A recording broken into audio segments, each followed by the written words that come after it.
resuming with case number 12, State of Hawaii versus Gerhardt Konig, 1 CPC-25-373. Dr. Konig is present in court with all four counsel of record. All jurors are back in the courtroom.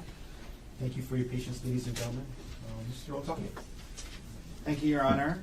At this time, we'll call Dr. Gerhardt Konig to the stand. Doctor, please.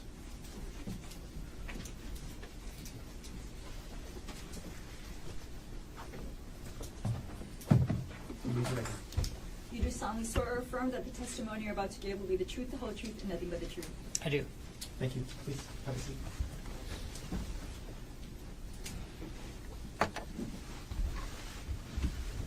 Okay.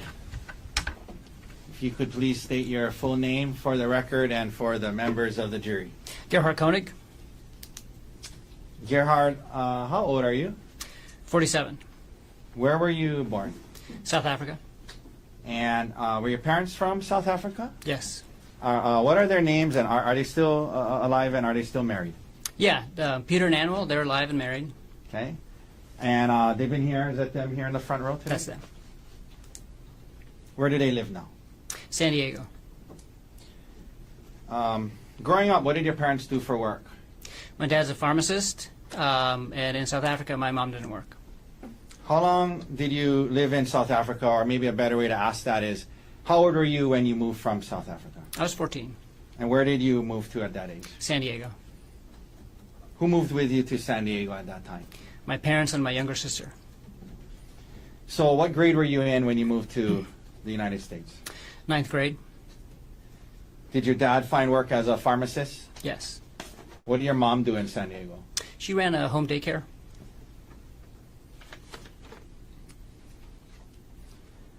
Siblings? Yes, 2 older brothers and a younger sister. What year and what high school did you go to, and what year did you graduate?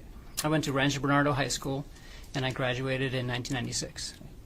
By the way, was growing up in South Africa, was English your first language? No, What was? Afrikaans. Okay. After graduating from high school, did you go to college? I did. And where'd you go? UC San Diego, What did you major in? bioengineering. Now, the jury has heard about how later in life you married Arielle Konig. Was that your first marriage? No, Okay. Were you married before that? I was, yeah. And to who? Jesse Patella Ray. Okay. How old were you when you and Jesse got together? 16 or 17, 11th grade in high school. And then how old were you when the two of you got married? 20.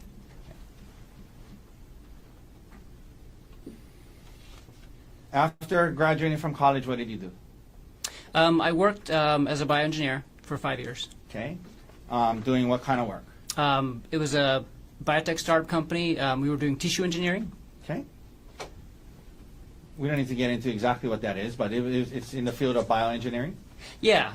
So specifically, we were growing tissue-engineered blood vessels, and so we were taking skin cells from a person and culturing them in the lab and growing large diameter blood vessels specific to them so they can use it for hemodialysis access or cardiac bypass grafts. And where were you living when you were doing this work? In Marin County, just north of San Francisco. Okay. In California, but up by San Francisco. Yes. Did you and Jessica have kids while you were working and living in San Francisco? Yes, 2 kids. What are their names? Ophelia and Emile. And what years or how old are they? Ophelia is almost 25, and Emile is 20. Now, the jury has heard that you're a medical doctor. After doing this work in tissue genesis for a while, where'd you go to medical school? At the University of Pittsburgh, in Pittsburgh, Pennsylvania. And is that a good medical school? It is. It has a really good reputation, yeah. So Ophelia and Emile were born before you started medical school? Or? Yes. Okay. Yeah. Why did you choose Pittsburgh? Because of the reputation of the school and because the cost of living in Pittsburgh was low. Okay. And you had the 2 young kids. The two young kids, and I wasn't going to make any money, and it was a great place to go to school. Did you graduate from medical school in 4 years? Yes. What year did you graduate from medical school? 2010. After graduating from medical school, what did you do? I did a 1-year internship, and then I did a 2-year research fellowship. What was the research fellowship in? It was an NIH-funded fellowship at the University of Pittsburgh, and I did mostly blood transfusion research. Specifically, I was working on autotransfusion. It's when you take a patient's own blood that they were losing in the operating room, and I was figuring out ways how to give it back to them safely. Okay. Did you and was that in the Pittsburgh area? Yes. Did you eventually do a residency? Yes. And in what field did you do your residency? Anesthesiology. If you could explain to the jury, what is anesthesiology? I mean, we all kind of know what it is, but generally, how do you define anesthesia? Yeah, anesthesiologists are, it's a specialty of medicine, and we're trained to acutely treat organ system failure and techniques to limit pain and awareness. And so basically what we do is we take care of patients that are either very ill or injured, and we keep them alive until they can get patched up. And we make sure that they don't feel or remember anything. Okay. And why did you choose anesthesiology for your residency, and did you enjoy it? Oh yeah, I loved it. It's all hands-on, which is kind of what my personality is and my background in engineering. So I like that about it. Okay. And yeah, I mean that was So you enjoyed it. yeah. Now, what years were you doing your residency in anesthesiology? 2013 to 2016 And where was your residency at? in Pittsburgh. Now, you mentioned your residency 2012 to 2016. Did you at some point you and Jessica got divorced? Yes. Or approximately when was that, or when did you separate? We separated in 2014. Yeah. During your residency. Mm-hmm. Yeah, after 15 years of marriage, and we tried to make it work. We got married very, very young. Okay. And, you after that you guys were both living in Pittsburgh, Yes. and were you involved in Emile and Ophelia? Oh yeah, 50-50 custody. 50-50 custody. Mhm. You finished your residency in 2016. What did you do for work when you were done with your residency? I was hired as an anesthesiologist by UPMC. I worked at UPMC McGee Women's Hospital, and then I was also hired by University of Pittsburgh as a part-time assistant professor. As a part-time what? Assistant professor. Okay, so in terms of your work that you were you doing clinical work, actually treating patients in the hospital? Yeah. So 4 out of 5 days, I was doing clinical work, anesthesiology, and basically 1 day a week. So 20% of my time I was doing teaching and research. And so teaching, who were you teaching? Anesthesiology residents, mostly at the hospital. And for the last 3 years that I was in Pittsburgh, I was the site director for the anesthesiology residency at my hospital. So I was in charge of the teaching of the residents at the hospital there. And that was all in Pittsburgh? Yeah. Okay, now, after separating from your first wife, did you at some point start dating again? Yes. And did you try out dating apps? Yes. How'd that go? I used some free dating apps in the beginning and met some people and finally signed up for a paid app, eHarmony. eHarmony. Mm-hmm. And after you signed up for eHarmony, is that how you met Arielle? Yeah, she actually found me on there, and we connected on there and chatted on there for a little while. And I think we connected in February of 2016, and then we met in the bar at the end of March 2016. Your first time you met her, first date-ish, what you want to call it, was at a bar? Yes. In Pittsburgh? Mm-hmm. Okay, and then did you guys continue to see each? Yes. Is that a yes? Yes. Okay, sorry, I should correct you. And after that, did you guys continue dating? Yes.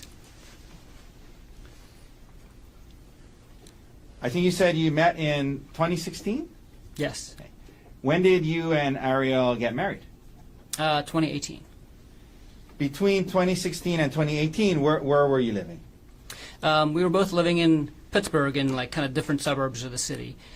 She lived north of the city, close to where she worked, and I lived kind of to the west of the city.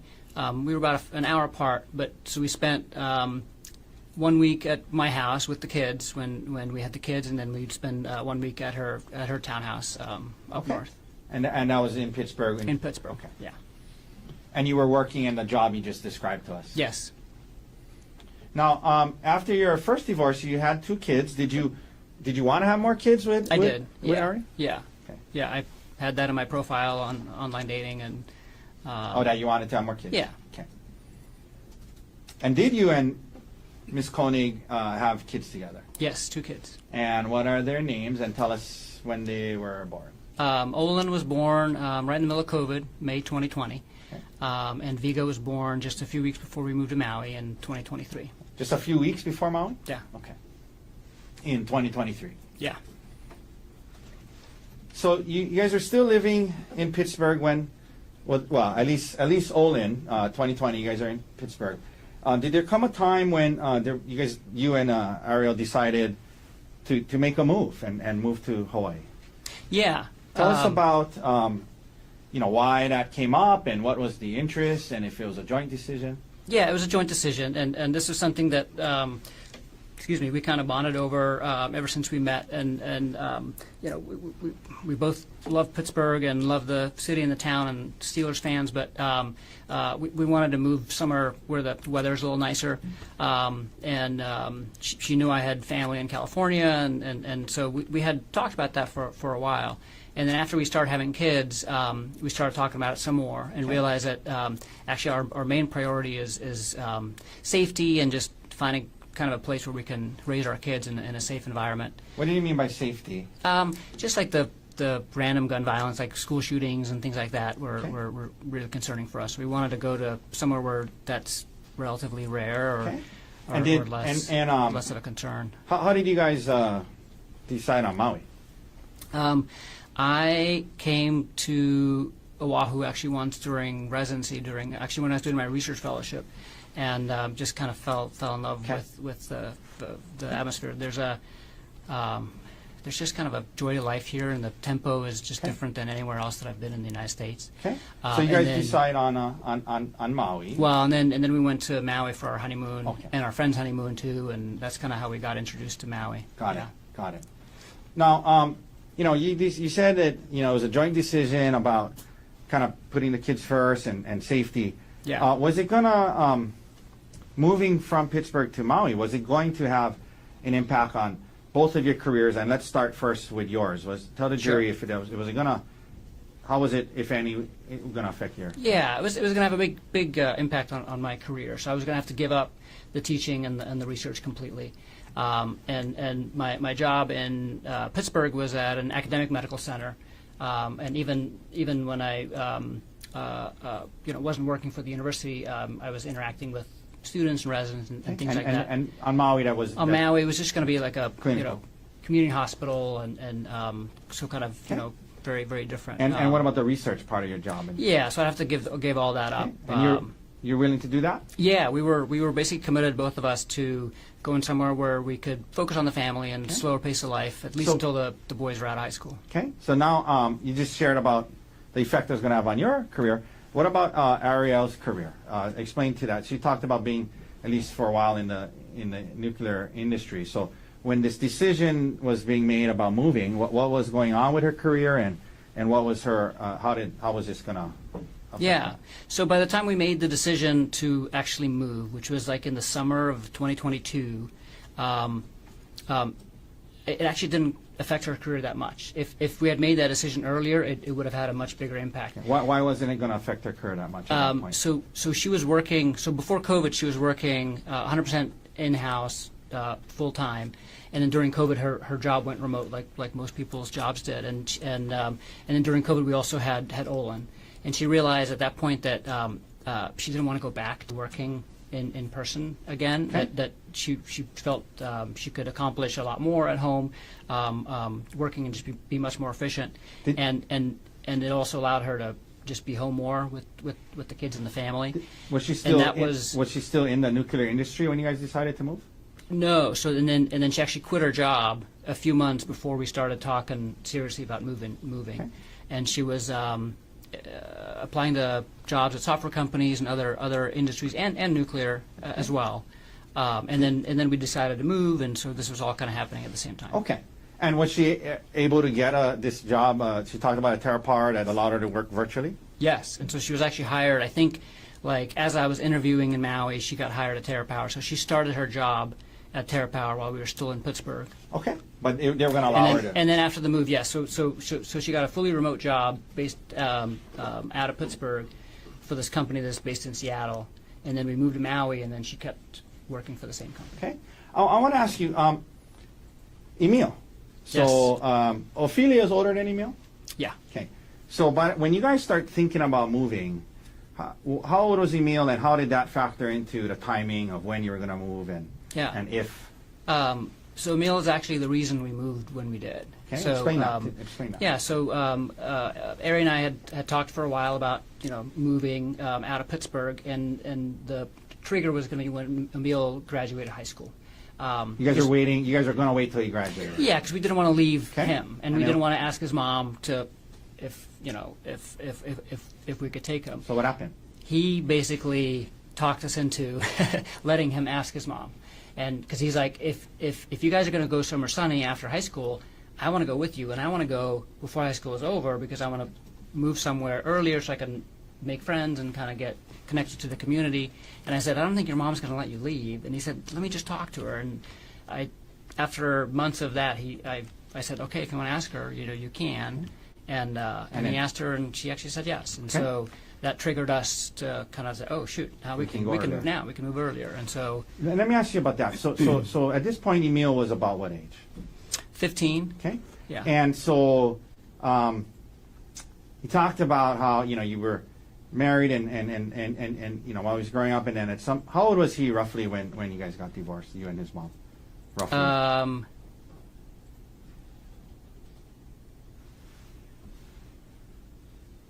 9. Okay. Yeah. And so from when he was born till 9, you obviously very active in his life. Is that right? Yes. And then after that, you had him every other week. Is that Yes. right? Yes. Okay. Yes. And then come a time now he's 16, and he's actually asking if he can go to Maui with you. Is that right? Yeah. Okay. Yeah. No, we've had a really good relationship. Okay. And so that kind of made the timeline where you guys could go sooner. Is that right? Yes. And what about Ophelia? By the time you guys were moving, was she already over 18? Yeah, she was, and she had moved out of the house already, and Okay. so yeah, she didn't come to Maui with us. Okay. Now, so when you first moved here, did Emile then finish high school on Maui? Yes, Maui High. We heard about how Miss Konig's parents, or Arielle's parents, also moved to Maui. How did that happen? Yeah, no, they that was really nice actually, how it worked out. But because we didn't have any family here, Okay. and two young boys. But when we told them we're moving to Maui from Pittsburgh, and they were living in Florida at the time, they said that that's too far, and they actually decided away from you guys. Yeah, and so they decided they're going to move to California because they didn't want to move to Hawaii, but they'd never been to Hawaii, and so they had this trip planned where they were going to go look at a few different places in California, and we convinced them to come to Hawaii too for a few days, Okay. just to basically, visit with us. Yeah. We're trying to see if they like it. We just told them, just come visit with us, and we'll show you where we're going to live. Yeah. This was right before we actually moved, and Did they like it? in less than 24 hours, they were like, "We're coming here." Yeah, And that was okay with you? Yeah, it was great because they ended up buying a house just down the street from our house, and we see them, we would see them all the time, and they're a big help with the kids, and it was just nice to have family on the island. So you, when did you guys move then to Maui? So I had to give 6 months notice at my job, so I got a job offer in like August of 2022, but we didn't end up moving until end of February of 2023. Okay. And your job offer on Maui was what? It was so the group's called TAMG, and we're the only anesthesiology group on the island. It's a private practice group, So you applied with them, yeah, and they hired you. yes. So I know this is a big question, but I'm going to ask you to kind of just maybe summarize. You get here to Maui, March 2023. You got these two young kids. Your son's here. Your in-laws are here. You got a job. You know, what was life like for you and your family from March 2023 until December 2024? Can you just summarize what it was like? Yeah, it was amazing. The move was a little stressful at first getting here, but once we were here and settled in, it was our dream life. So we bought a house really close to the hospital, so I could walk to work, and it also meant that I could take all my call shifts from home. And whenever I was done at the day, I could be home in a few minutes, and it translated into me being home a lot more than I was in Pittsburgh at my previous job. And so that meant that I was spending a lot more time with the kids and with Ari and with Emile. I was doing a lot of home improvement projects, and then as a family we were doing lots of exploring. Like every weekend we would explore Maui. We did a lot of beach activities. We went to the beach almost every weekend, snorkeling, surfing, paddleboarding, hiking. Okay, so it was a good life. Yeah, we made a bunch of friends through my work and through Olin's preschool, some of his friends and friends' parents, and we were getting settled in. Yeah, and let me ask you, Arielle, when you testified, when the detective asked her about how the marriage was before December 2024, she said it was a good marriage. Did you agree with that? I thought it was a great marriage, yeah. Okay. I totally agree. I just had a question. That being said, during that time period, did it ever come up that area between that time period, did moving back to the mainland ever come up? It did. So her job, and when she was first hired by Terra Power, they had asked her to move to Seattle, and they said, "Hey, would you move to Seattle?" And she said no. Okay. And then a few times they had kind of asked her again to, if she would consider that. Okay. Our plan was always to at least stay in Maui until the kids graduate high school, and then we can kind of focus on our careers again and let the career drive the decisions. Now, I was asking a little bit about your marriage during that time period, and this came up with Arielle. In your marriage back then, who handled the financial affairs more so, like, taxes, life insurance, finances between the two of you? I did. Okay. And why was that so? I'm a very meticulous kind of person that keeps track of everything, and so it's just kind of more naturally in my, Yeah. Pretty organized. Yeah. Did you have, like computer files with different, insurance, taxes, yeah. all that stuff? And all of our things were joint. We didn't have any separate anything, and so I ended up taking care of most of those things. And those computer files, and they were all in a shared drive that we shared, and so she had access to everything, and she contributed and as well. But Okay. I took care of most of it. Okay. And you would kind of from time to time look into the files or update the files, or all the time. Okay. Yeah. All the time. Yeah. Okay. Now, you just described a great life and great marriage. Did there come a time in 2024, Gerhardt, when that changed? Yes. First of all, in 2024, at some point, well, let me ask you this preliminary. Did Arielle have to travel for work? She did. Yeah. Okay, and that's because she was working virtually? Yeah. Just like three or four times a year. Okay. Did there come a time in 2024 when Arielle traveled to South Africa for work? Yes. Do you remember when that was roughly? At the end of August of 2024. And who was she going with, to your knowledge, at the time? It was a pretty important trip for her because it was just the CEO of the company, another man that was high up in the company called Jeff Miller, and herself. Okay. Now, I want to ask you this. By the way, when you guys were on Maui working, and she was working virtually, like, where was she actually doing her work? Like, when she was working? Yeah, she had a home office set up, but it was in her house. In our house, Okay. but it was in our bedroom. So, and there was no divider or anything between it. So her desk was basically right next to our bed. So like a third of the space in the bedroom was taken up by her office. And when what were her hours? Was she on Seattle time? She started? Mostly West Coast time, sometimes East Coast time. So she would usually get up Early. either 4 or 5 a.m. and start work around there, and So- then work until around 2 p.m. So were you, because it was in your bedroom, were you exposed a lot to A lot. her yeah. work and her things she was doing and the Yeah, people? she has a huge monitor on her desk. She has one of those desks that can go up and down. Okay. And it's facing into the room, and all of her meetings are on speakerphone. Okay. Prior to this, well, leading up to this South Africa trip, you mentioned did she go with a man named Jeff Miller? Yes. Did you have any concerns about Jeff Miller at that time? No.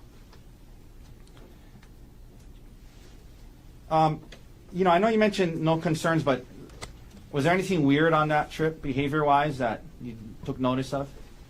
The South African trip? Yeah, it was a really quick trip. It was just 2 nights. But the one weird thing was that on the second night, I remember noticing that she never contacted me at the end of the day, and that's kind of out of character. Whenever she went on work trips, she would always kind of check in at some point. And, at the end of the day, even usually we would check in several times during the day as well, and just do text. We would text a lot.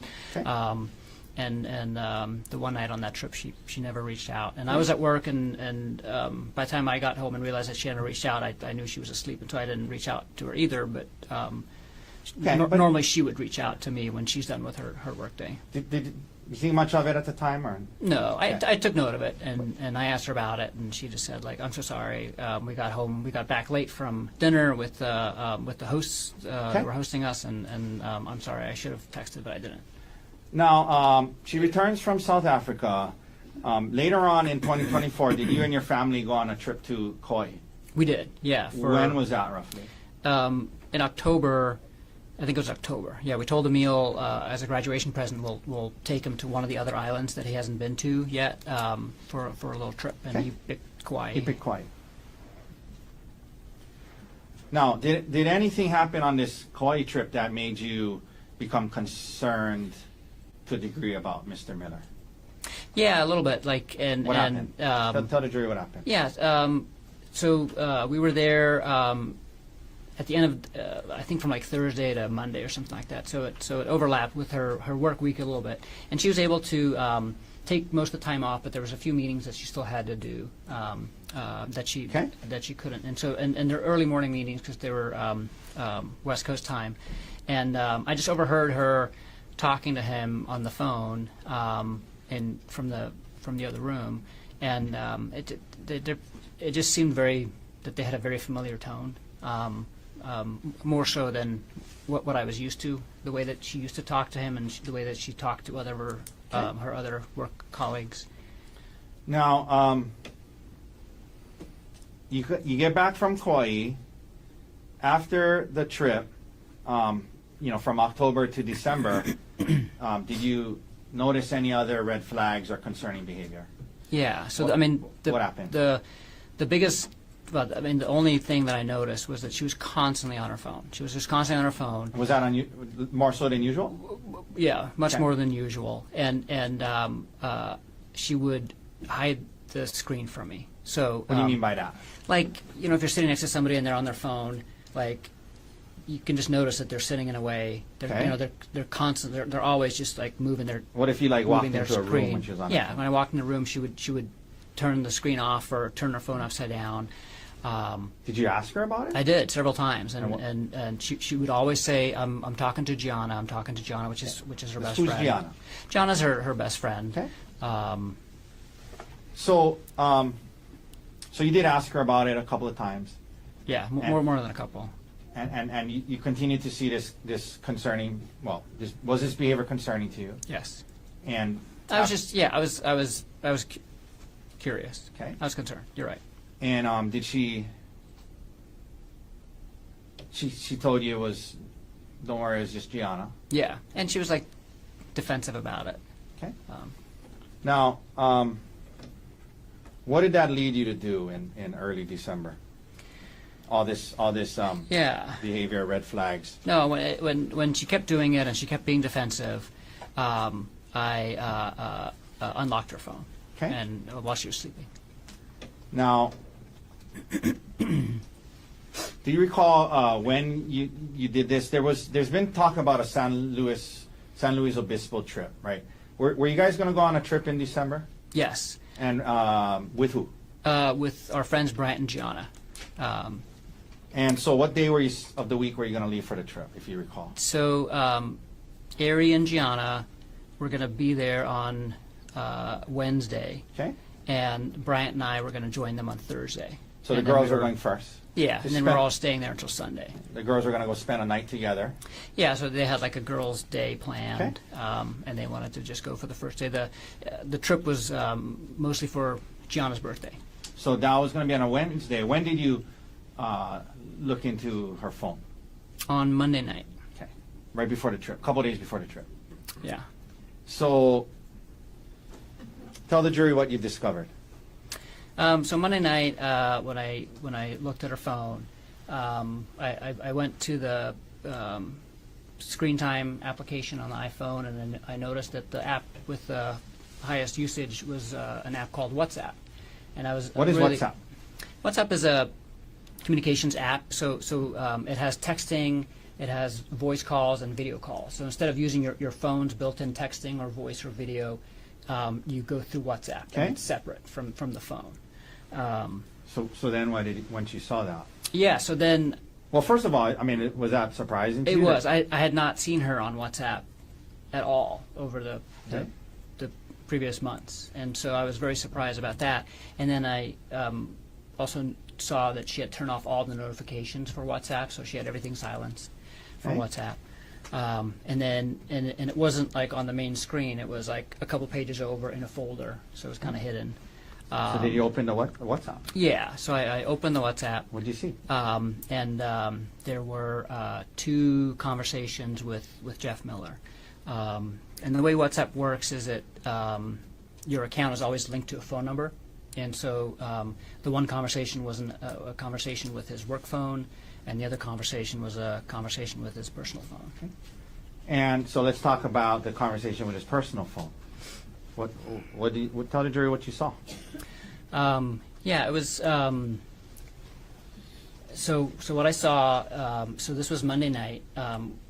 What I saw was that the messages from Monday and from Sunday, so the previous 2 days, it was like a full-on conversation the entire day long, and it would start day long? off. Yeah, and it would start off at like 2 a.m. Hawaii time. So and Jeff Miller lives in Maryland, and he travels extensively for work. Like he probably travels 3 out of every 4 weeks, and I know this because I'm always hearing them on the phone and Okay. talking about that. So basically, wherever he was, he'd be texting her good morning, but it wasn't just like a good morning text. It was like 5 or 6 texts. It's like a whole good morning. I had a great, I slept great. I'm looking forward to the day. I hope you're sleeping great. And then at like 5:45 a.m., her good morning. She would be responding. She would respond, and then the whole day long, like, this is where I am. This is what I'm doing. This is what I'm thinking, until good night at the end of the day. And that was for Sunday and Monday. Okay. So for the 2 previous days. So Sunday is a weekend, right? Right. Yeah. So you Yeah, saw so on it a was- Sunday. We saw the text from December Yeah, she's 1st. I'm at work. I'm on call for the weekend, and she's at home decorating and hanging out with the kids and texting him all day. Texting him all day. Okay, And then go ahead. when I scroll back past that, it's very strange because then between so the thread was created on June 4th or something like that, because WhatsApp puts when the thread was created in the app. Okay. And there was no messages between June 4th and August 30th, which was like a few days after the South Africa trip. And then between August 30th and Sunday, it was very strange because there's like fragments of conversation or little short things, and then mostly just pictures and songs and links. And it was basically Jeff sending her a bunch of pictures of himself, a bunch of song links that she had saved, and her sending him like a bunch of pictures too of Did you, when you said it was strange because there was things missing, did it seem to you like things were being deleted? Well, yeah, because obviously that was, I mean, there was an abrupt cutoff between like what's before Sunday and Monday and that conversation and then everything else that was Okay. on there. Let me ask you this. Seeing all of that, here you are, a couple of months now, you had some suspicion, some red flags. Asked her about it a couple of times. She denies it, defensive. Now you open it up, and you see this. Yeah. Tell the jury how you felt. How did it make you feel? I was devastated. There's obviously something going on, Okay. So I didn't know what to do. okay. So what did you do? So I had actually started using WhatsApp myself when we moved to Maui, because that's the main communication platform that the anesthesiology group uses, and so I was using it every day, communicating with the rest of the group and during our business meetings. And so I knew that WhatsApp, since even though it's primarily an app on your phone, there's a web interface. You can log into WhatsApp on your computer through the browser as well, and it'll basically just duplicate everything that's on your account. And then what did you do the next day? So I took her phone upstairs to my computer, which is in the hallway upstairs, and I logged into her WhatsApp on my computer. So you could watch her. So I could activity. see, because yeah. Okay. You mentioned being devastated. I mean, prior to this, did you have any, aside from we talked about the red flags, but marriage-wise, I mean, everything seemed okay? Everything seemed fabulous. We were. Okay. We were very happy together. No red flags in terms of the marriage itself. Okay. So now, you want to learn more. You went to what do you call it, like detective mode, kind of? Yeah. Okay. So now you logged on and you're able to watch her. And did you do so the next day? Yes. Excuse me. Yes. Tell the jury what you saw the next day? So the next day, it was basically the same type of thing that they were doing on Sunday and Monday. So they start off by saying good morning, and then just wasn't communication the entire day. But this day, she started deleting messages, and so one of the first things that she did is she deleted all of the messages from Sunday and Monday. Okay, so when you went, make sure you put the mic a little closer. So when you saw the messages the night before. Yes. And now you're looking at it on the computer next day, and those messages you saw the night before are deleted. Yes. Okay.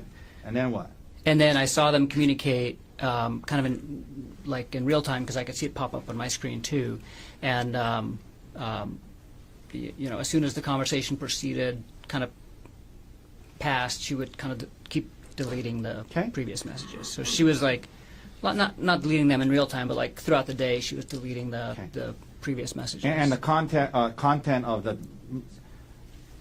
the communications and what was being deleted, again, was it concerning? Yeah, I mean it was the same type of conversation that she was having with them on the previous 2 days, which is not a conversation you have with a coworker. This is a conversation you have with your spouse. I mean, this is. Yeah. And after watching that all day long, what did you conclude? I mean, in terms of what was going on. Did you believe? I mean, she was having an affair. Okay. Let me ask you this: while that was, did you, because she was deleting these things, did you try to save some of the messages?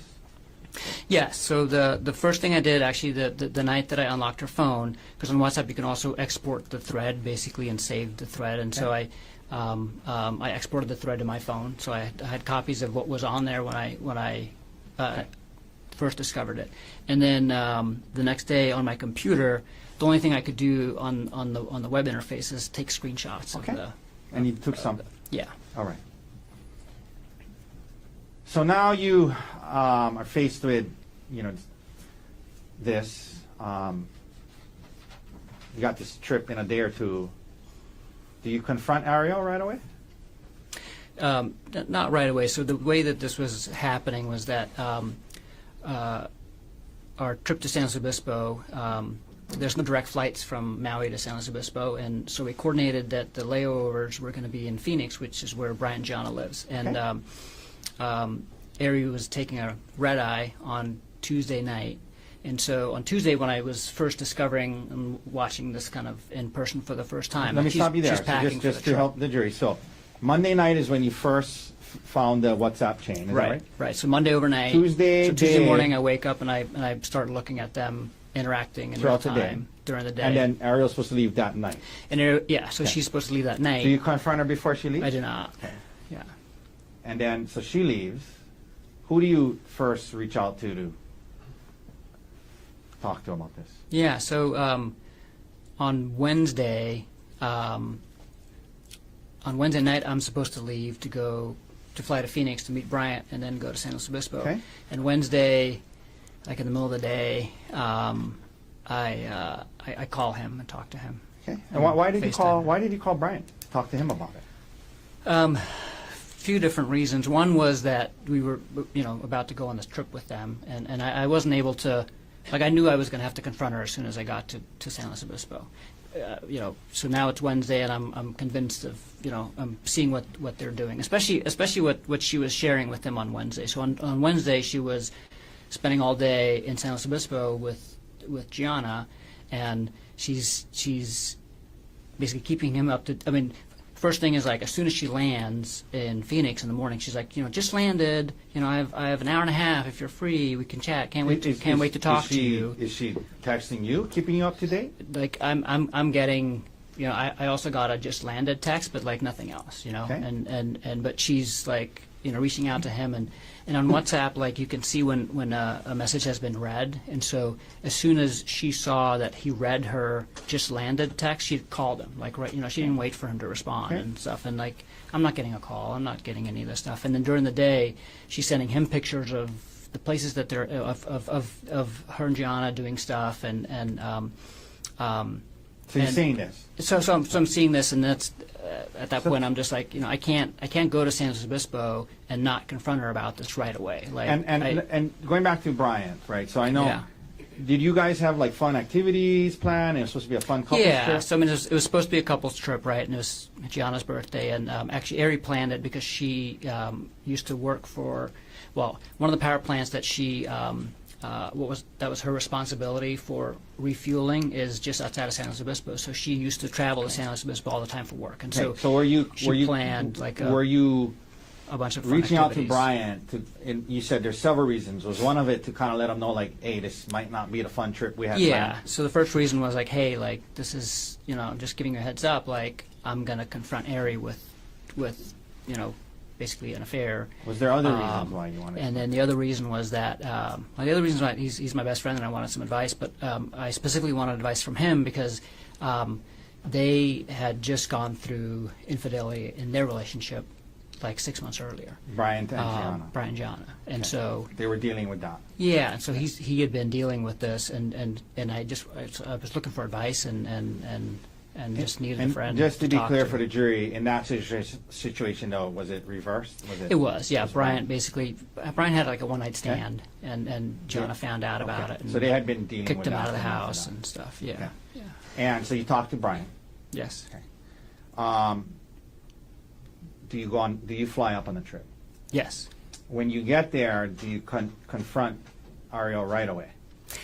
Almost right away. I mean, like right when we get there, they already have dinner reservations and stuff like that waiting for us. And so we go to dinner, and right after dinner, when we go back to the hotel, is when I confront her.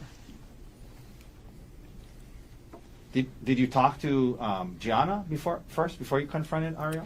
Very briefly. Okay. Yeah. And you And- told her what you had found. I basically just gave, I told her briefly what I had found, and then left to go talk to Ari and left Bryant to explain to her more.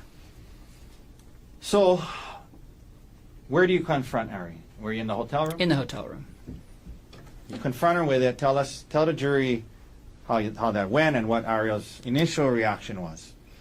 Yeah, I confront her with it, and she's immediately remorseful and doesn't deny anything, admits to it, and is crying and Let me ask you this. You say admits to it, and when Ms. Konig testified, she kept using the term, you guys use the term emotional affair, but in that time period, what did she admit to? Having a... she admitted to having an affair. Yeah. Okay. Yeah. with Jeff Miller. Yeah, she admitted this was completely inappropriate relationship. Okay, and so you we mentioned called it she- an affair from the start. And you mentioned she was remorseful and crying. Yeah, Okay. yeah. Now, here we are now in San Luis Obispo. This is going on. What was your emotional state like at the time? In other words, what were you thinking needed to happen? And like, you guys were going to try to work this out or Yeah. not, or while you're on the trip? Yeah, no, I mean it was tough. I mean a lot of emotions for sure, but Brian and John were really helpful, and we were away from the kids and away from work and away from everything else, so we can kind of just focus on this. Okay. And You guys reached some kind of conclusion as yeah. to whether or not you guys were going to break up or what? Oh yeah. So yeah, we both wanted to work on it. We both, well, she basically said, like, I'm so sorry, I can't believe I did this, and I'll do anything it takes to heal our marriage, Okay. and you and our kids are more important than anything to me, and I'll do whatever it takes. And we start talking to Brian and Gianna, and they kind of help us talk about some things, and we figure out what the next steps are going to be. Now, during the trip in San Luis Obispo, did the topic of her possibly moving out come up? Yes. And- Yeah, and- that was one of the big conversations we had. And did you guys settle in on, okay, she's not going to move out just right now, we're going to try? Yeah, so I preferred for her to move out. You mean like break up? No, we were both committed to working on the marriage, but and this is what Brian and Gianna did too. So Brian ended up living in a hotel for like 3 months, and it helped them just focus on the affair and healing from the affair, and then they kind of moved back and kind of Okay. start working on everything else, and I felt that was an ideal solution. Did she want to do that? Well, both of us, we decided together not to do that, and because we had the two big complicating issues for us was one, our two little boys. So we at the time they were like 1.5 and 4. So at this time when she was having this relationship with Mr. Miller, how old were the boys? 1.5 and 4. Okay. And you're saying, obviously, if she moved out, it would have been traumatic on her. Yeah, so we didn't want. Okay. Okay. So it's okay. You guys decide to not do that then. Yeah, we didn't want them harmed. Okay. But So let me ask you this: in order for her to not move out, to avoid that harm. Sorry. May I approach Anna? thank you. Excuse me 1 second.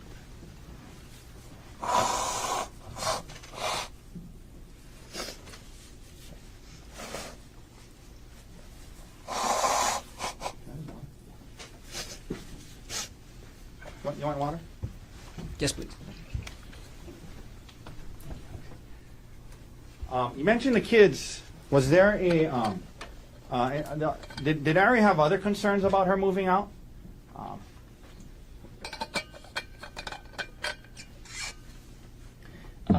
Yeah, and the other concern, and again, this is a joint decision, is that we wanted to protect her reputation with family and friends, and so Bryant was able to move out, and really nobody else knew. It was just Ari and I actually that knew, and that was it. So in other words, if Ari moved out on Maui, you talked about you guys had formed a pretty good close group of friends. Her parents. We did, Yeah. and everybody lived right there, and it's a small community, and I mean, people were going to know that she moved out and would ask why, and, Okay. and So that was part of the joint decision. yes. So you guys are up there, San Luis Obispo, decide that we're going to try. It's not going to move out. What about, were there some talk about if we're going to do that, at least initially, was there some talk about what was needed to happen as it related to Jeff Miller and her job? Yes. What was that? Tell the jury about that. Yeah, so I mean, she obviously needed to terminate the affair immediately, but also to terminate all contact with Jeff Miller, and that would involve her quitting her job and getting a new job. Initially, what did she say? I mean, was that something she was agreeable to initially? Absolutely. Okay. And so we decided that was the plan. And she said she just needed a little bit of time, and so she didn't want to quit her job right away, but that she would limit contact with him. And so she actually sent him an email through work, like a work email, and said, basically, hi Jeff, from this point on, all of our communication needs to be in email only. If we do meet, because they would have virtual meetings all the time, if we do meet, it would have to be with one other person present. And she did this without talking to me, but showed it to me afterwards. Said, hey, this is what I did. Is that okay? And I said, that's fine. So the plan was that she was going to quit her job and maybe find a new job, but in the meanwhile, for sure she was going to quit her job and find a new job. Okay. But in the meanwhile, there was going to be some boundaries related to her interactions with Miller. Yes. Okay.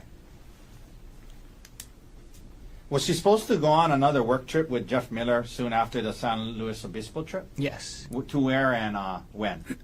So the San Luis Obispo trip ended on Sunday, and then on Sunday I was going to fly back to Maui to take care of the kids, and she was flying to Seattle, and she had a week-long business trip in Seattle starting right after this Oh, right trip. after? Mm-hmm. She was going to go straight? And Mr. Miller was supposed to be there? Yes. Did you later learn anything about the hotel situation related to that? Not even later. It was. I mean, so while we were in San Luis Obispo and while we're still talking about all these things, she, I told her basically, I'm not okay with you going to Seattle. And she said, no, I totally understand. And she said, I'm going to cancel that trip. And she admitted that she had changed her hotel from the hotel that she was supposed to stay in with her primary team that she works with at Terra Power to the hotel that Jeff Miller was in, and they already had dinner plans for Sunday night. Okay. And then she canceled that trip. But she canceled all of that. So she told work she had a family emergency and couldn't go, and so we flew back together to Maui on Sunday.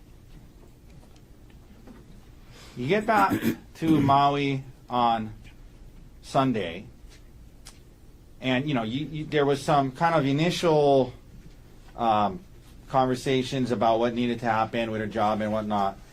When you get back to Maui, are you still kind of just trying to figure out how to deal with this whole situation? Yes. Did you tell anyone other than Gianna and Brian? No. And was that for the reasons you talked about earlier about Arielle's reputation? Yes. But you did. We saw the email that you sent at some point to Mr. Miller's wife, right? Oh, yeah. And I did that in San Luis Obispo. Yeah. And that was in San Luis Obispo. Okay. Mm-hmm. Yeah, that's the day that I found out. Yeah. And that's not true. That's the day that I confronted her about it. And why'd you do that? I just felt that if I was in her shoes, I would want to know. Okay. Okay. So now you get back to Maui, and to your knowledge, immediately after was as far as you knew, Arielle limiting contact with Mr. Miller? Yes. Did she ever start to look for a new job? Yes, right when we got to Maui, she was updating her CV and her LinkedIn profile and looking for jobs. All right. At some point, did you start listening to some audiobooks and trying to get some advice about how to heal from this? Yes. And what did you learn from those books about what was necessary if you guys were going to even have a chance at this? Yeah. Listen to several books and talk to Bryant a lot, and there's a lot of different things that the books recommend. But the five main things are basically, the first is always to terminate the affair, obviously, and terminate all contact with other cheating spouse. Okay. And all the books talk about, if this is something at your workplace, you need to quit your job or move departments or something like that, because it's something that's commonly happens between coworkers. And then the second thing is that the cheating spouse needs to put in the work to understand all of the damage that they've caused to the relationship, and because it's not immediately apparent,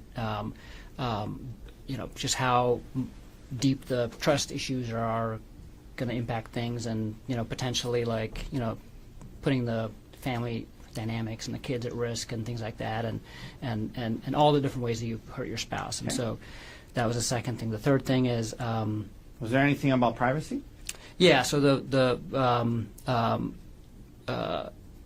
one of the main things is actively rebuilding trust, and that means that you're going to have to proactively give up privacy and then also tolerate some invasion of privacy. Meaning, basically, like you need to tolerate if your partner is saying like, "Hey, can I see your phone, for a sec and see who you're talking to," or "Hey, I can I see who you're emailing?" So Not get defensive. and not get defensive. Yeah. Okay. Um, Now, and did you discuss those things with Arielle? Yes. Okay, and was she doing these things? In the beginning, and then very inconsistently the rest of the month. Very well. Very inconsistently the rest of the month. So she was kind of initially willing to do some of these things, but then seemed to become unwilling. Yeah. So basically, it seemed like her whole attitude changed really within a few days of us getting back to Maui. Tell us about that. She started minimizing the affair and trying to say that it wasn't like a big deal, and she started blaming me for the affair and just saying like, well, you caused some of these things, and some of the Okay. telling me some of the things that I was doing that potentially contributed her doing. Was doing the was she affair. open to your questions about, hey, let me see your phone, or who are you calling? Like on and off, she would get defensive and get irritated at me, basically asking those things. So when she was kind of now backing off of some of the things you guys initially agreed to, did that cause you to kind of go into detective mode again and look into, try to obtain more information about the extent of her relationship? Yeah. Okay, and Yeah. what new information, if any, did you learn at that point? I was trying to talk to her about the affair and just trying to get more details, because we didn't talk about it in detail in San Luis Obispo. We were just kind of talking about big picture. Are we going to stay together? Okay. Are we going to move But out? she admitted all to these it, though, things. right? Yeah, she admitted to it. And then later, a few weeks later, I was looking, and the two main things that I found out. Let me just back up. So I was trying to ask her more questions about the affair, and she wouldn't basically engage Okay. and answer questions. And so everything that I found out is I basically found out on my own. And I found out that when they were in South Africa on our phone bill, actually, there's records of them texting just through regular text, like up through past like 10 o'clock on that night that she never got back to me. Okay. And then again, like a 1 minute phone call at 5:30 the next morning, local time, and I was like, that seems odd. And then Okay. in that combined with in the work thread that they had on the WhatsApp, not the personal one, the work one, the next morning they're talking about work stuff, but then they're also talking about how they can barely stay awake and they're both so tired and So that made things. you wonder. Yeah, I just. Okay, what that else did made you me, learn? What else things did you learn? concerned. And then the other thing was just the sheer scope of the number of deleted messages, because I saw that WhatsApp has a statistics area where you can go to for the app that shows you how many total messages have been sent or received since the last reset So what did of you the see? app, and she had deleted over 10,000 messages Over- during that time. Over what period of time? I'm assuming during, Okay. So the thread was created on June 4th, and I'm not sure when. She said that the affair started after the South Africa trip, is what she admitted to Okay. me. So it was either over 3 months or 6 months. Okay, did you start doing some But it's like, rudimentary math 50 in your head? to 100, or like 60 to 120 messages a day. Okay. During that time period. If it's averaged throughout the whole day, and then Okay. 19 hours of phone and video calls too. Okay. This is probably a dumb question, but did that make you feel better or worse about the situation? No, it made me feel worse, and I was just feeling worse about the whole situation overall, because it takes some time to kind of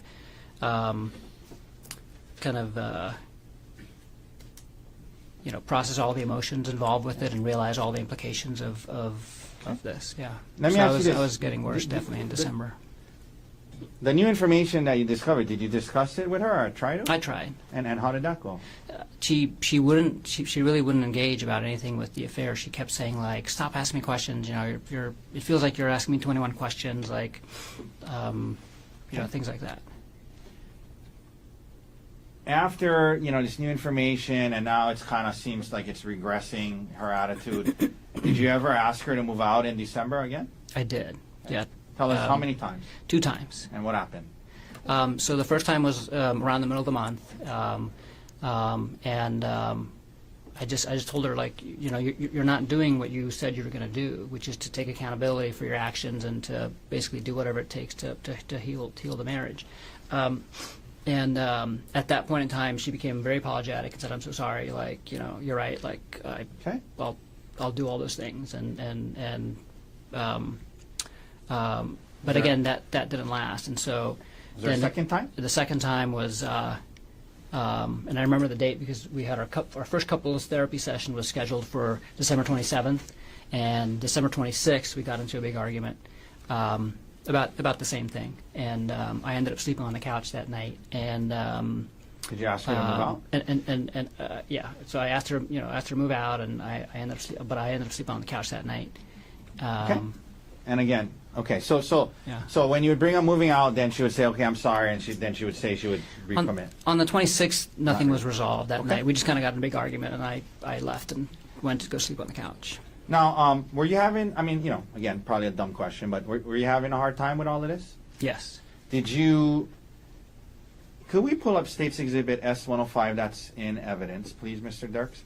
Did you turn to any sources to try and help yourself get some advice, get some healing? We talked about the audiobooks. There was this exhibit about Reddit as one after infidelity. What is that about? Were you looking at this? And tell the jury why, if you were. Yeah, no, it's just a thread about people that are struggling with, you know, finding out their spouses had cheated, basically, Okay. and advice and also just kind of, you know, sharing stories so you feel like you're not alone.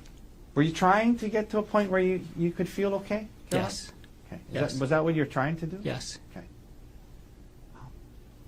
In other words, you didn't rush straight to get out of here. I don't want to see you again. Kick you out of the house. No, not at all. Okay. No. But it was hard. Was it hard? It was extremely hard, and But you were the audiobooks, Reddit.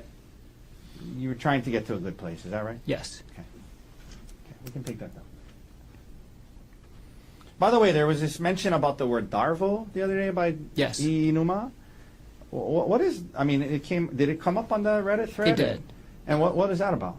And I don't remember the acronym, but basically it was I came across it, and it's basically something that quite often happens. And so basically, you know, the person that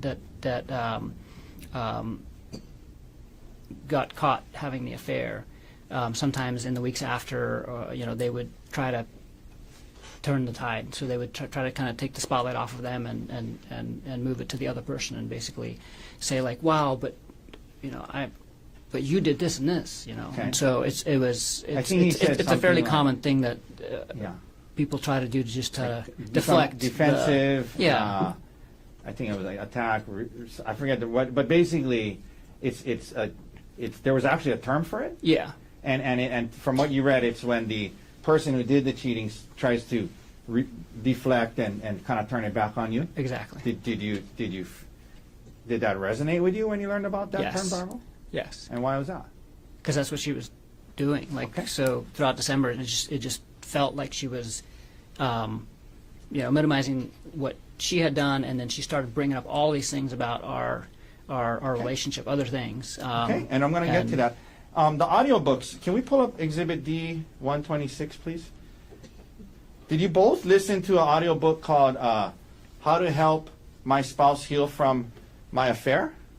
Or How to Help Your Spouse yes. Heal from Your Affair? See that? Yes. And these are text messages between... I'm sorry, what exhibit is this? Sorry. D 126. I believe it's in evidence.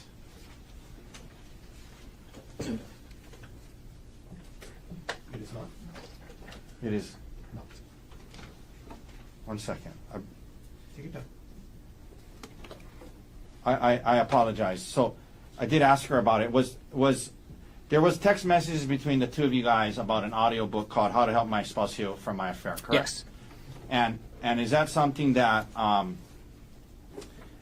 audio book you both listen to in your efforts to try and get to a better place? Yes. I know I listened to it, and she told me she did.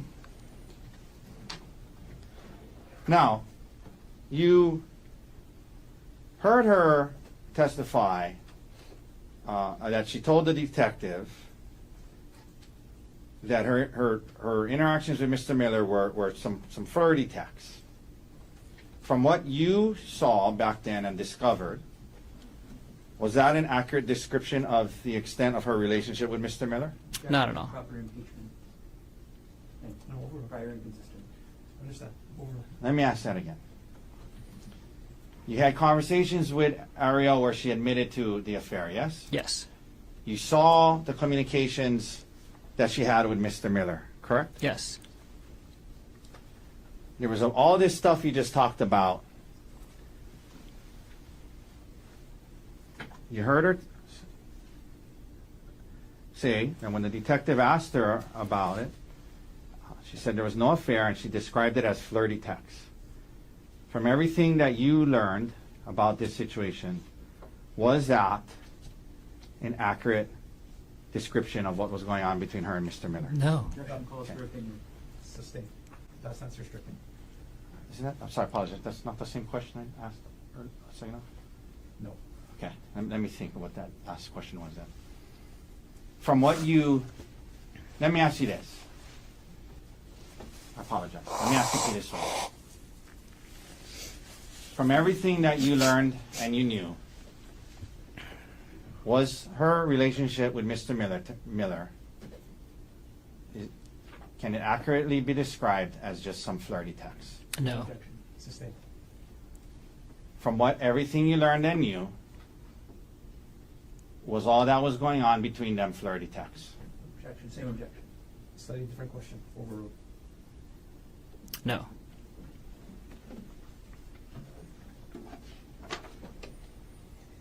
Mr. Otake, whenever there's a convenient break, we'll take our after. I think we're almost to a good place. You just let me know. Yeah, maybe 5-10 more minutes. Okay, if everyone's okay with that. Anybody? Okay. Okay. We just talked about the audiobooks. Did she also admit in text messages to you that she had an affair? Yes. Okay.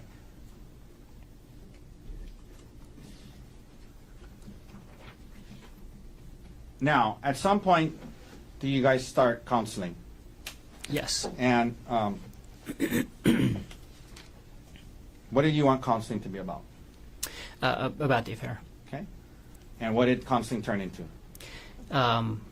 Mostly other things in our relationship. Okay. Also a little bit about the affair, but mostly other things in the Okay. relationship. This might be a good time for a break. Okay. Ladies and gentlemen, let's take a 15-minute recess. Ms. McCallum will come get you at 2:40. Leave your notebooks on the chair. Presenting case number 12, State of Hawaii versus Gerhardt Konig, 1 CPC.25.373. Dr. Gerhardt Konig is present in court on the stand and still under oath. All four counsel of record are present. All jurors are back in the courtroom. Mr. Otake, can you continue on with your direct examination? Thank you, Your Honor. All right, Gerhardt, before we get back into the counseling, there were two exhibits I wanted to introduce, or at least attempt to introduce. This is Exhibit 126. May I approach, Your Honor? Yes. So, Gerhardt, we're talking about the audio books that you and Arielle were kind of reading to get, bouncing off each other, learning from. Did you guys text each other about it? Yes. And can you just look through this text and look through this document and let me know, is that a fair and accurate depiction of the text messages you guys are having back then related to some of the audio books you were listening to?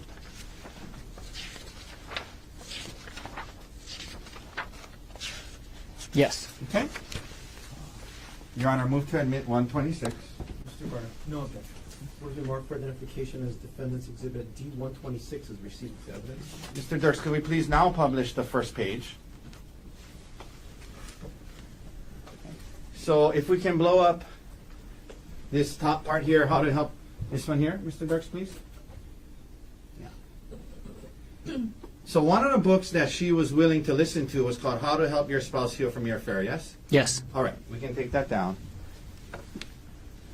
I was asking you about if she admitted to you in text message about a secret affair. May I approach with 125? Huh? Yeah, there. May I approach her? Yes. Okay. I want you to just quickly thumb through that and take a quick look at it.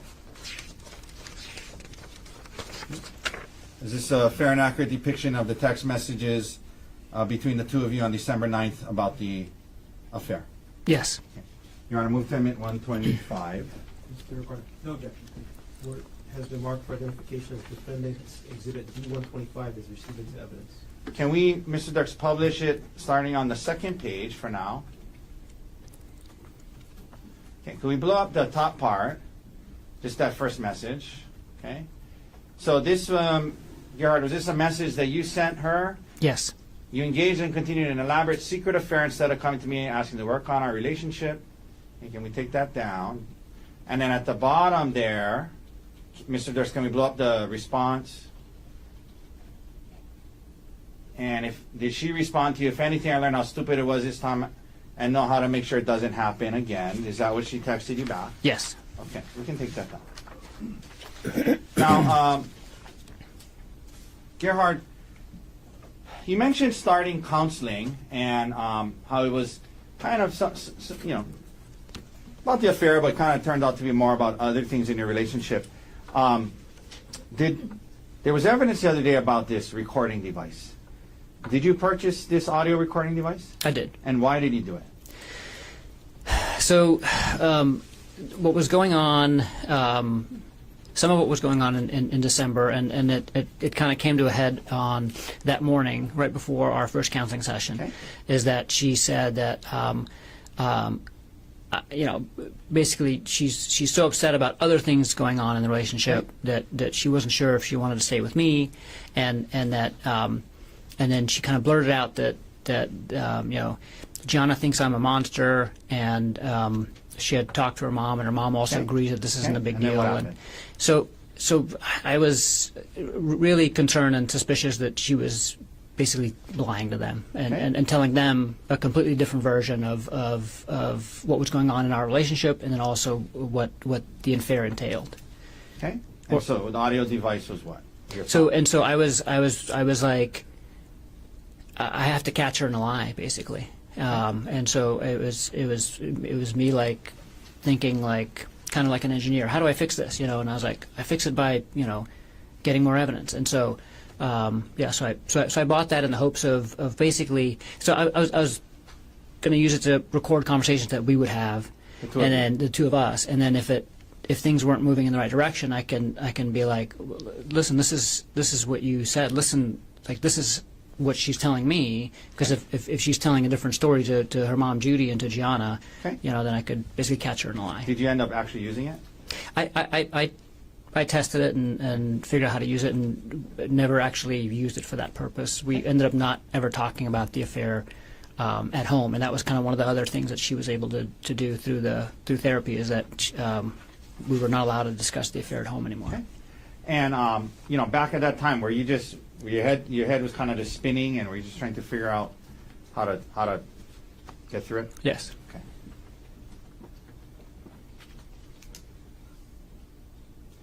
So you start counseling, and you mentioned that you guys weren't talking about the affair at home anymore. And were you talking about it much at counseling? A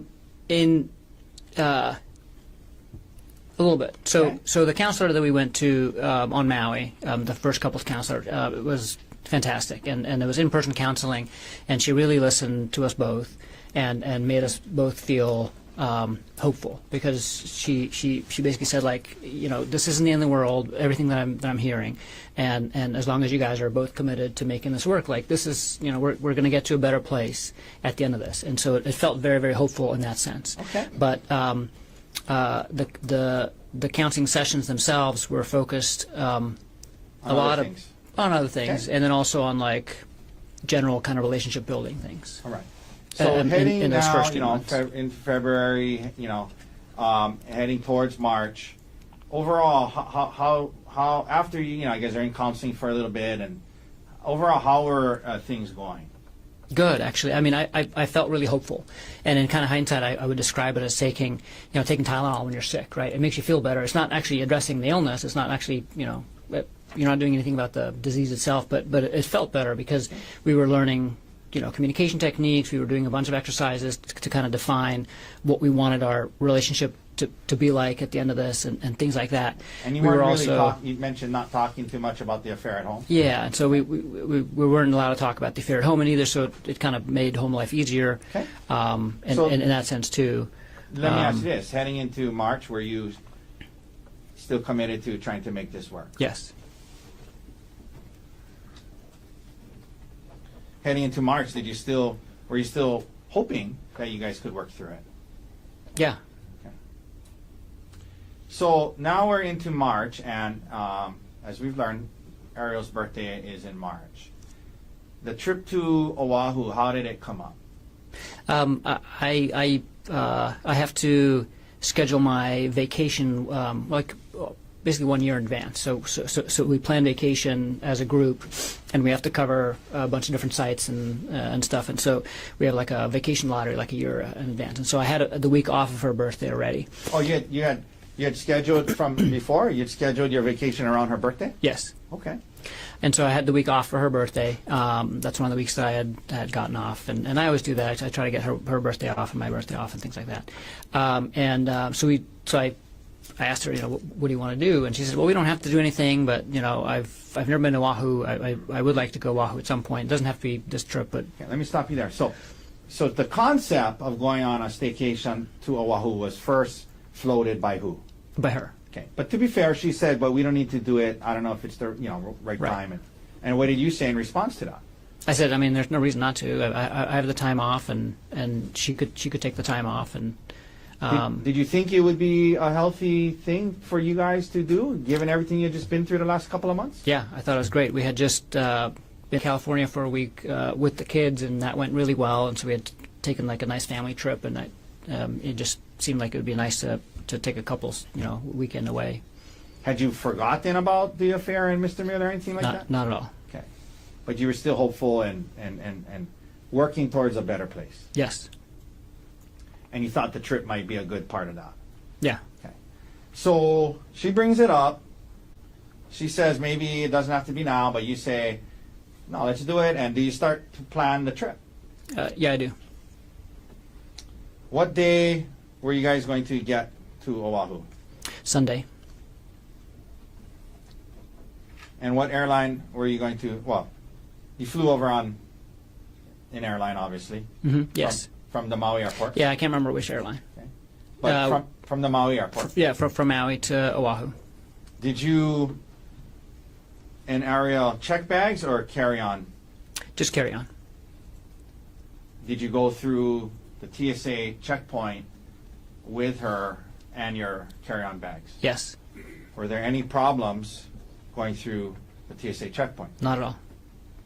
No, the bags weren't searched or anything. You land on Oahu on Sunday now, I think you said? Sunday morning. Sunday morning. What was planned for the first day? The first day, we were gonna do like a couples spa therapy, like a couples massage, at the hotel, Okay. and then just walk around Waikiki and shop and just kind of explore Waikiki. And was that what you guys did? Yes, And how'd it go? it went great. Yeah. 1 second, Your Honor. This is 172. Your Honor, may I approach with what's been marked as Defense Exhibit 172? Yes. Okay, I want to show you this Gerhardt, you recognize that? Yes. What is that a photo of? It's a photo of us at the hotel. Okay, on the day, this, at the top it says March 23rd. Does this look like it was the day you guys got there? Yeah, this is right after we got there. Fair and accurate depiction of how you guys looked that day you got there? Yes. Your Honor, could I please move into evidence defense 172? Mr. Garner, No objection. was it marked for identification as defendant's exhibit 172 is received into evidence? Could we please publish? Okay.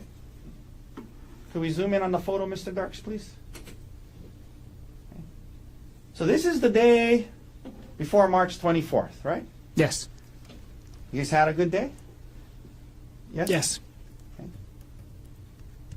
Did you plan this trip on Oahu to try and kill your wife? No. Were you trying to do something nice for her birthday? Yes. Okay.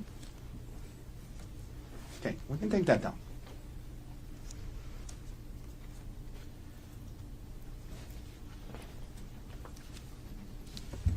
Let me also approach, please, or may I please approach with Exhibit D 173.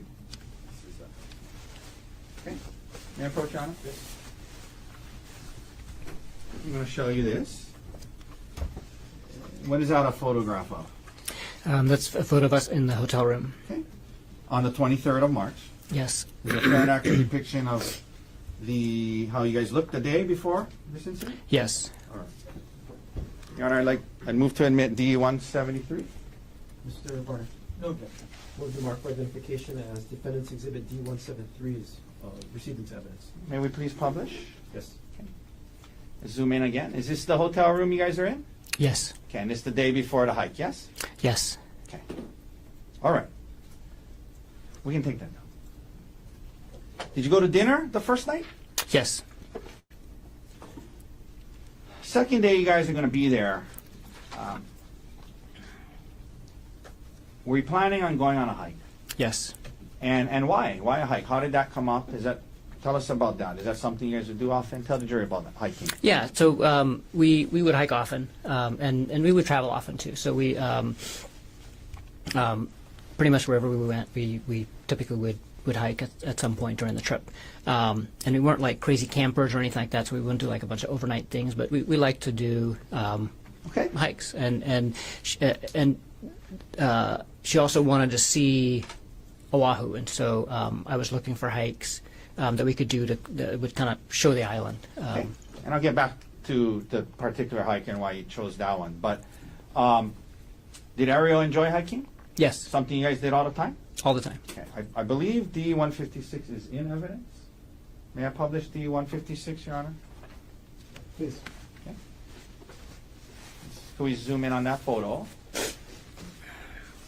So is that Yeah, that's at Iao on Maui. okay? And that's a hike you guys would do. It's like a secret hike behind the Iao monument that you can do if you know where it is. Some steep cliffs here and there. A lot of them, yeah. Okay. All right, we can take that down. You know, there was testimony about how the hikes that day on the Palipuka Trail, it made her feel uncomfortable, Arielle. Had you guys been on hikes or activities before with equal or greater heights and cliffs? Definitely. Did you guys ever go bungee jumping? We did. Okay. Tell the jury about that, where that was, and what that was like. Yeah, so we got engaged in South Africa. We did a 2-week trip there and met a lot of my family and friends and did a lot of sightseeing and got engaged. And as part of that trip, was the bungee jump? We went bungee jumping. Yeah. Off of what? It's called Blokran's Bridge. It's a bridge that spans a beautiful canyon in South Africa, and it's a 700-foot bungee jump. It's one of the tallest bungee jumps, Yeah. one of the tallest commercial bungee jumps in the world. And Arielle did that? Yes. Could we please also pull up Exhibit D 149? That's already in evidence. Let's let the clerk confirm it. Please. Okay, thank you. Would you guys go zip lining? Or Yes. have you gone zip lining? Yes. Okay. Yeah, that's Costa Rica. That's in Costa Rica? Costa Rica? Yes. Okay. We can take that down. In your entire relationship, when you know there were, whether it would be bungee jumping, the hikes with steep cliffs, zip lining, Had she ever expressed any concern about hikes before? We are both very cautious people, and we stay safe, and so we don't end up going close to the edge. Our friend Gianna likes to go and pose for crazy pictures, and we didn't pose for the super crazy pictures, but we would always do the hikes and without any concern. Okay. As Even long as- ones with steep drop-offs. Yes, for sure. Okay. Now, there was testimony from Detective E. Numa about some of the searches you did on hikes. And first of all, there was some searches in there about Maui hikes. Why were you searching hikes about Maui in that early March time period? I was looking for hikes on Oahu, and then while I was looking at hikes, I just started kind of looking at hikes that I had meant to look up in Maui too. We hiked a lot on Maui, and we had done all of the kind of the ones that are easier to find out about, and so we were talking to a bunch of people that are from Maui and getting recommendations for hikes. And so when I was looking up hikes, I was looking up some of the Maui hikes as well. I also looked up some hikes on Kauai that I'd heard about that I wanted to do in the future. Did you also hike with Emile? All the time. Okay. On Maui? On Maui, yeah. He loved hiking and jumping off waterfalls. Okay. So you do the research. Do you come across the Palipuka hike? Yes. And what did you learn about it, and why did you choose that one? What were the things that made you choose that one over the other ones that you researched? It just seemed like a really cool spot that you end up in, where there's this hole in the mountain you can look through and take pictures. And the hike itself seemed fun because it provided a bunch of great views, but it was also kind of close to Waikiki, and it wasn't too long of a hike. Why did it matter if it was really long or not? We didn't want to spend the whole day out, so we were only going to be here from Sunday to Tuesday, and so Monday was our only the only day that we were here the whole day, and we wanted to hang out by the pool for So part was of the the plan, go on this kind of shorter hike and then go hang out at the pool the rest of the day? Yeah. Did you also make a dinner reservation at Yes. Set Yes. for that night? Yes. Did you explain to Ari ahead of time that you had found this Palipuka hike? Yes. Did you tell her a little bit about it? Yeah. Did she object to it in any way? No, not at all. She sounded excited. Excuse me? She sounded excited.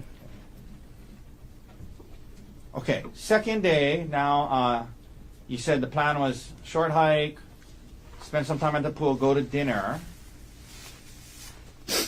Let's talk about that day. So that was that her birthday, we've heard? Yes. So you guys wake up, and already in evidence is States Exhibit 133.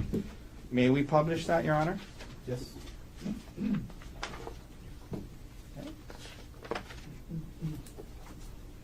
Okay. Did you give her a birthday card that day? Yes. Yes. Okay, we're not going to read the whole thing, but did you mean the words you wrote in there? I did. Okay. We can take that down. Did you also get her a birthday present? I did. What did you get her? It was a necklace, like a Koa wood silver necklace. Okay. You wake up, what do you do before heading out to the hike? We had breakfast at the hotel, and then next door to the hotel was a bakery where we got some coffee and some pastries. Okay. May I approach with D175? Yes. What is this a photo of? Well, do you recognize it? Oh, that's Ari at breakfast at the hotel. Okay. Is it a fair and accurate depiction of how she appeared on the day before you left for the hike? Yes. All right. Could we please admit D175 into evidence? Mr. Garner, No objection. what has been marked for identification as defendant's exhibit D175 is received into evidence.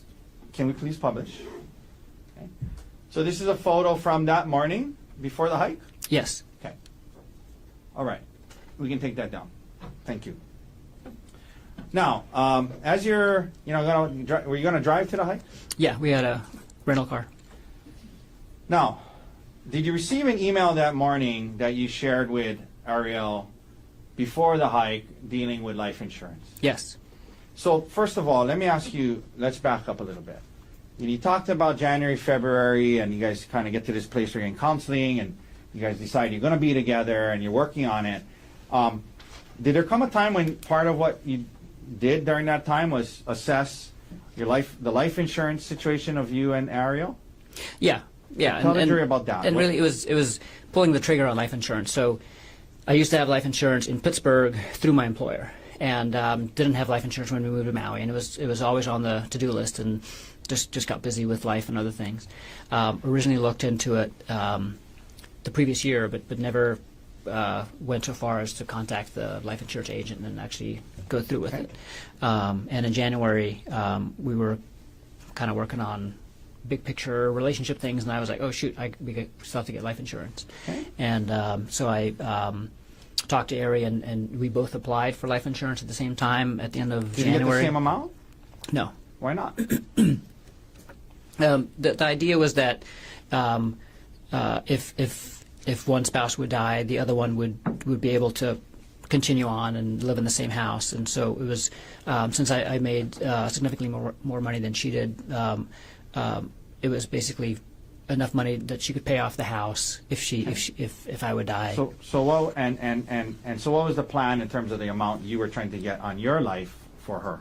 1.5 million. Okay. And then when you guys did the analysis of what, if something happened to her, you would still have your salary to pay for the house and whatnot.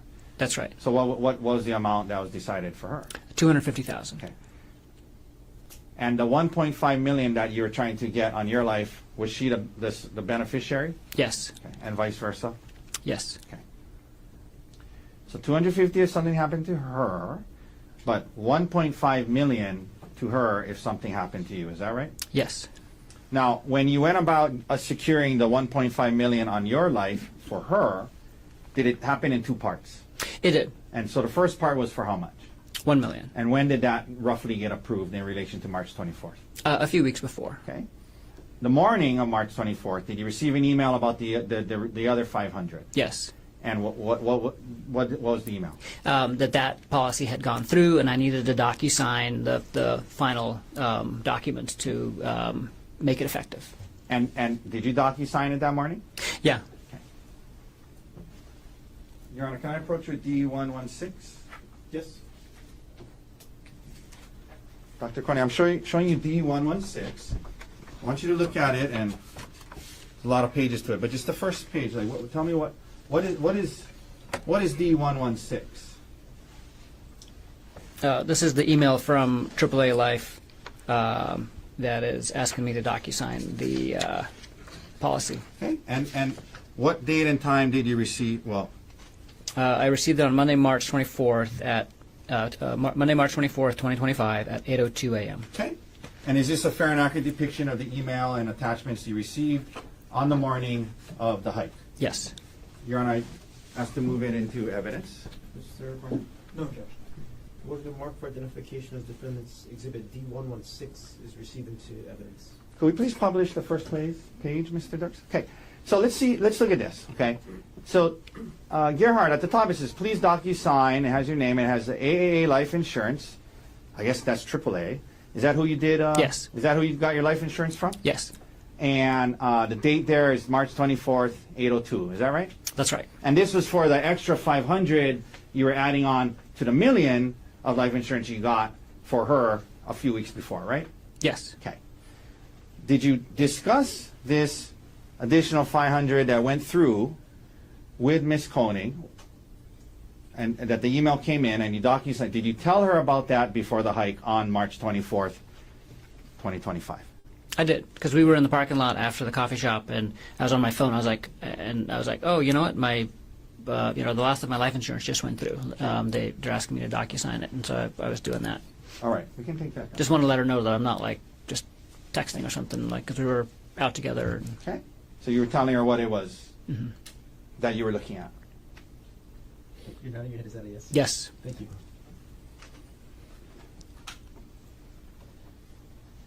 And so, from that point on, if something happened to you and in an accident or whatnot, she would get $1.5 million, correct? That's correct.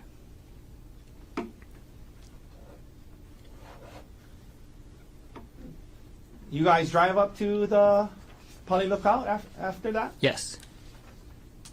you get to the parking lot. Was it crowded when you got there? It was. Did you guys go? What did you guys do first after you parked? We went to go. Actually, I think she went to the restroom first. And the porta potty? No, there's a bathroom Okay. at the lookout, Okay. and then we went to the lookout. You went to the lookout. Now, Ms. Konig testified about this thing about how it looked like they were hikers trying to find a trailhead, and then you said, oh, wait, we want to be alone. Did that happen? No. How hard is it to find the trailhead?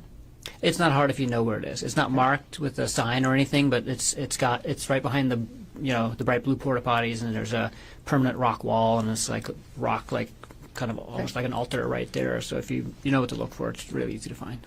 After looking at the lookout, did you guys start the hike? Yes. You head up the trail, and as you're heading up the trail, did you guys stop and take any photos? Yes. Okay, and can we?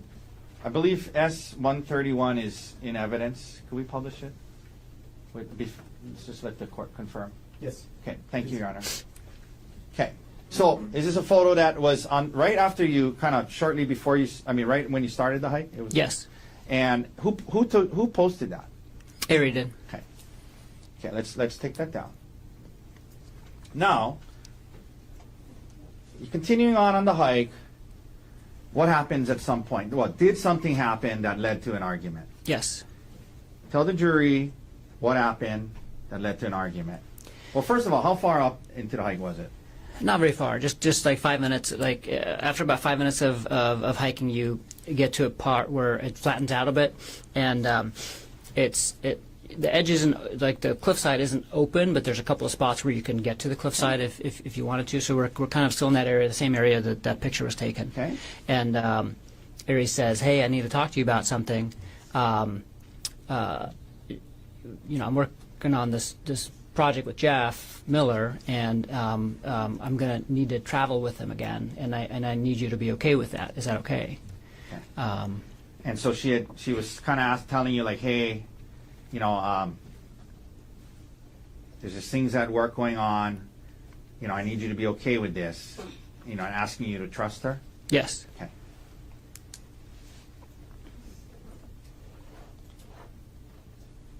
Again, you mentioned you guys weren't talking about the affair at home anymore because of counseling, correct?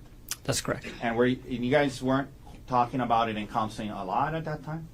We hadn't gotten to That. kind of the core of it yet. So she brings this up. What is your reaction to it? I'm very surprised, yeah. Were you upset and angry? I wasn't angry. I was surprised and upset, and I told her no. Like I'm not okay with that. And not only am I not okay with that, like I'm never going to be okay with that. Like we haven't dealt with that part. Like the only reason why I was okay with her still even working there is because we had placed these limits on their communication. But in my mind, like she still needed at some point to quit her job, and this was only put on hold while we were trying to deal with all these other things. She basically said like, well, I can't quit my job right now because I don't even know if I want to stay with you. So we were dealing with like the issues that she brought up first, but it's not like any of the affair had been resolved at all. Like it had just kind of been put on hold. And so how did you feel that she would even think that this would even be okay? Yeah, I mean it made me realize that we were just not on the same page at all in terms of like here I am just kind of like sublimating my feelings and focusing on her hurt and waiting patiently for her to do the same to me, and this made me feel like she wasn't intending on doing that ever. So what did you say back to her? Were you guys kind of arguing about it? Yeah, we were for sure arguing. Okay, and then so what did you say anything to her? I just said, out? Yeah, I said like I need you to move out. Like this has gone far enough. I need you to move out, and I'm going to tell people why you're moving out, and I'm going to show them what you did, because like unless you face this and unless you take full accountability for this, like we're never going to get through this. So and that was like after you guys had been kind of arguing for Yes. a while about. I mean, an argument starts, you guys are arguing, you're telling her no, you're telling her all these things. Yeah, I mean, the argument developed more, more slowly than what just happened, and there was other things said too, but that was... That's how it culminated with you telling her, well, if that's the case, if that's how you feel, you got to move on. Yes. Okay. What did she say anything to you about her mom and Gianna? She did. So, like, earlier in the conversation, she had be like, well, what if my mom chaperones my work trips with him? And I was like, no, like, I'm still not okay with that. Like, and that's not a long-term viable solution. And then later in the argument, when things kind of got heated, she was like, well, actually, my mom just said that she'll chaperone the trip, and she thinks Jeff is interesting and can't wait to meet him. And I'm like, you're obviously telling them a whole different version of what happened than me. So in the argument, in her effort to say for you to be okay with it and go on the trip, she said, well, what if my mom chaperones me? Yes. Okay. After, it comes to this point in the argument where you say, well, you know what, you got to move out there. I'm going to tell everybody what you did. I mean, it was a pretty, it got to kind of it was not a good conversation, it sounds like. Yeah. Okay, so what did you do next? I stomped off. I just stomped off up the trail. And this was a point where we were both really kind of just upset with each other, and I went one way and she went the other way. How far up did you go? 5 to 10 minutes. Okay. Why did you turn around? I was kind of at a loss of not kind of a loss. I was I just didn't want to be there. Like. Did it make sense for you to keep going on this hike? No. I like 5 to 10 minutes in, I was like realizing kind of where I was, and I was like, I don't want to be here. I want to go home and like start dealing with what we need to deal with. I don't want to, I got to the point where it opens up and it's like these beautiful views, and I'm like there by myself and upset, and I was like, I don't want to be on this hike by myself, upset, and I don't want to do this hike. I'm going to come back and do this hike at a different time when I'm happy. I was really looking forward to doing the hike. When you headed back down, were you expecting Arielle to be where you had left her? No. Where were you expecting her to be? I thought she went to the car because I saw her head down the trail. And there was testimony that when she said when you got there, you said, "Oh, you're still here." Did you say that to her? Yes. And is that because you assumed she had gone back to the parking lot? Yes. How far away from the parking lot were you guys when this argument started? Like 5 minutes. Okay. Or less, probably. Yeah. Okay. Now you get back. What is her demeanor and behavior like now? Like a 180 reversal, basically. So she was like extremely apologetic, and said, basically, I'm so sorry. You're right. Like, I need to take accountability, and like, let's just, not ruin the day. I don't want to ruin the day. I don't want to ruin our trip, and let's keep talking about this in therapy. Okay. And she said, like, I won't travel with Jeff. Did you guys end up taking a selfie? Yeah. First, she was like, again, like almost manic, like super happy, and was trying to basically, get me to be in a better mood. And she was like, I'm gonna climb this tree, take pictures of me in this tree. And so she handed me her phone, and I took some pictures of her in the tree. And then after that, she said, let's take a selfie by the cliff's edge. That was her idea. Yes. Okay. Did you guys take one? We did. And what happened after that? Right after the selfie, I just remember kind of staying at the edge there and looking over the edge and just kind of still in thought about everything that had just happened and what's going on. And then I felt like a shove, Okay. and I was almost pushed over the edge. Okay. You felt a shove. Okay. Who shoved you? Ari did. What did you do right after that? Barely caught myself and turned around and looked at her and was like, what the fuck was that? Like, Okay. Turned around and it was like what like was like kind of in shock, like what the fuck was that? yes. Okay. And then did you move towards her? Yeah, I did. I was like just asking her, like, what was that? And started walking towards her.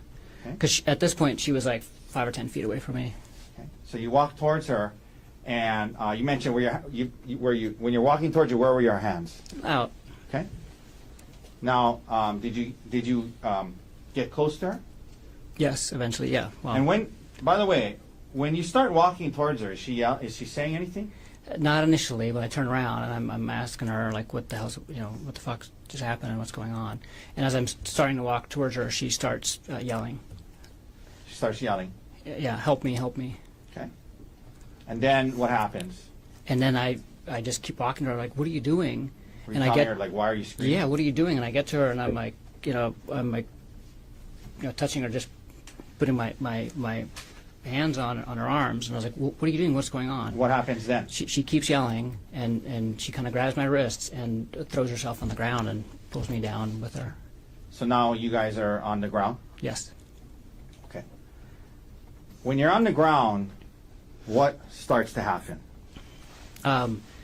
She's holding on to me, and I'm trying to figure out what's going on, but I'm also at this point trying to let go of, like, trying to get free, because she's like actively holding on to me. Like she has her leg like wrapped around one of my legs, and like is actively holding on to me and is yelling.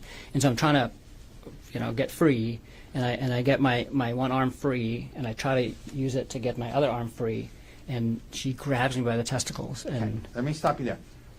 Did you ever, in the course of this whole thing you described so far, ever try to pull her towards, push her off, or drag her towards the cliff's edge? No, not at all. Okay. So you guys you're on the ground. She's kind of holding on to you. You guys are. Would you just kind of like a scuffle going on? Yes. Okay. And her legs wrapped around you. Yes. You mentioned we got right up to the point where you said she grabbed your testicles. Is that right? Yes. How hard did she grab it? I mean, this was, like, Pretty hard. she, like, was holding on to me by my testicles, basically, like, that hard. Okay.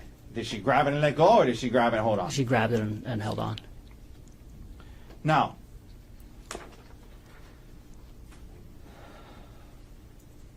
what happens after she does that? Then I try to free my testicles, and so I'm, like, thrashing with and I get both hands free, and I'm trying to get her to let go of my testicles, and then she hits me with a rock on the side of the face. Okay. So she's holding on to your testicles. You're kind of focused on that, obviously, and then at some point while you're focused on that, you And it happened all really fast. Yeah. But yeah, That's I'm glad you raised that up. Was this like happening slowly, where you had it time all to happened within, like, probably less than a minute, maybe quickly? slightly more than a minute, but 2 minutes or something. but you weren't timing it. From the moment that, like, we were on the ground and she was grabbing my testicles, was like It happened quickly. everything after the grabbing of the testicles happened very quickly. Okay. And you weren't timing it or anything. No. This is just your estimate. Okay.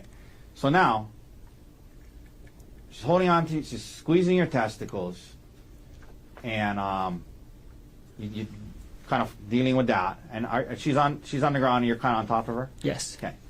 And you said then you felt you got hit with the rock. Yes. Where'd you get hit? On the left side of my face. How many times? She kept doing it. The first blow she landed really well, and after that I was able to block Okay. fairly well. She did, like, land a couple more, but not as bad as the first one. Does she still got your testicles? Yeah, so she's, like, holding my testicle and just, like, Okay. hitting me like this. And now do you stop dealing with your I'm testicles? just and- focused on the rock at this point. Okay. Yeah, Okay. yeah, Did it hurt when you got hit with the rock? you did. Could we publish what's in evidence as Exhibit D30, Your Honor? Yes. Okay. Okay. Gerhardt, is this where you got hit with the rock? Yes. Is that the area? Yes. All right. We can take that down. Now, you get hit with the rock. Explain to the jury what happens next and why. I was able to wrestle the rock out of her hand. Does she still have your testicles? Yes. Still squeezing them? Yes. What do And you do? I was able to, like, So we're like, she's hitting me, and I'm like blocking, and then I start like, you know, and I get Is her there a wrist. scuffle over the rock? Yes. Is it near her face? Yes. I mean, it's yeah, it's And then what right. happens? And I finally get the rock. What'd you do? I hit her with the rock. How many times do you think you hit her? I hit her 2 times. And when you did, was she still holding on to your testicles? Yes. At least initially? Yes.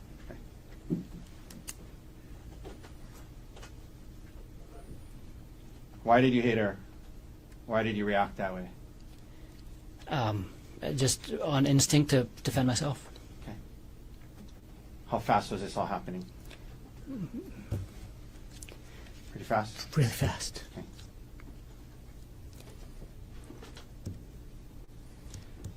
In between when she hit you with the rock and in between the time she hit you with the rock and when you hit her with the rock, were you able to safely retreat and get away from her? No. Yeah. Why not? She was holding on to me. Including your testicles? Yes. Did you hit her in the face or the eye with the rock? No.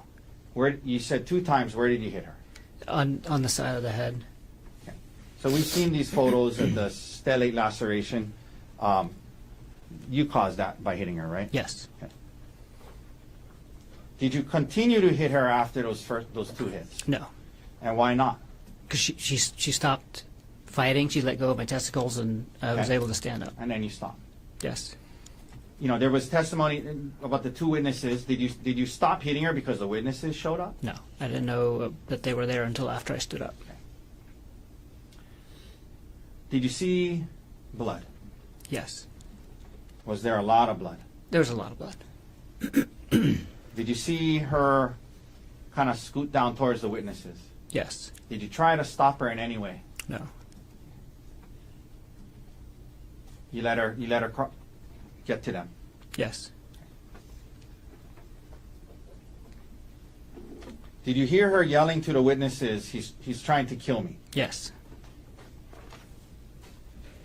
Gerhardt, did you have any syringes on the mountain that day? No. Did you try to poke her or stab her with any syringes? No. Okay. Now, Gerhardt, she scoots away. She's now with the 2 witnesses.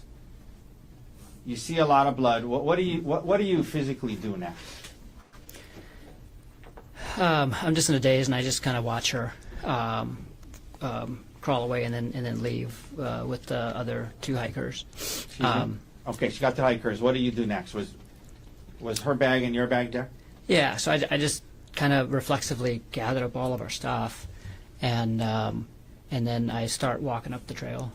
Let me ask you this. At this point, immediately following what just happened, you saw, you guys had this scuffle. You saw a lot of blood.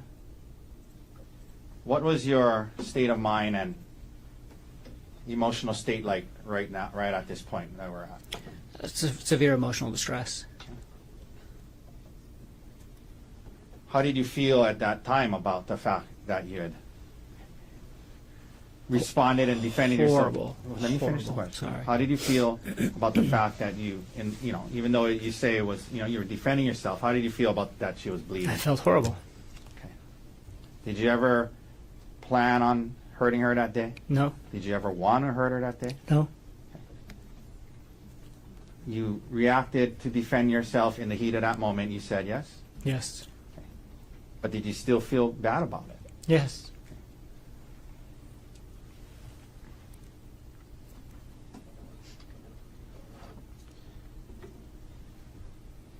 You mentioned that you were in some kind of extreme emotional distress, I think you said. Okay. Yes. Did you become, at some point after that, suicidal? Yes. Why? Tell the jury why. To the best of your understanding. I just felt hopeless at that point in terms of everything. Like I felt horrified about what I did to her. Like that I caused this to her. That I had resorted to violence against my wife, the person who I loved the most, in the world, and just kind of felt hopeless in terms of our relationship too. Okay. And that being said, I mean, in that moment, were you defending yourself when you reacted that way? Yes. Objection cumulative. Yes. What did you do next? Now you're heading up the hill. What do you do next? I just kind of kept walking up and kind of got to the same place that I had made it the last time, where the trail opens up and you're finally on the ridge, and Were you thinking about jumping? I'd already decided. I decided to jump, and kind of last second made the decision to call Emile just to say goodbye. Okay. So this incident happens. You talked about the emotional state you were in. Did you believe your marriage was over? Yes. Did you believe you heard her yelling to the other people that he's trying to kill me? Yes. You saw how bloody she was. Yes. Did you believe that your career could be over? Yes. Did you you became suicidal? Who's the one person in the world you wanted to call My son Emile. before you jumped? Yes. Were you in a good state of mind when you made that call? No. How do you feel about the fact that you put him in that position and made that call to him? So many feelings because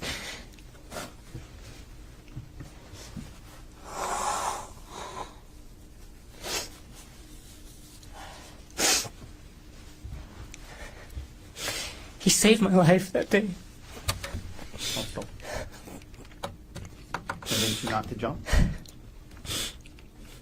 He saved my life that day, but I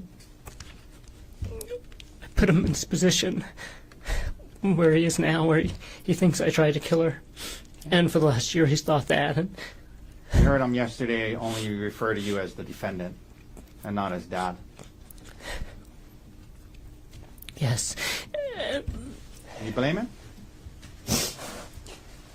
Sorry, one second. You take a break. No, I don't blame him. I had such good intentions of calling him, but In the sense that you wanted to say goodbye. I wanted just to say goodbye and tell him how he's an amazing person and he should live his life to the fullest. And Okay. Okay. Let me stop you there. Okay. Okay. Let's talk a little more specifics about the call. Okay. First of all, where were you when you faced? Well, was it a FaceTime? it was FaceTime, yes. Okay. Where were you when you did this FaceTime call? It was in a spot where the trail wasn't right next to the cliff edge, because the cliff edge at that point wasn't really an edge. It was like a 10-foot kind of sloped part, and then the edge. And so I was basically between the cliff edge and the trail, kind of hanging on to the side of the mountain.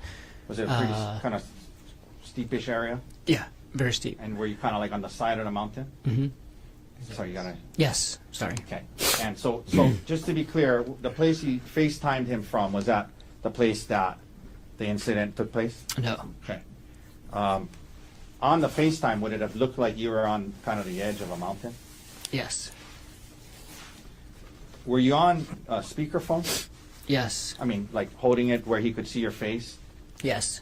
Now, And I showed him the view and where I was. Like, there was testimony from police officers that it was a windy day and notoriously windy area. Do you recall it being pretty windy that day? it was windy. Yeah, up there. So you're on the side of a mountain. You have him on speaker on FaceTime. It's windy. Is that right? Yes. Okay. You were extremely emotional at that time? Yes. Okay. So that's the context of this phone call, correct? Yes. Did you tell him that Arielle you were calling him to say goodbye, is that right? Yes. Okay. Was your purpose to explain to him every last detail of what happened? No. Okay. But you did tell him several things, right? Yes, Did you tell him that Arielle had been having an affair? I did. Okay. Did you tell him that, she got hurt, her head was bleeding? Yeah, after he asked about the blood on my shirt. Now, did the word kill come up in the conversation? It probably did. What do you recall explaining to him about that? I don't recall explaining.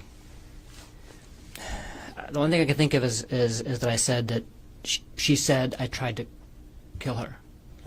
Okay. So let's break back that up. Yeah. So you told him that the blood was hers, yes? Yes. And you're telling him that you're going to jump, And yes. okay? And did you tell him something about? Well, we're going to get to the part about the police, but you're telling him about how you're going to jump, and you were saying you heard her say to the witnesses, he tried to kill me. Okay. Were you explaining that to Emile? No. So What I were was you saying? I was talking to myself at the same time too, and I was basically saying because I remember saying wow, this is so hard because it turns out killing yourself is a hard thing to do once you actually go and do it. Okay. And so I was talking to him about saying goodbye and she had an affair and those things, but then I was also kind of talking to myself and I think I was saying to myself she said I tried to kill her. She said I tried to kill her. Okay. Were you confessing to him that you were trying to kill Ari that day? No. Okay. Did you have an intention to kill Ari that day? No. Okay. Would you have said it that way? I tried to kill Ari that day. No. Okay. But you don't dispute that the word kill probably came up. No. Okay. And can you understand how Emile in that conversation could have got that impression? Yes. Okay. So what else happens in this first call? What do you mean when you say he tried to convince you not to jump? He just and I mean, to his credit, I mean he just reminded me that I had a choice basically. Okay. Reminded me to have a choice. Yeah. Because he So- said do you really have to do this? After that, you got off the phone with him. You didn't jump, right? No. Okay. There was a second call an hour later, Yes. and he testified that he was at his Ari's parents' house. Is that right? Yes. Okay.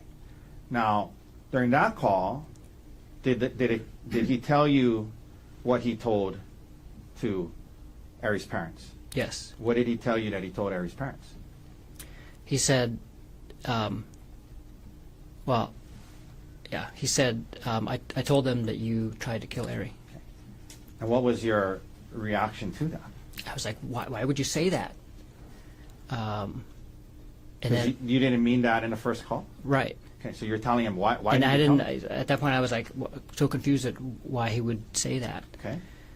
And then what did you say to him after that? And then I said, I gotta go, I gotta get off the phone. And did you say to him, because you were going to kill yourself again? Yes. Did you say to him, I said, I never mind, I gotta think about this. I'm probably gonna kill myself. okay. Did you say something to him about, I got to go so the police won't find me? Yes. Okay. And what did you mean by that? Why were you trying to avoid the police? I didn't want my choice of killing myself taken away at that time until I had made the decision to either do it or not. Okay.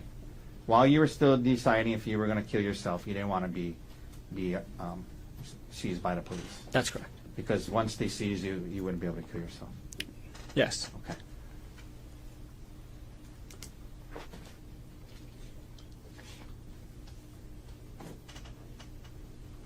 After the second call, what did you do? I just stayed on the mountain, kind of in the same general area. Were you actively moving around, dodging the investigators? Not really. I moved around a few times, but I mostly mostly just sat and actually was in and out of sleep most of the day. if like my recollection was that like a couple of hours had passed, and then I realized what time it was, Okay. and it was getting. Let me ask you this. getting There's dark. been some talk about Arielle's bag. Did you initially have the bag? I did. What'd you do? What happened to the bag? I honestly don't remember where I left. I must have left it at some point Okay. on the mountain As you were during that time. During that time. Okay. Now,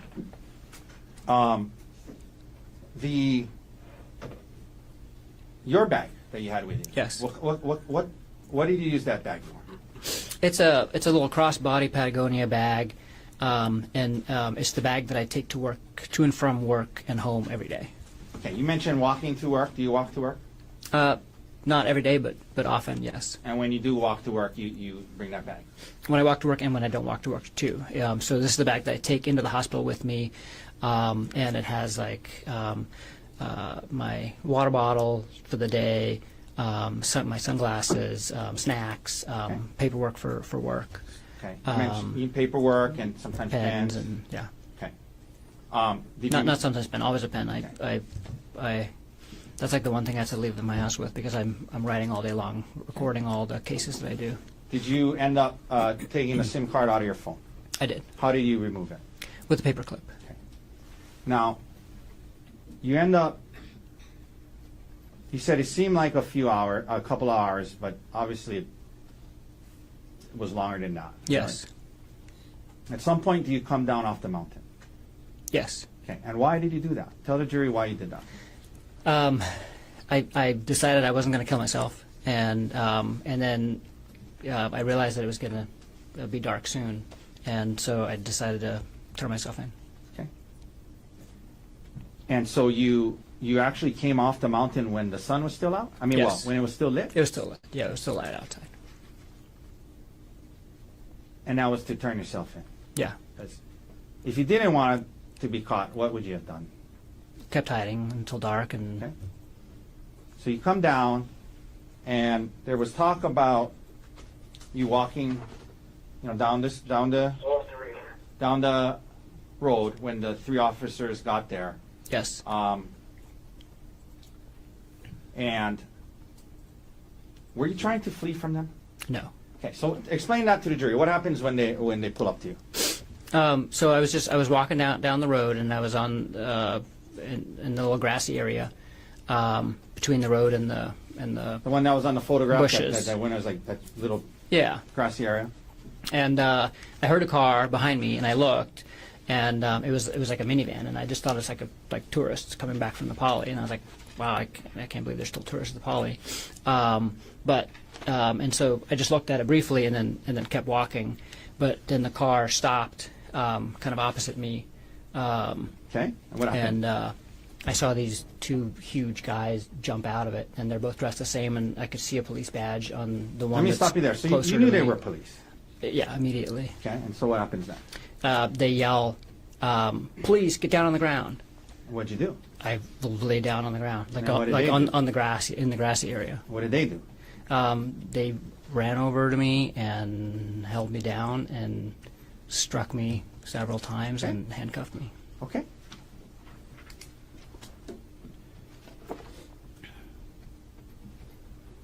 Did you fall on your face with the officer falling on you in that transaction or interaction? No officer fell on me at all during the entire thing, and I did not fall on my face. Did they hit or punch you in the face? No.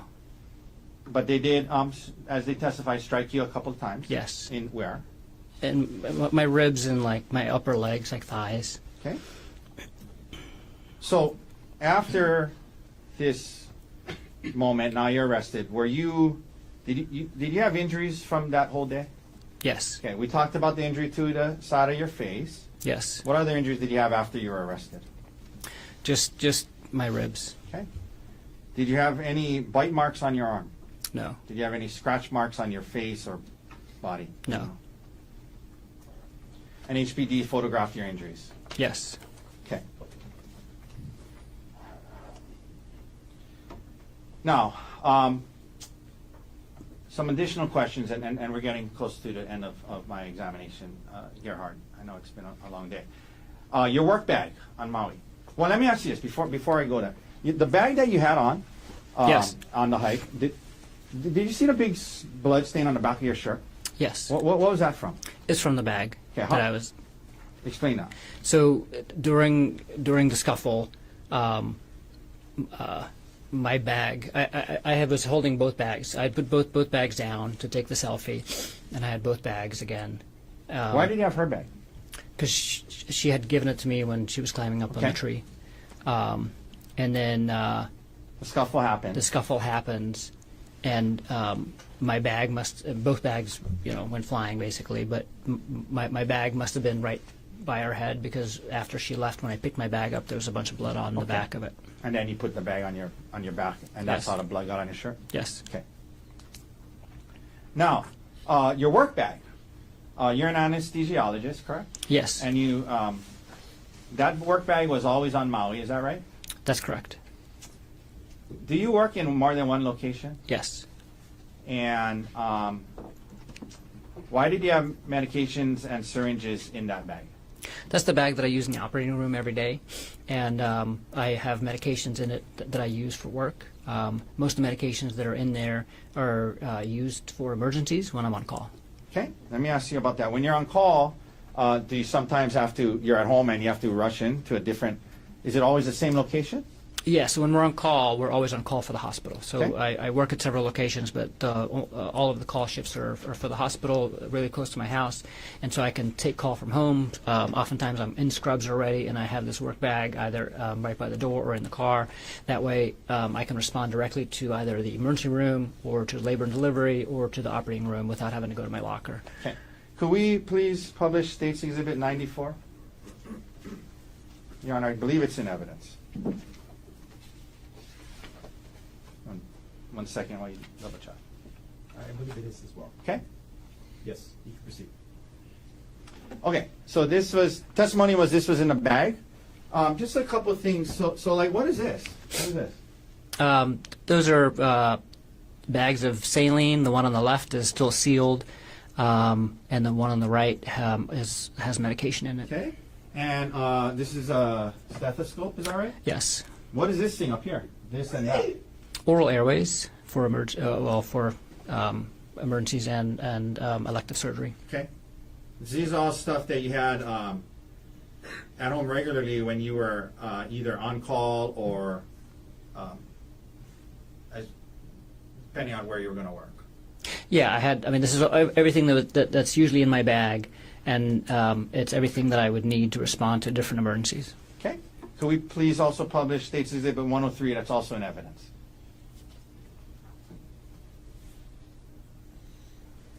Okay. This was also in your bag according to them. Is that your work ID? Yes. Okay. The last shift you had before this trip, we can take that down. Where had you been working? At the hospital. Okay. Do you remember in what unit? Labor and delivery. Okay. So after that shift, would it be normal for you to have that bag? Yes. Okay. Why is that?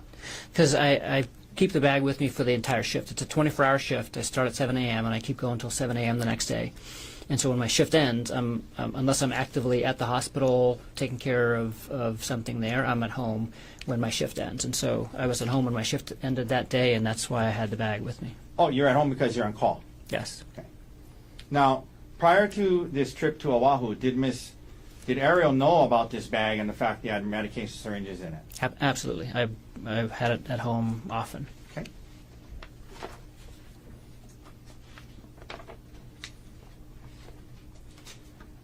Now, just a few last questions, Gerhardt. You testified that you reacted to defend yourself when she had hit you with the rock, and it's all happening fast, and she has your testicles, you grab and you hit her, and it was all happening fast. So you were defending yourself in that moment, is that right? Yes. Okay.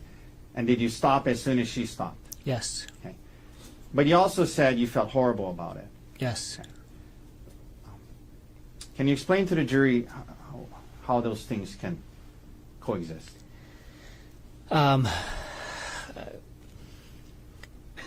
It's I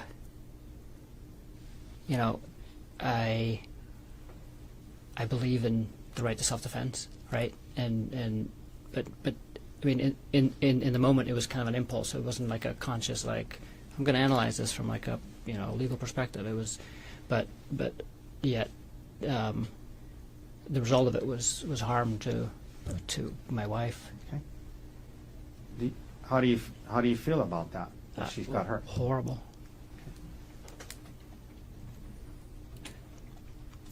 You've learned that she is filing for divorce and seeking full custody of your children, yes? Yes. Do you want joint custody? Yes. More than any. That's. Okay. And there's been testimony that you've been in custody, yes? Yes. Have you been able to speak with your 2 young boys from jail? No.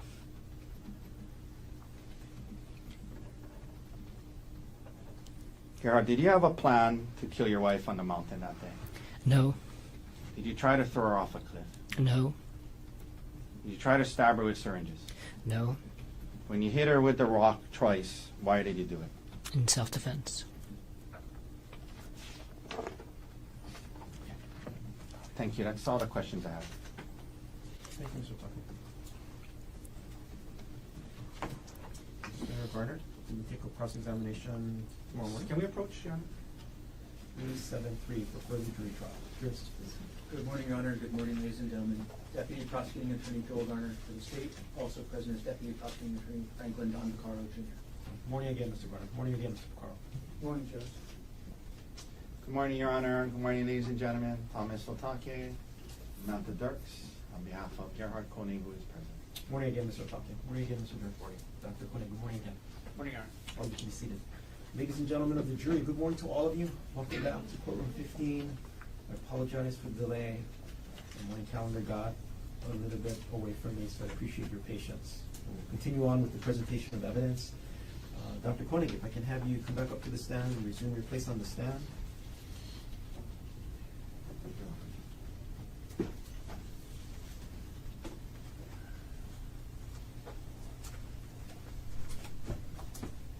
And you can have a seat. Dr. Koenig, you're still under oath. Yes. Mr. Garner, whenever you're ready, you may begin your cross-examination. Thank you.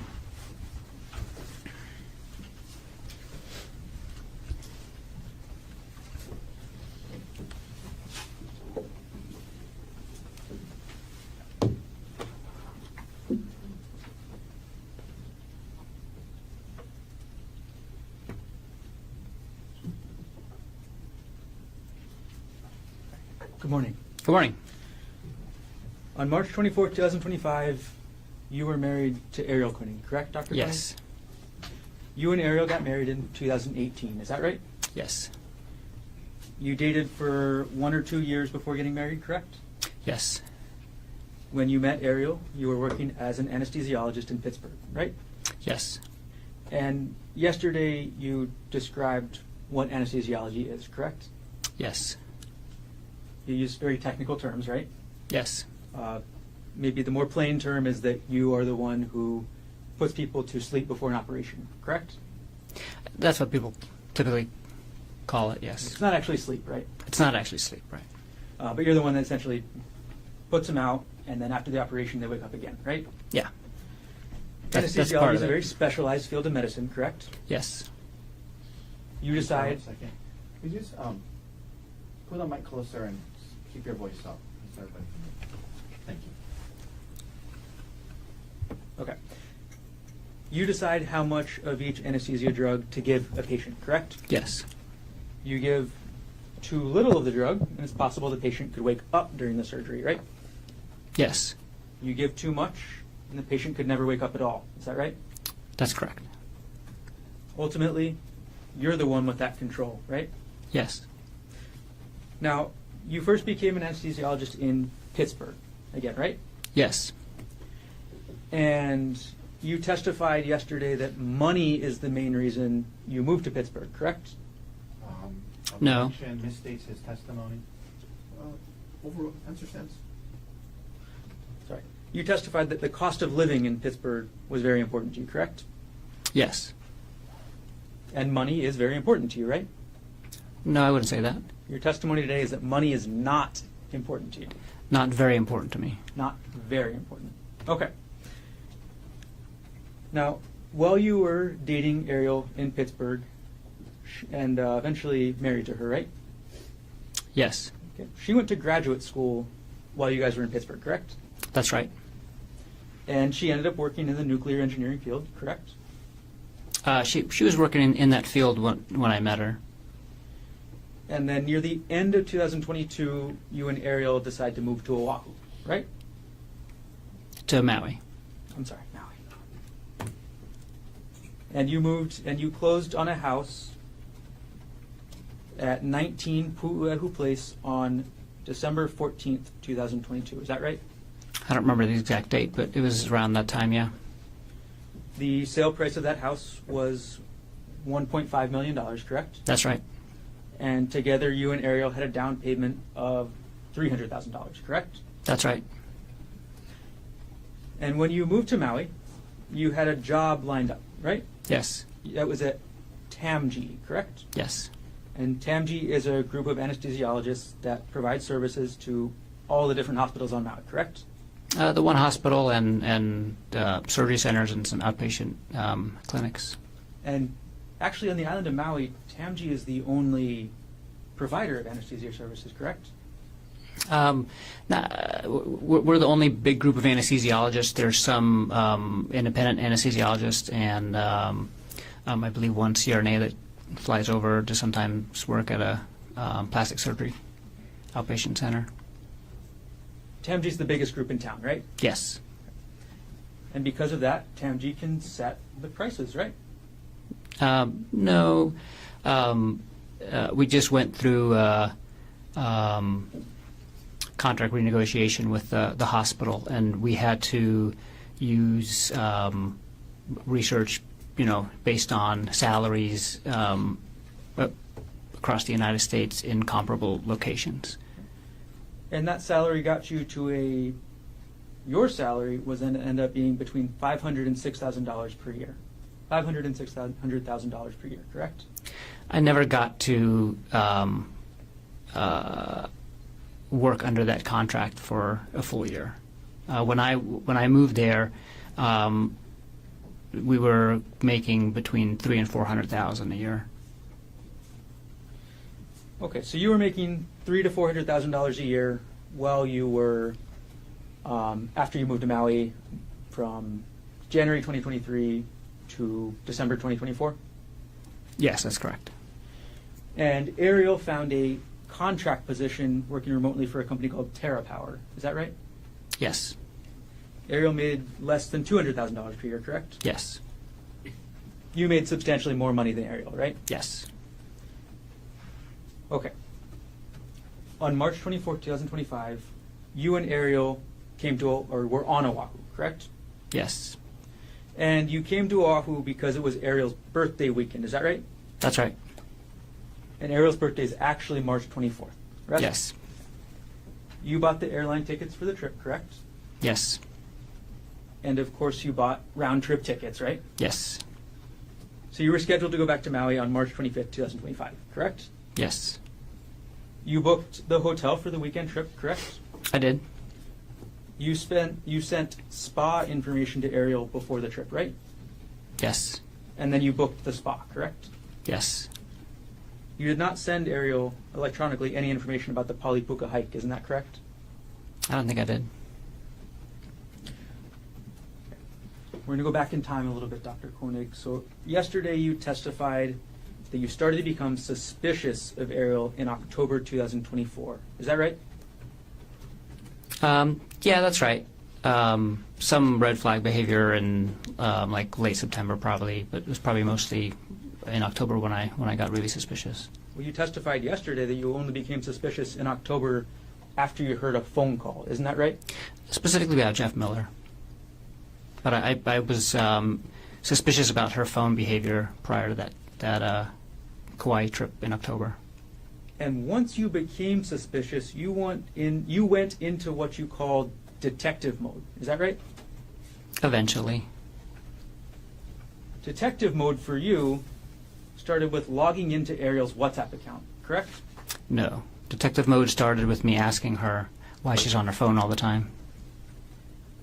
And you logged into Arielle's WhatsApp account, correct? Eventually, And you would watch the messages every day, right? I watched them for 48 hours. You watched these messages as they were being sent, correct? Some of them, if I was at the computer when they arrived. And the laptop that we've all seen in this so far, States Exhibit 240, I'll put it up on the screen.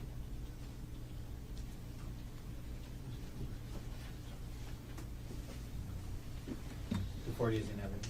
Yes.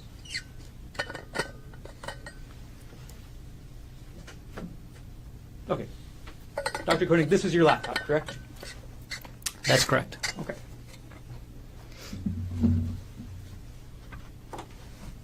So you logged into Arielle's WhatsApp from this laptop, correct? Yes. And you saw the messages between Jeff Miller and your wife, correct? I did. You downloaded those messages, correct? Yes. Not from the laptop. I downloaded the messages from her phone, and then I saved some screenshots on the laptop.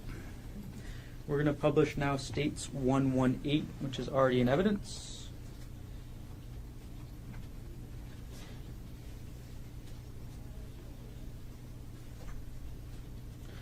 Okay, we have States 118 on the screen, Doctor. This is an email you sent to Bryant Bunting, correct? Yes. Okay, and the first attachment to this email is called Screen Time and Deleted Messages, correct? Yes. I'm going to go to page 2. This is the first page of that Word document, right? Yes. This is the Word document you created while in detective mode, right? Yes. And in this document, that picture at the top, and I'll zoom in, that's the screen of Arielle's phone, correct? Yes. You logged into Arielle's phone to take that picture, correct? Yes. You entered the passcode into her phone, right? Yes. You opened the application to show the screen time, right? Yes. And then you took this photo. Yes, I did. And then you wrote your thoughts underneath, isn't that right? Yeah, I took notes. You took notes, as you would do in detective mode, right? Yeah.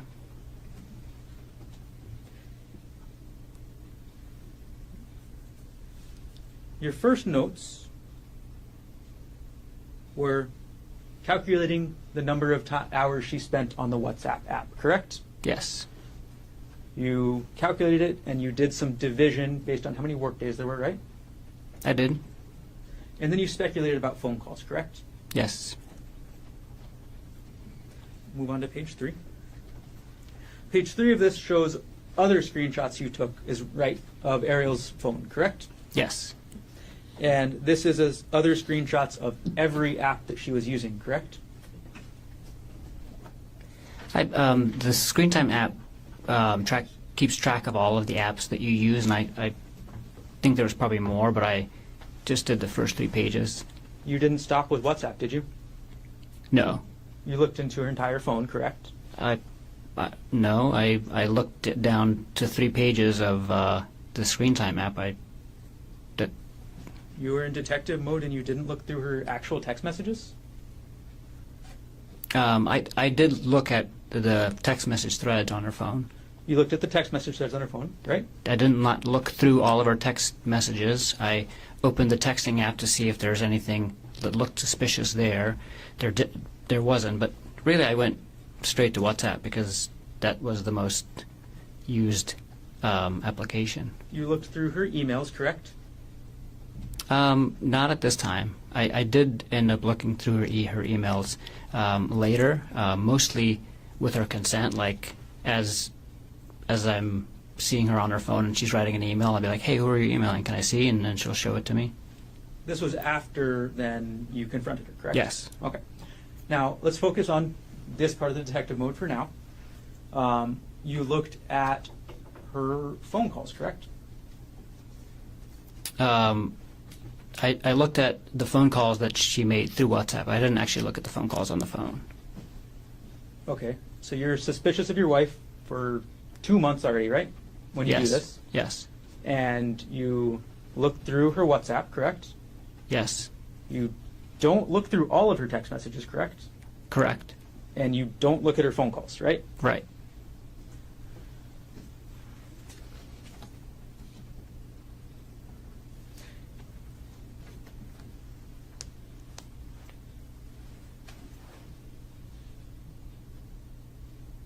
These are photographs of the screen of the phone, correct? Yes. Okay, so you didn't take a screenshot and send it to yourself, right? No, not of this. No. Not for these photos. Mm-mm. Arielle didn't know you were taking these photos, isn't that right? No.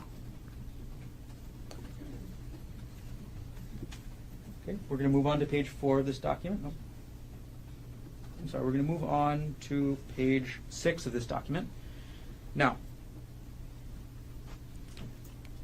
actually, I'm sorry, we're going to just go to page 4. At the top of this document, this is still the Word document that we were talking about, right? Yes. Okay, it is called, again, screen time and deleted messages, right? Yes. So most of the page we're looking at is what you copied and pasted or downloaded from WhatsApp, correct? Yes. But the very top of this page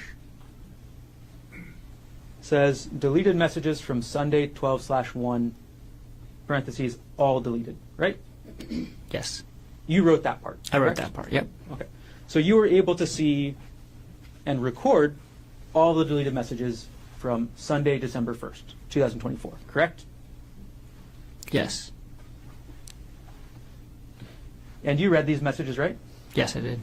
You read them, and starts out, we'll go for the first couple section. Mr. Miller says good morning, right? Yes. He says, I hope you're getting some good sleep, right? Yes. And he talks about his sleep, correct? Yes. And then Arielle says good morning, right? Yes. There's nothing sexual in these messages, is there, Dr. Konig? No.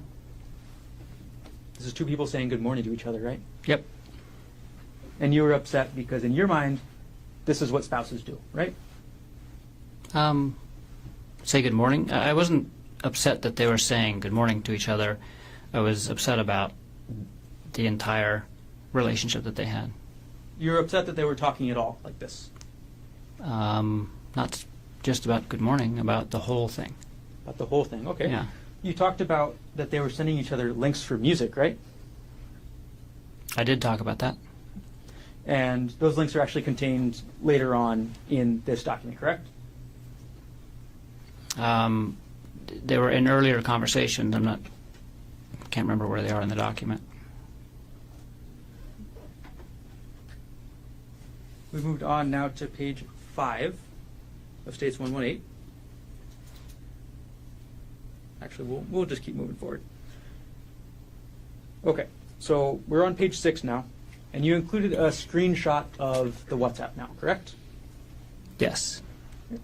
And part of the screenshot, we'll zoom in, is your note at the very top says these are deleted messages from Tuesday 12/3. Correct? Yes. Okay, so far at this point in detective mode, you've looked at messages from 12/1, correct? Yes. You've also looked at messages from 12/2, correct? Yes. And now you're on to December 3rd, right? That's right. And December 3rd is the day that Arielle is going to San Luis Obispo, correct? Yeah, she was actually not arriving until the next day, but she was leaving Maui on that day. And then she had a layover in Arizona, correct? That's correct.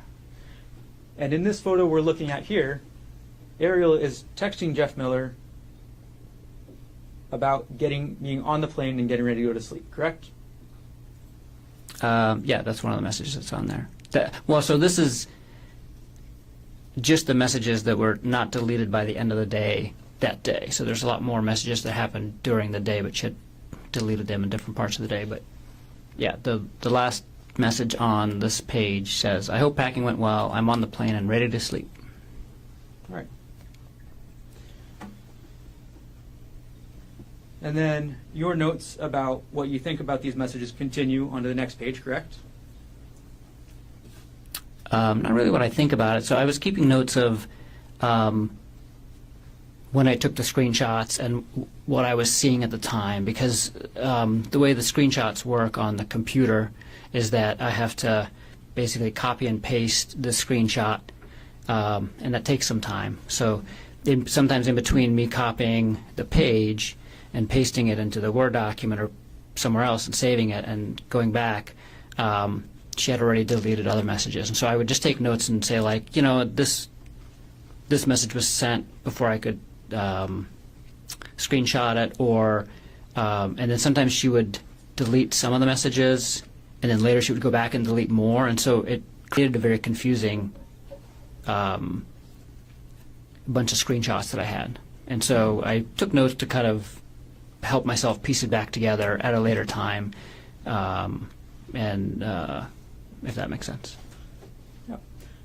Not really my thoughts about what I was thinking about the screenshots at the time. Do you understand? I was just taking notes of, like, the order in which that they came in, and so I can make sense of the screenshots later. And naturally, you were upset as you did this, right? I had a lot of different feelings at the time, suspicious and sad, and not happy. Suspicious, sad, not happy, upset? Yeah, that's probably fair to say. Okay.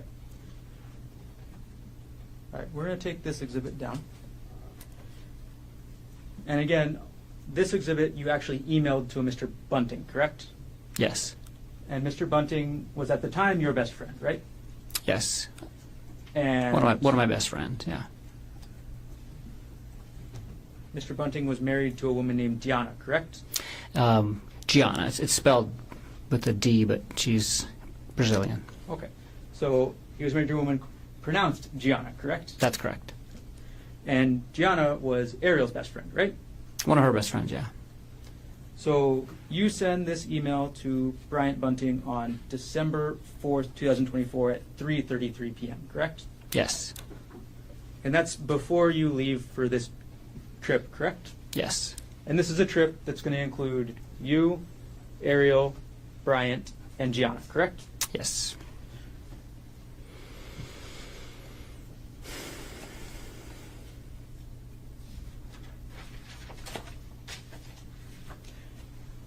You also had 2 other attachments to Mr. Bunting, correct? I don't remember if you could show me. All right, we'll publish page 1 of this exhibit again. Sorry, what number exhibit? This states 118.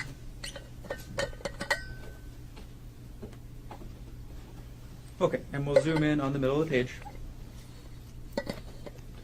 to attachment names. There were 3 attachments to this email, correct?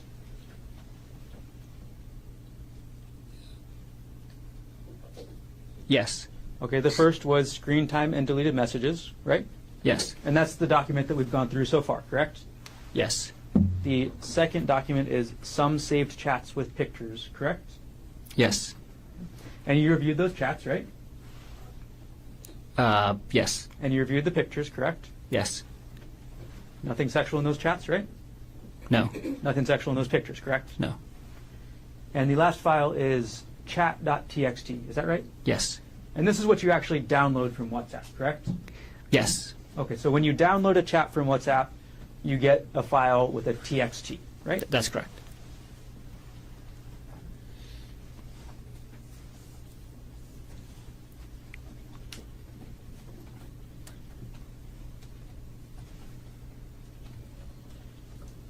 Now, you said already that you were upset when you were reading these messages, correct? Yes. You were upset that she was talking about her personal life with another person, correct? Yes. You're upset that she was talking about her kids, right? Yes. You're upset that she was talking about the kids putting stuff up on the Christmas tree, right? Yeah. I mean, in the context of the whole conversation, yeah, I was upset about that. And you're upset that your wife was keeping these messages secret from you, correct? Yes. So before you confronted Arielle, you emailed these documents to your friend Brian, correct? That's right. And you actually emailed these documents to Bryant, before you even got on the plane, is that right? That's right. So before you even talked to Arielle about this at all, you were already telling Bryant. Is that right? That's right. You didn't give Arielle a chance to explain herself about these, correct? Not before I talked to Bryant that day, no. And you also told Gianna, correct? I did tell Gianna the next day that I was suspicious that she's having an affair. So you told Arielle's best friend about your suspicions before you told Arielle, correct? A few minutes before, yes. You did that because you wanted Gianna and Bryant on your side, correct? That's not correct. You wanted Arielle's best friend to hear about this emotional affair from you, right? No, that's not correct. You didn't want Gianna to hear about this from Arielle, correct? That's not true. Well, you told Gianna first, isn't that right? That's right. You wanted Gianna and Bryant to judge Arielle, correct? That's not true. You wanted to isolate Arielle from her best friend, isn't that right? That's absolutely not true. So after you tell your best friend and Arielle's best friend about this, that's when you actually confront Arielle, correct? That's correct. And you're upset, right? That's not the primary feeling at the time. I was feeling a lot of other feelings, but I was also upset. You're mad, right?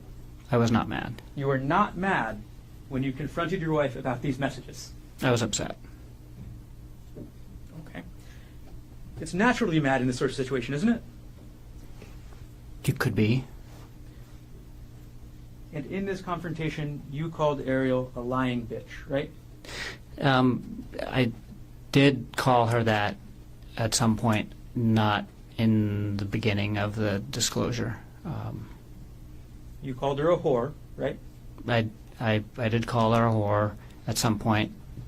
Again, I think within like the first 24 hours and not during the initial disclosure.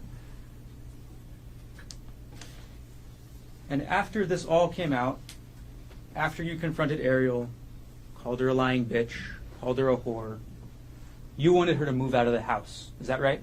That's right. You used an example yesterday where you talked about somebody else moving out for about 3 months and staying in a hotel, correct? That's right. And that's what you wanted Arielle to do, right? No. You just said you wanted Arielle to move out of the house. Isn't that right? Yeah, but you just asked if I wanted her to specifically move into a hotel for 3 months. I had no. I did not want her to move out of the house for 3 months and go live in a hotel. You just wanted her out. I preferred to have her move out while we're dealing with the aftermath of her having an affair.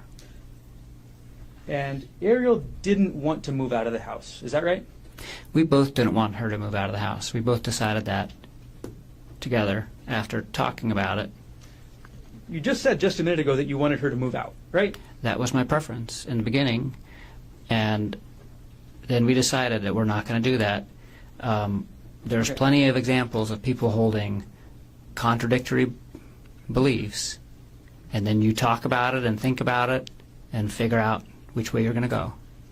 Dr. Konig, Arielle's children were 4 years old and 18 months old at the time that you wanted her to move out. Isn't that right? That's correct.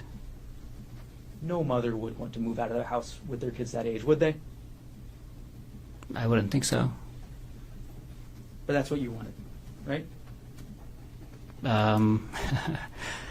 I wanted her to move out of the house for us to deal with the affair, and I didn't want her to move out of the house and harm her children. I wanted both.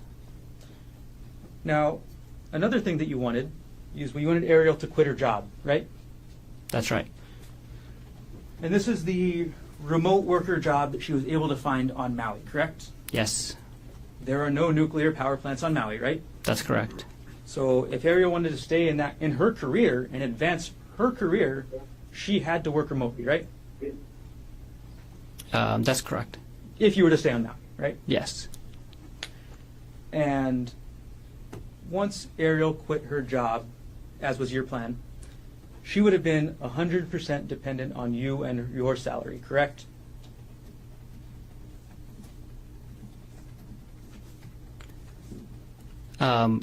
She would be dependent on our assets, which were all shared.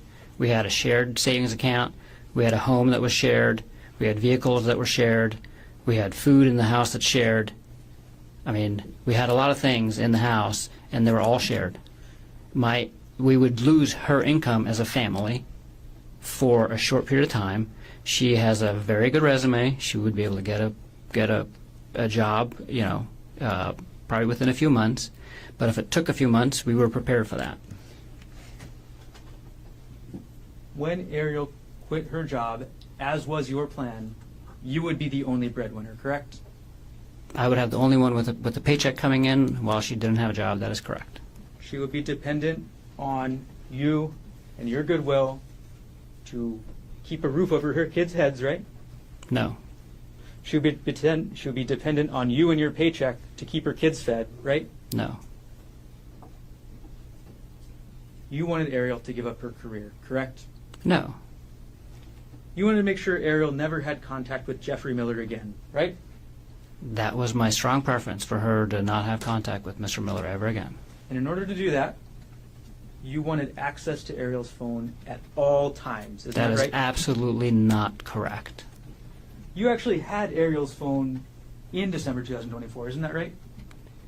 I wouldn't say that. Like, her phone, at many points in time, I had her phone in my hand. I would not characterize it the way you just did. And you monitored her communications in December 2024 after you confronted her, isn't that right? I, on several occasions, asked to see who she was communicating with, and she would show me. And the only time that I monitored her communications was for 48 hours when I was watching the WhatsApp messages, and most of those I was watching on my computer, not on her phone. So today you're saying you were only monitoring her communications a little bit, right? I don't know what you mean by a little bit. I just described to you how I was monitoring her communications. Yesterday you testified about what you thought Arielle needed to do, isn't that right? That's correct. You testified that she needed to, quote, proactively give up privacy, correct? Yes. And you also said that she needed to be okay with giving up her privacy. Is that right? That's right. That's what you wanted, right? That's what I wanted. She didn't end up doing that, did she? No. And that upset you, right? Although she did do it. She did do it initially. She did it in San Luis Obispo, and she did it for a very short period of time in Maui, and then sporadically again in December. And honestly, she changed her behavior. So in January, February, March, she was not, like, I didn't feel like she was hiding her phone from me anymore. I didn't feel, and I knew her passcode hadn't changed. So she was doing a lot of those things. You knew her passcode hadn't changed, right? You just said that. That's right. The only way to know that is by testing it, right? No, you could also see them put in their passcode. And when somebody's sitting next to you and they're not hiding their phone, you can easily see who they're writing, what they're saying. You can easily see their passcode. And if somebody's not worried about sharing the passcode with the person sitting next to them, you're basically showing it to them, and that's what was going on. So you watched what Arielle was doing on her phone in person, right? Yes.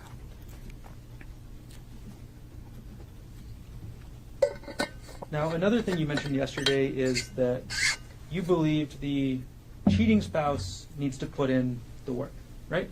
That's not what I said. You testified that the cheating spouse needs to put in the work, right? You said that. I wouldn't characterize it like that. I would not say the work. The way you're making it sound is like there's only one work to be done. The work that needs to be done to heal a relationship after any kind of issue like this involves both parties. And I was talking specifically about the part that the cheating spouse has to commit to doing. I was not saying that that was the only work that needed to be done, like you're implying. Dr. Konig, if we could not go into anything implied, I'm just asking you a question, okay? I'm asking you what you said. Your Honor, he's trying to answer the questions, should be allowed to answer. It's non-responsive. But that was not, Question. just, Mr. Garner? he's asking questions, he's answering. Is there an objection? My objection is to him reprimanding the witness when all he's doing is answering the question. That's my objection. Overruled. Now, you testified, after you confronted Arielle about this affair, you wanted her to meet your physical needs, correct? I wouldn't characterize it like that. You wouldn't characterize it as Arielle being unwilling to meet your physical needs, would you? I would characterize that I was in a relationship with Arielle for 8 years, and we had a physical relationship, and I had physical needs as part of that physical relationship prior to me finding out about the affair, and I had physical needs after the affair as well. Okay. And she's a regular. We're talking about sex here, right, doctor? No, I'm talking about physical intimacy with the person that I love the most, which includes sexual and non-sexual intimacy. You believe that Arielle should meet your sexual needs after you confronted her about this affair, correct? No. You don't believe that? Your Honor, can we approach?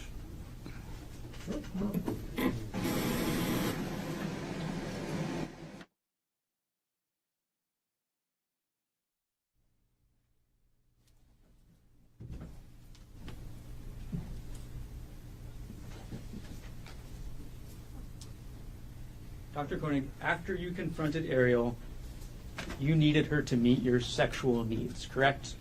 No. That's your testimony today. Yes. Arielle stopped having sex with you on December 24th, 2024, correct? The last time that Arielle and I had sex was on December 24th, 2024. We did not have sex after that, and we both decided not to have sex after that. You're upset that she wouldn't have sex with you, right? That is not true. When Arielle didn't have sex with you, you believe she was withdrawing from the relationship, isn't that right? That's not true. Arielle didn't want to have sex with you anymore, isn't that right? That's not true. Arielle was unwilling to quit her job, right? She was willing to quit her job initially, and then later she was unwilling to quit her job. That's correct. Arielle was unwilling to give up her privacy to you forever, correct?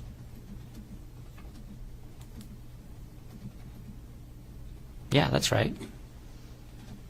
Arielle was unwilling to move out of the house and away from her children, correct? Yes.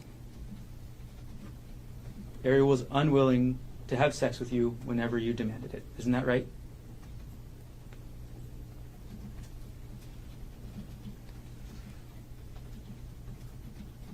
Can you ask the question again?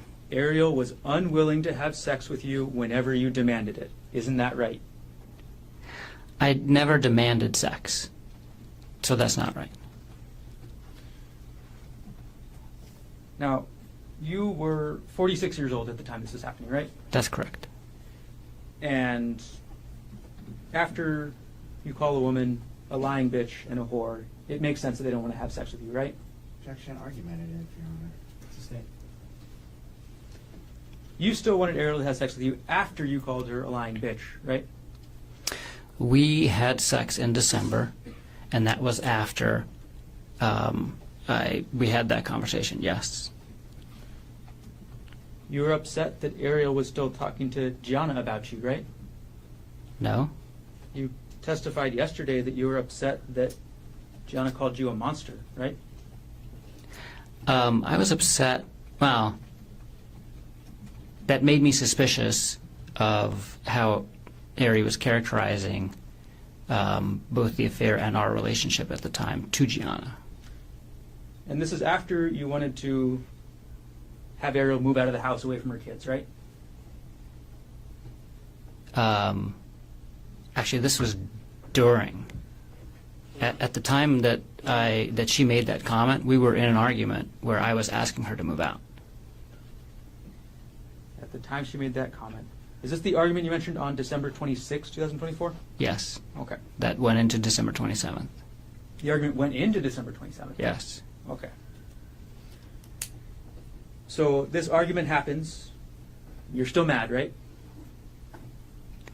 And again, I wouldn't characterize my emotion as mad. Whenever we talked, I was certainly upset, but not mad. This argument where Arielle told you that Gianna called you a monster, this is after you told her to quit her job, right?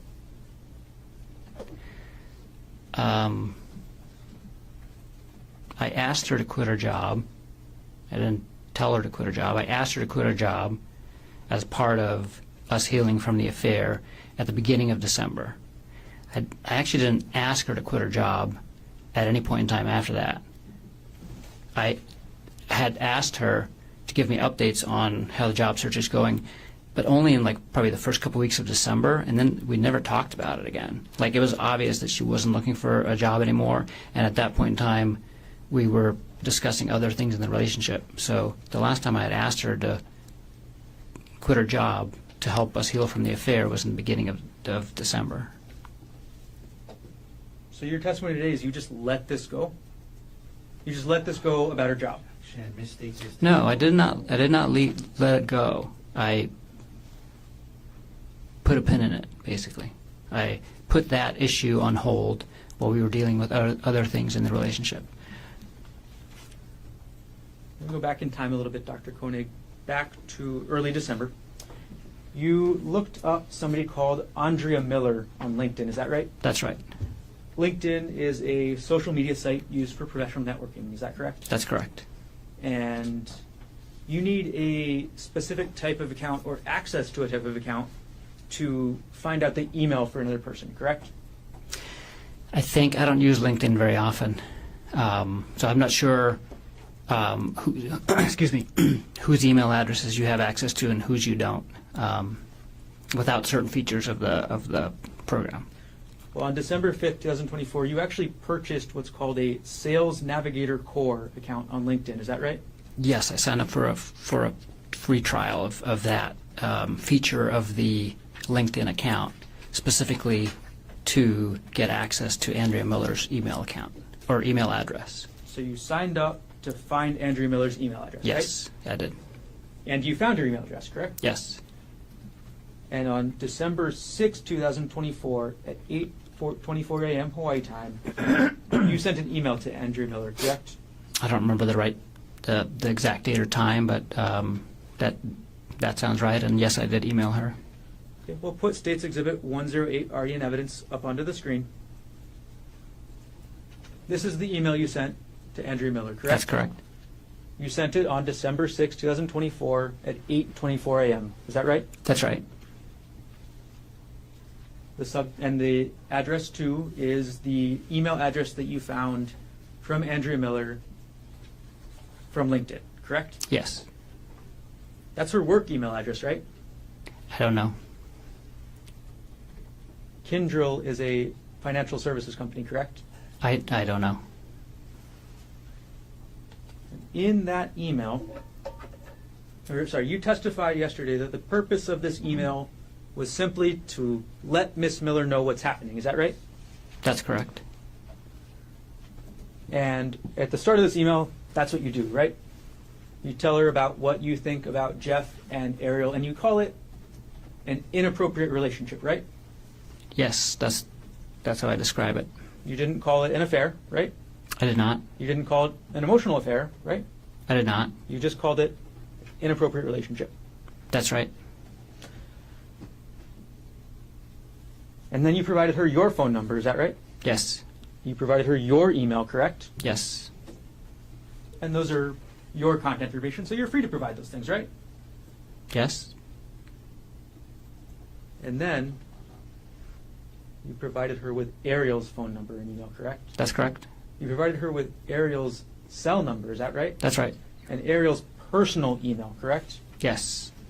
You provided that because you wanted Andrea Miller to contact Arielle, didn't you? I just wanted her to have the option of contacting all of us and talking to all of us and getting all of the information from as many people as possible so she could make a decision about what she wanted to do with this information with her family.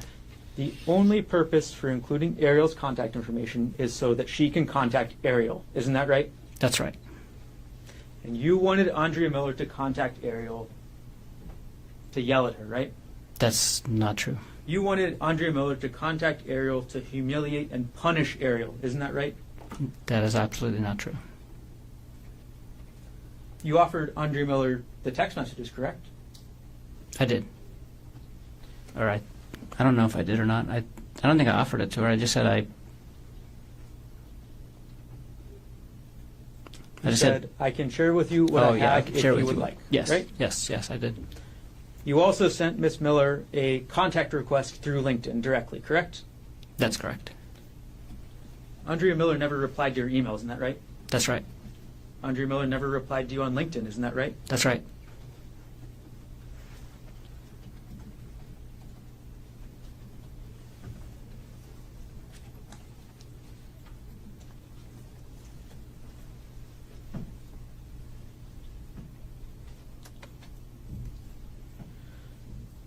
On December 12th, I'm sorry, I'm going to take the exhibit down. On December 12th, 2024, you ordered the first of a several series of audiobooks about affairs, correct? I don't remember the exact date, but that sounds right. The first book you ordered was called The State of Affairs, is that right? That's right. And as it states in the title, it's a book about having affairs, correct? Yes. Okay. 2 days later, on December 14th, 2024, at 10:45 p.m., you opened a PDF file on your computer from your prior divorce proceedings. Is that right? I have no recollection of that. We're going to publish dates 113, already in evidence. Now, you, on December 14th, 2024, opened up a PDF file called Bank of America Amex E-Statement 2015-12-24.pdf, right? I have no recollection of this. You have no recollection. Mm-mm. All right, well, let's zoom in on the photo.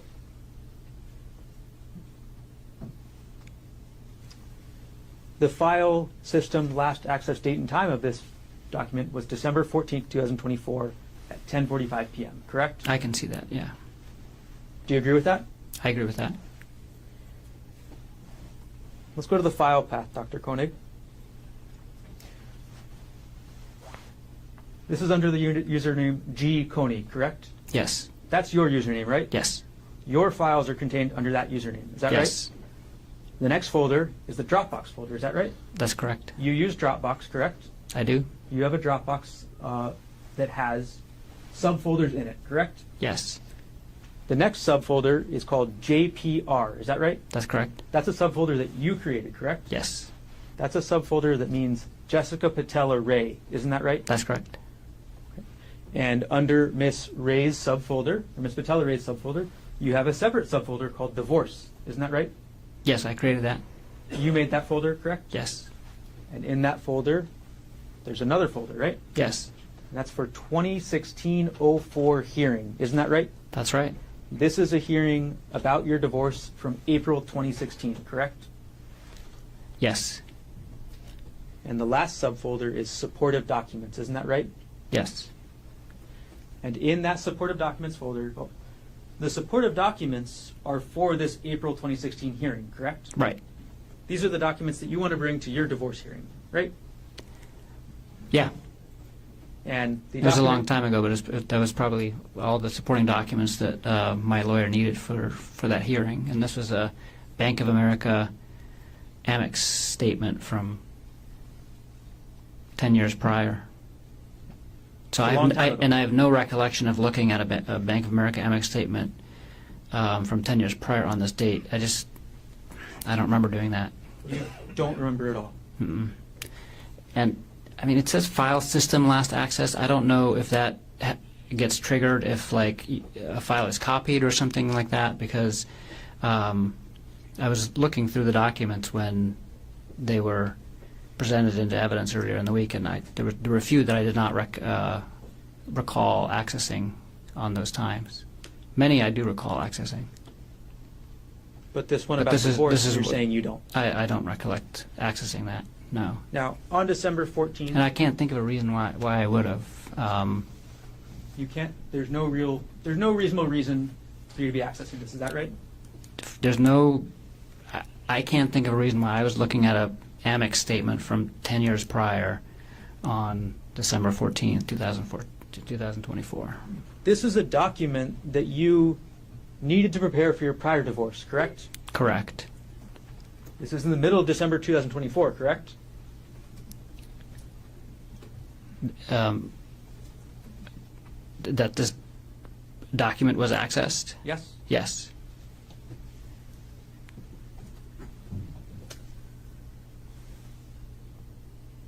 Now, the very next day, we'll take this one down, and we're going to go chronologically.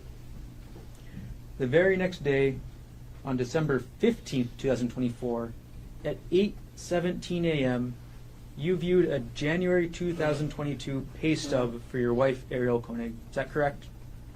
I don't recall that, but I that sounds more plausible, that I had done that. But I don't specifically recall that date and looking at that document. We'll publish dates 125. This is the metadata, correct? Oh, I'm sorry. This is not page 1.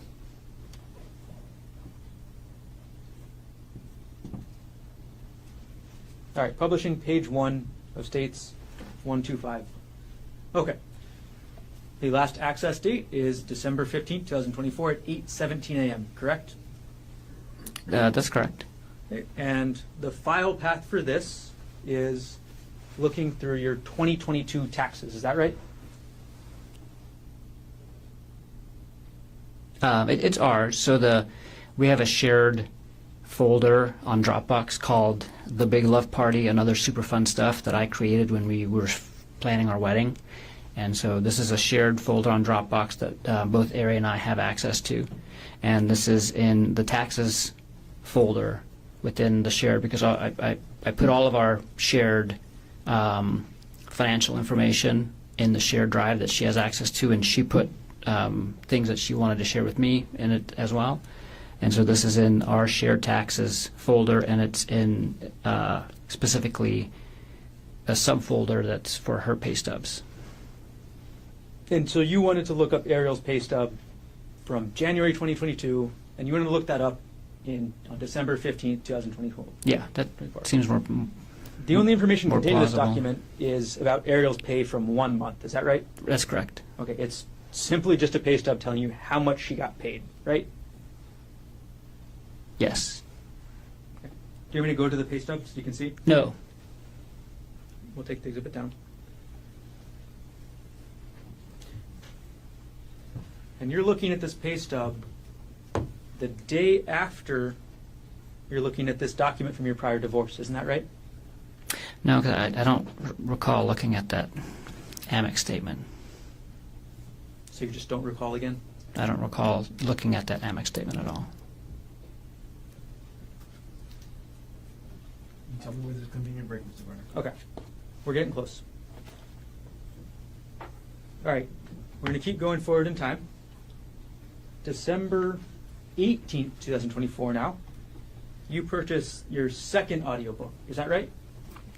I think you've already mentioned two. Isn't this the third then? I mean, I don't remember. I purchased many audiobooks, but I think we've already talked about two. So far we've talked about the state of affairs. Is that right? That's right. Which other book? Oh, okay. Okay. So this must be the second one. I don't remember which order they're in, but I know I purchased multiple. Okay. Let's just put up the exhibit so we're not confused about the order, okay? Okay. States 106. All right, publishing page 2. Okay. This book you purchased on December 18th, 2024 at 9:30 a.m. Is that right? That's right. Okay. And this book is called After the Affair, the third edition, correct? Yes. Okay. And then on the same day, you purchased the third book, correct? We'll go to page 3. This one you bought on December 18th, 2024 at 11:48 a.m., correct? Yes. Okay. And this is the one you mentioned in your testimony yesterday, How to Help Your Spouse Heal from Your Affair, correct? That's correct. There was 2 books with the same title, actually, that we both listened to. Got it. So there's actually a second book with the exact same title, right? That's correct. Okay, and that book's on page 4 of this exhibit, correct? That's it. Yep. Okay, and you purchased these on the same day, although you purchased the second one later in the afternoon at around 2 p.m., correct? Yes, that's what it looks like. Yep. Okay. 2 books with exactly the same name, right? Yes. That could get confusing if you want to talk about them, right? Yes. Take the exhibit down.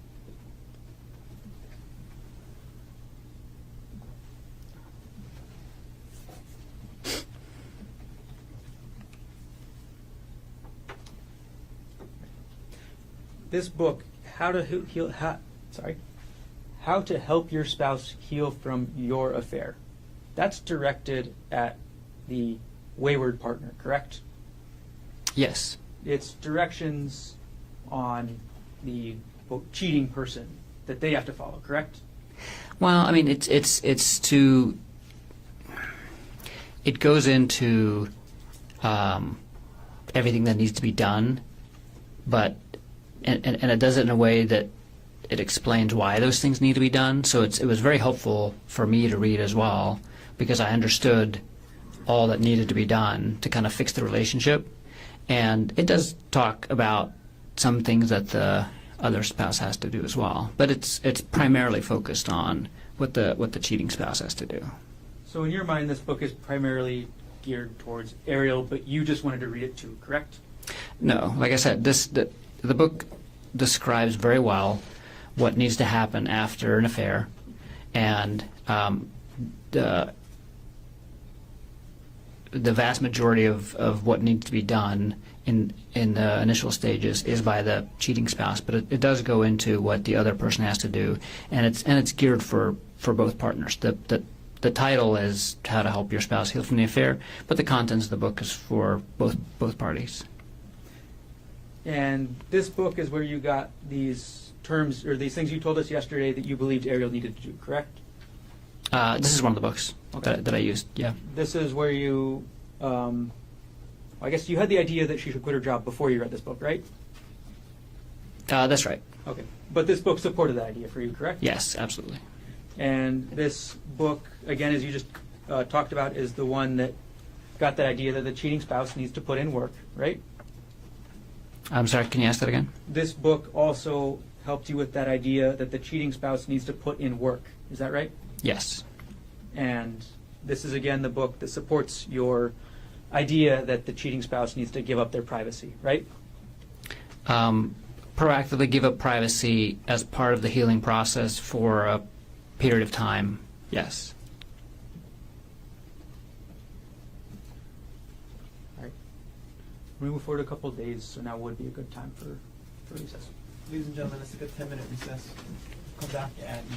We'll go into 12:30. All rise.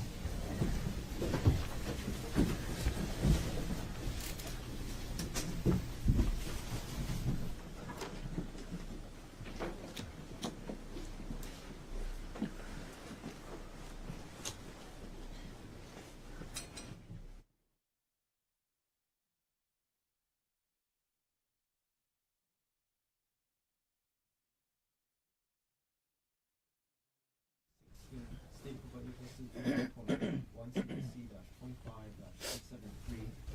Dr. Konig is on the stand and still under oath. All 4 counsel of record are present. All jurors are back in the courtroom. Mr. Garner, can you continue on with the cross-examination? All right, Dr. Konig, the last question I asked you was about December 18th. Now I'm going to move forward a couple days to December 21st, okay? Okay. On December 21st, I'm going to publish December 21st, 2024 at 2:49 p.m. You opened a PDF file on your computer that was a November 2022 retirement account statement for Arielle. Is that right? I don't recall doing that specifically, but that sounds like something I would do, yes. That sounds like something you would do, is what you just said? Yes.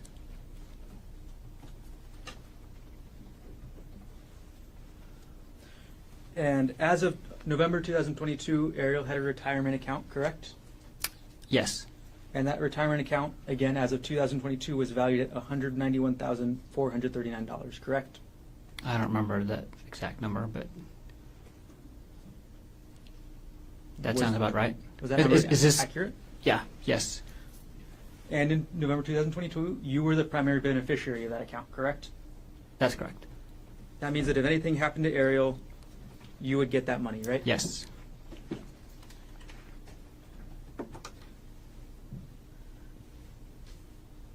And I'm going to publish States Exhibit 125, page 7, or page 3. This is the metadata for the account that you accessed on, or for the document you accessed on December 21st, 2024. Is that correct? Yes. All right, and this is the Westinghouse November 2022 statement, correct? Yes. And this is the first page of the statement, correct? Yes. Okay. And in the top right, it says total value of the account, $191,439, correct? That's correct. Okay, take that down.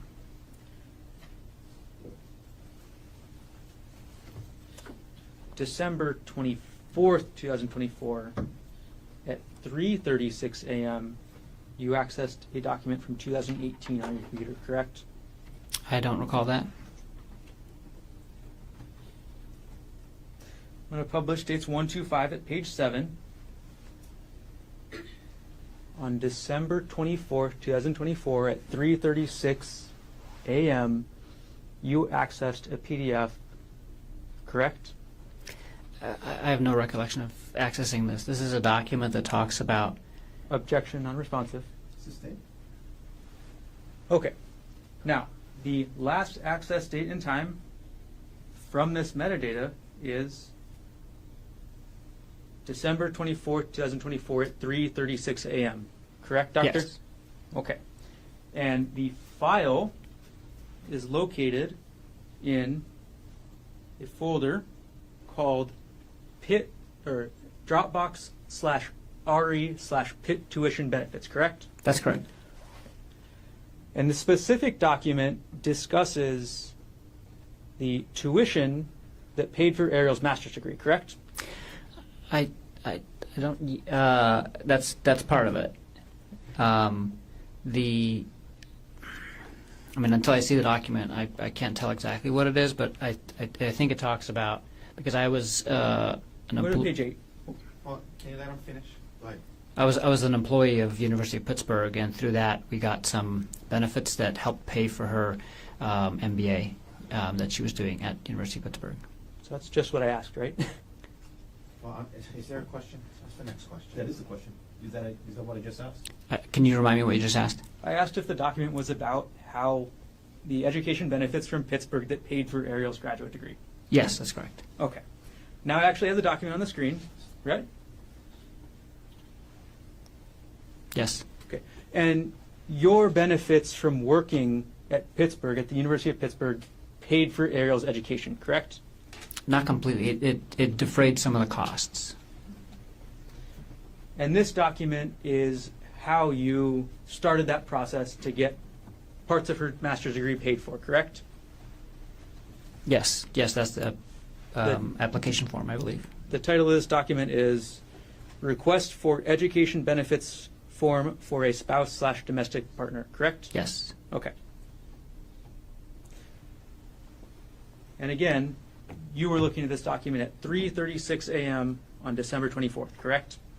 I have no recollection of looking at this document in December. I don't know why I would be doing it at 3:36 a.m. Okay. And December 24th, obviously Christmas Eve, correct?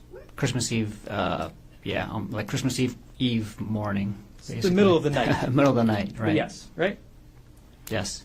3:36 a.m. and you have no idea why you would be looking at this document, right? No. You have no idea why you would be looking up the benefits that Arielle got from your job, right? Right. On December 24th, 2024, at 3:36 in the morning, you were upset about this emotional affair, correct? No. You were I was thinking probably sleeping. that you paid for Arielle's education and this is how she repays you, right? No.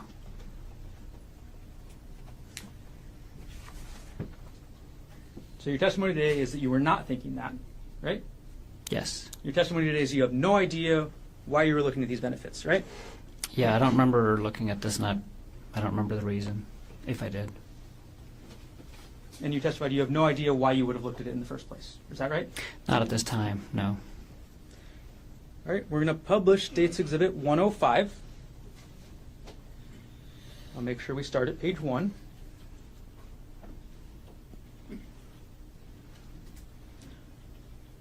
All right, publishing States 105 at page 1. This exhibit is your Reddit internet history, correct, Dr. Konig? Yes. This is from December 24th, 2024 at 4:34 a.m., correct? Yes. And you're looking at a website or a web page titled Lying Again. Isn't that right? Yeah, that sounds plausible. This is less than an hour after you're looking at those education benefits. Isn't that right? It's an hour after the timestamp, but I don't recall looking at that tuition benefit. But I do recall being on Reddit in December, and I can't remember exactly when and where. But maybe I was up at 4:30. That sounds plausible. That sounds plausible. Yes. All right. Later that day, so we're still on Christmas Eve, at 12:49 p.m., you emailed yourself 3 separate files, correct? I don't recall. 12:49 p.m., Christmas Eve, you emailed yourself 3 files all related to Jeff Miller. Isn't that right? I don't recall. We'll publish States 119, the first page. On December 24th, 2024 at 12:26 p.m., you sent an email from your gkonig@proinbox.com email to the same email address with an attachment called WhatsApp chat jeffmiller.zip, correct? Yes. And then we're going to publish States 120, the first page, the metadata. At 12:20 p.m. on the same day, Christmas Eve, you sent yourself WhatsApp chat jeffmiller2.zip, correct? That's correct. And States 121 with the metadata page, the first page. On the same date, December 24th, 2024 at 12:20 p.m., you sent a third email to yourself, right? That's correct. And this was with WhatsApp chat jeffmiller3.zip. Is that right? Yes. So, going through our timeline on Christmas Eve, 3:36 in the morning, document about Arielle's financial benefits from your job, correct? That's what's being opened on your computer. Yes. 4:34 a.m., you start your Reddit search about lying again, correct? I don't know if I started it but I was looking at that thread at 4:34 p.m. 12:20 p.m., you send yourself these emails, correct? Yes. It's safe to say that on December 24th, 2024, you were thinking about this affair, correct? Yes. You were upset about this affair, correct? I was hurt and confused and a lot of things. And I was probably upset too. Yes. Okay. We'll move on to Christmas, Dr. Konig.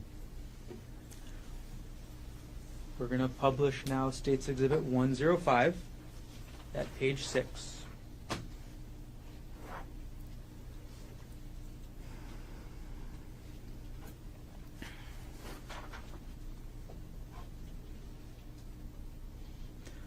Okay, now it's on the screen. At 3:23 a.m. on December 25th, 2024, you go back to that Reddit website, correct? Yes. This is Christmas now, right? Yes.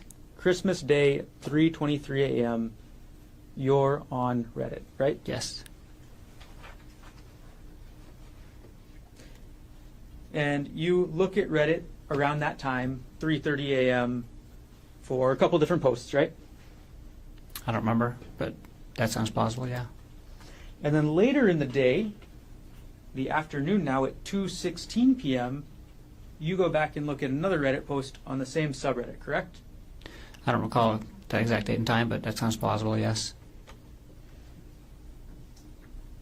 On December 25th, 2024, at 2:19 p.m., you went to a Reddit page with a post titled, "Can't have physical relationship with WP anymore." Isn't that correct? I don't recall, but it sounds plausible.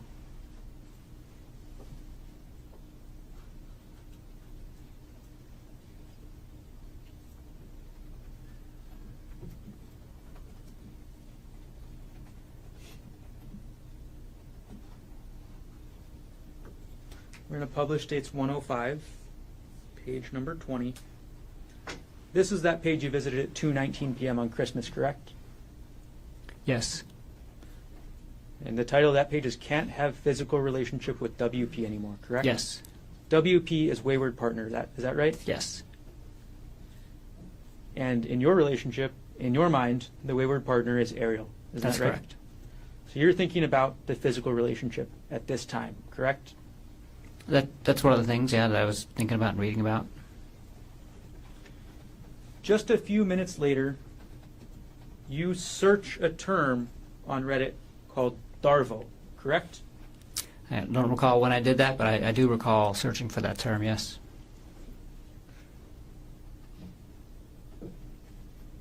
We'll publish 105 at page 24. This is that search, isn't that right, Doctor? Yes. Okay. And this is not a specific post about the word Darvo. This is actually a search for information about the word Darvo, correct? That's correct. And you know what that acronym means, right? Yes.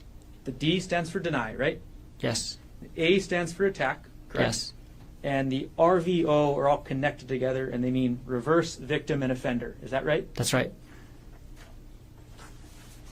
So in order to use that strategy first, the accused will deny the accusation, correct?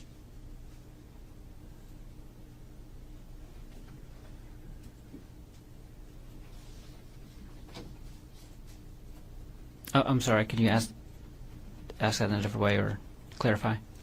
The first step under the D in deny means the accused will deny the accusation, correct?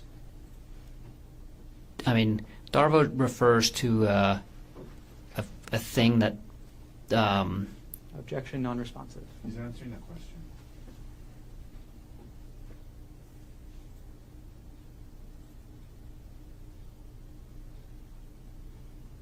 Objection sustained. Can you ask the question one more time? The D in Darvo, Stands for deny. and the first step is, or that means that the person accused will deny the accusation, correct? That's correct. The A stands for attack, right? Right? And that step is the person accused will attack the accuser's credibility. Is that right? It stands for attacking the accuser in many different ways, not just their credibility, but that's one of the ways in which they could be attacked. Yes. So you can attack credibility, right? Yes. You can attack them in other ways, correct? That's right. You can attack them with irrelevant information, right? Lots of different things. Lots of different ways you can do the attack, right? That's correct. And the last section of Darvo, the RVO, again stands for reverse, victim, and offender, right? Yes. And that's when the perpetrator portrays themselves as the victim, correct? That's right. Darvo is a tactic used by individuals or institutions to deflect blame and responsibility for harmful actions, correct? Yes. Okay. We're going to move on to the next day, Doctor. December 26, 2024, at 6:47 a.m., you reviewed your 2018 tax notes. Is that correct? I don't recall that specifically, but that sounds plausible. Okay. I'm going to publish the metadata page, so the first page of States Exhibit 114. Okay. You can look up at the screen, Doctor. Yes. On December 26, 2024, at 6:47 a.m., you accessed a document called 2018 Taxes GK Notes, Yes. correct? This document is your notes about the taxes you paid in 2018, correct? It's the document that I create that has all the information that I give to our accountant so that to help them do our taxes. So I make a document every year, and for the next year I copy and paste the previous year's document, and then I just change the information and send it to them. Yes. So it does have how much we paid in taxes, but it also has a bunch of other stuff in there. And you said then for the next year, each year you'll copy and paste the last year because obviously you just want to use the most recent year, correct? That's right. But the day after Christmas, you're looking at your notes from 2018, correct? Seems so, yes. And in those notes, you discuss, or you have the information, how much child support you paid in 2018, correct? That's correct. You have how much alimony you paid in 2018, correct? That's correct. You paid about $29,000 a year in child support in 2018, correct? That's right. You paid about $6,000 in alimony in 2018, correct? That's correct. And this was to your ex-wife, Jessica Patella-Ray. Is that right? That's right. Dr. Konig, this is 2018 money we're talking about, right? Yes. Inflation has clearly gone crazy since 2018, right? That's right. So in 2024 dollars, that'd be quite a lot more, right? It would be more. I'm not sure how much more. And actually, I don't know. Child support is a calculation, so I'm not sure if. But yeah, I'm sure they make adjustments for inflation. Yeah. How much money were you making in 2018 again? Probably 350,000. So you were making less money than you made in 2024, correct? About the same, actually. I took a significant pay cut when I moved to Maui. Dr. Konig, isn't it true that these tax notes that you have say you actually made $446,000 in 2018? If whatever's on the tax notes is accurate, so if I said 350, then I misspoke. What was the final number? I'll publish the exhibit now, and this is page 2 of the exhibit. Okay. So you made $446,000 in 2018, correct? That's correct. Okay.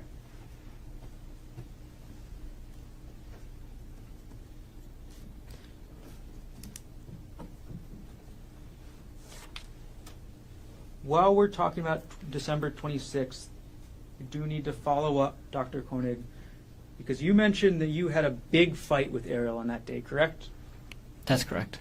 The same day you're looking up your tax documents with your alimony and child support, you get into a fight with Arielle. Is that right? The same day that I look at the tax documents that has a lot of information on it, including the alimony and child support, I get into a fight with Arielle. That's correct. And given the fact that you looked at these tax documents at 6:47 a.m., the fight was after that, correct? Yes. The fight was during the daytime, correct? It was at night. So the night of December 26th, you get into this fight with Arielle, correct? That's correct. And this is the second time in this fight that you tell Arielle to move out, right? It's the second time that I ask her to move out if she doesn't take accountability for the affair. That's correct. It's the second time that you ask Arielle to leave her 18-month-old, right? That's correct. It's the second time that you ask her to leave her 4-year-old, right? Well, that's not correct. I wasn't asking her to leave the children. She would move 200 yards down the street to her parents' house and see the children as often as she wanted to, but she would not be physically living in our house anymore. So that is not correct. I did not ask her to leave the children. So you have this fight with Arielle on the night of December 26th, correct? Yes. And then on the morning of December 27th at 6:34 a.m., you look at Arielle's pay stub again, correct? I don't recall that specifically, but it's the end of the year. I was probably looking at a bunch of tax documents and financial things, and I always get up early because I have to get up early for work. So that sounds very plausible. It was the end of the year, and you wanted to look at tax documents. Is that what you just said? That's all I can think of why I was looking at these documents then, is end of year finances. This is 2024, right? Yes, The end of 2024, you want to start preparing your taxes for the year, right? that's correct. And you decide that the best way to prepare for your taxes of the year 2024, we're going to publish dates 125 at page 10. The best way to prepare for your taxes in 2024 is to look at how much money Arielle made in the month of January 2022. I'm sorry, what's the question? This document has nothing to do with how much money you'd pay in taxes in 2024, correct? That's correct.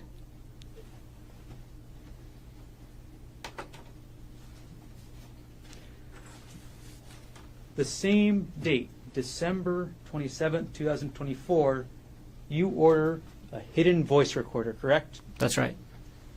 So the day after your fight with Arielle, right? And the morning, and we were fighting that morning as well, so the same day.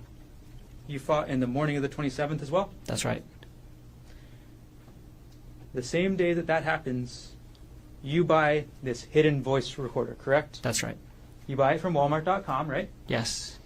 And the device was advertised as a, quote, hidden voice recorder, correct? Yes. It was also advertised as a spy device, right? Yes.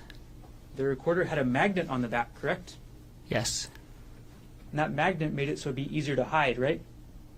Magnet made it so you can attach it to magnetic objects. You could put it underneath the desk if the desk was metal, right? You could do that. You could put it behind a fridge if you wanted to, right? If it's the right metal, yes. And you testified yesterday that your purpose with this device was to secretly record Arielle, correct? That's correct. This device would also work just as well to leave in her home office. Isn't that correct? You could, yeah, you could leave it, you can leave it wherever you want to leave it. You could leave it in her home office to test out whether she was still talking to Jeff Miller, correct? You could. On the same day, December 27th at 9:15 a.m., you looked into the WhatsApp login portal on your laptop. Is that right? I'm sorry, what time did you say? 9:15 a.m., you logged into the WhatsApp login portal from your laptop, correct? That sounds plausible, yes. So as you're having this fight with Arielle in the morning, 9:15 around then, you log into WhatsApp, right? Yes. You want to find out who she's been talking to, what she's been saying, right? No. I was logging into my WhatsApp. You want to At find that out point if in Arielle's time, still... Sorry. At that point in time, I was not logged into her WhatsApp on my computer any longer, and I was using WhatsApp for my work, and I was logging into my WhatsApp. So your testimony is that immediately after having this fight, same day you're ordering this recorder to spy on Arielle, that you're logging into WhatsApp for other purposes. Yes. And on December 27, 2024, you order another audiobook. Is that correct? I don't recall. You order an audiobook called Getting the Love You Want, right? Oh, yes, I do, yes. Okay. Let's walk us through December 27th again, Doctor. In the morning, 6:47 a.m. Sorry, let me get the time correct. In the morning at 6:34 a.m., you look at Arielle's January 2022 pay stub, correct? Asked and answered. Just going through it again here. Just went through it. Yes. Yes. Is that the answer to my question? I'm sorry, can you ask the question again? Okay, we're going to review December 27th, 2024, okay? So, 6:34 a.m., you look at Arielle's old tax document. Asked and answered, Garner. Just went through this. He didn't answer it. About 8 minutes ago, we went through this. Please answer no. Yes. Okay. You looked at her, or you also got into a fight with her that morning. We continued an argument from the previous night. Same day you order the hidden voice recorder. Yes. Same day you log into WhatsApp. Yes. Asked and answered. And same day you order this next audiobook, correct? Yes.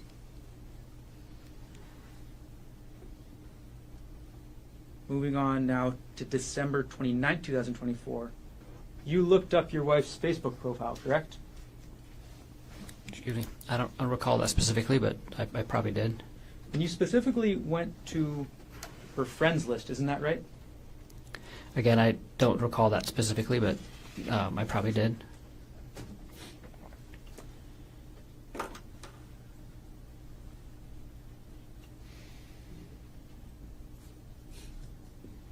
Now, on December 30th, 2024, we're moving closer to New Year's, right? Yes. And on December 30th, 2024, you searched LinkedIn again for Andrea Miller, correct? I don't recall doing that. You don't Not recall? a specific day, but I do recall looking her up again later in December. We'll publish States Exhibit 109 at page 4. You looked up Andrea Miller on LinkedIn on December 30th, 2024 at 6:49 a.m., correct? Yes. I looked at her contact info. She still hadn't replied to your email, right? That's right. She never called Ari to yell at her, right? She never called Ari to do anything, as far as I know. Actually, she might have. She didn't tell me, but as far as I know, Andrea never called Ari. And then after searching for Andrea on LinkedIn this morning, you canceled your LinkedIn Sales Navigator Core account, correct? That sounds right. I had to cancel it within 30 days, and so I probably went in LinkedIn to cancel the account and then also clicked on Andrea's profile. This is page 5. This is the email confirming your cancellation, correct? Yes. Okay. So, and this is at 6:56 a.m., is that right? That's right. Okay, so you look up her email and then you cancel. You look up her account and then you cancel, correct? Yes. And you say you cancel because you didn't want to pay the fee, is that right? That's right. The only reason I signed up for that feature of the LinkedIn account was to be able to get Andrea Miller's contact info. If you hadn't canceled it, it's in the realm of somewhere about $100 a month, is that right? It's expensive. So you got what you wanted, so you were done. That's right.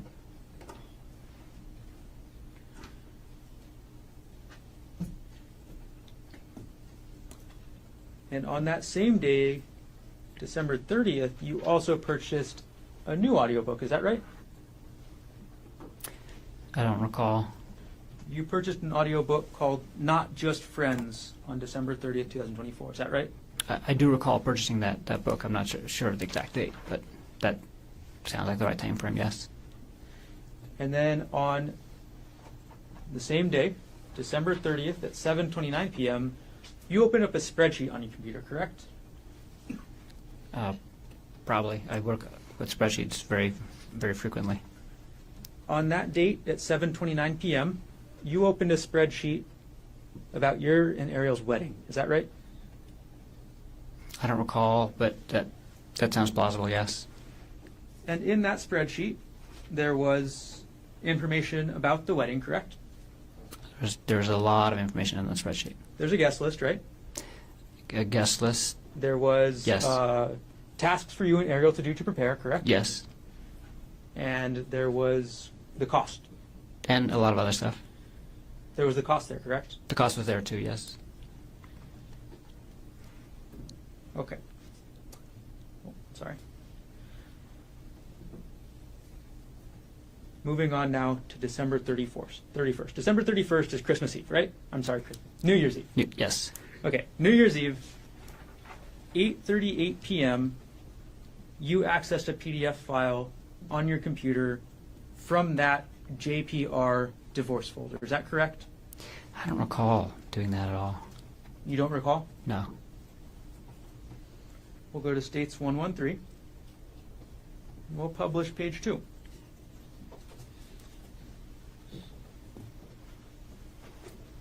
So, on December 31st, 2024, you can see the exhibit, right, Doctor? Yeah. Okay. On December 31st, 2024 at 8:38 p.m. on your computer, this document was opened up, correct? Again, I don't recall opening up this document, and I can't think of a reason why I would have opened up this document. Again, it's a credit card statement from 2016 that was part of the hearing on the divorce, but it's not even actually it's not even the document for the divorce hearing. It's just one of the credit card statements, and I have no recollection of opening this document at that time, and don't know why I did that, or if I did it. And that's what I'm saying, because it says file system last access. Like, so does that get triggered when something other than just opening the document happens? Because I don't recall opening up this document at all. You said a lot of that words there, time. but at the end of the day, you don't recall, correct? That's correct. That's Okay. correct. This document is in that same folder we talked about earlier, correct? Yes, This is supportive documents for your 2016 divorce hearing, correct? that's correct. And these are the kind of documents that you want to have to present in the hearing, correct? That's correct. They're financial documents that are relevant to a divorce, right? That's right. And this one's actually a bank statement about not yourself, correct? It's a bank statement that was a credit card that was actually in my father's name during that time period. But we were. I'm trying to recall exactly. I think we had used it to transfer like a credit card balance that we had onto his credit card, because they were offering like a no interest, no payments for whatever, and we were using that to pay off this credit card. I was using it to pay off my credit card debt at a more favorable or zero interest rate.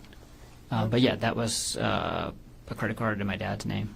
So you included this document in your divorce hearing folder because it was relevant to your divorce, right? That's correct. Okay. Now, at 8:38 p.m. on New Year's Eve, you also looked up a March 2022 pay stub for Arielle Konig, correct? I'm sorry. Can you say that again?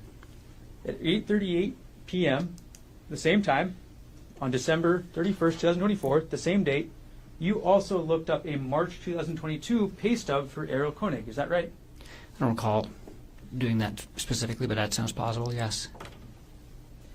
We're going to publish dates 1, 2, 5, page 11. All right. Dr. Konig, this is the metadata for that document, correct?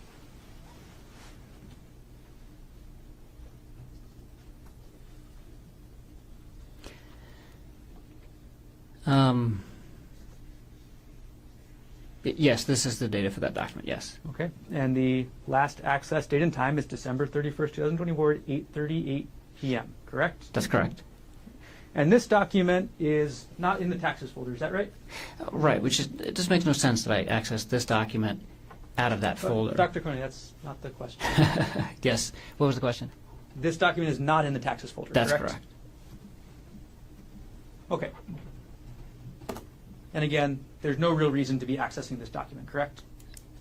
There's no reason that I can think of accessing this document out of that folder. I can think of a reason why I was looking at her taxes potentially at the end of the year, but I don't know why I would have never gone to that folder to look for her tax documents, because I have a tax document folder that has all of her tax stuff in it. And again, the document we're talking about is literally just a pay stub for 1 month, right? That's right. It's the only information in that document is how much Arielle got paid in March 2022, right? Right. No relevance to taxes in the year 2024, correct? That's right. She's not even at the same job at this point, right? That's right. So at the same time, the data from your computer shows opening up divorce-related documents as well as an old pay stub for Arielle, correct? That's correct. How much each person gets paid is very relevant in divorce, right, Dr. Konig? That's correct. And again, this is all 8:38 p.m. on New Year's Eve, right? That's correct.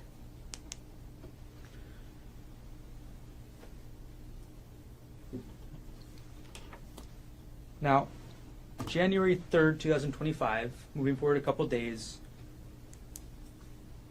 you save a file on your computer with an Excel spreadsheet that has the chats between Arielle Konig and Jeff Miller. Is that right?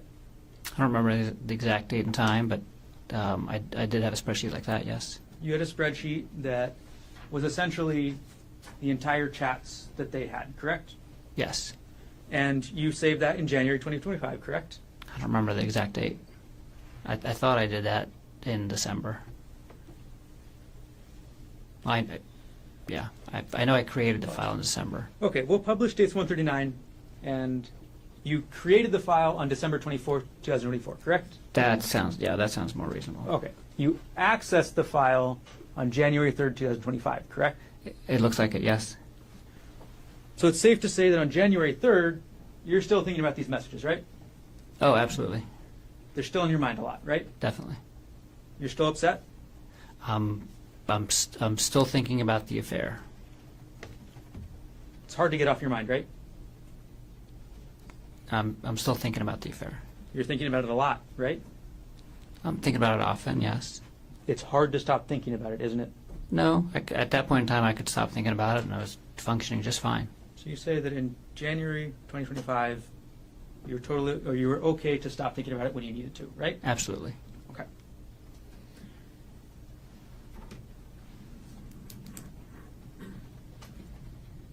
On January 7th, 2025, you purchased another audiobook, correct? I don't recall.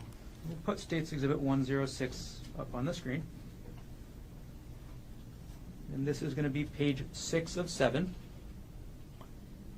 On January 7th, 2025, you purchased an audiobook called Not Just Friends, correct?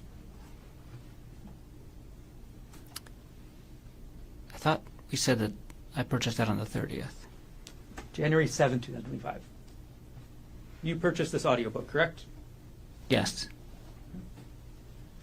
And on January 7th, 2025, again, the title was Not, and it's in little half quotes, Just Friends, right? Isn't that the same book that we said I purchased on the 30th?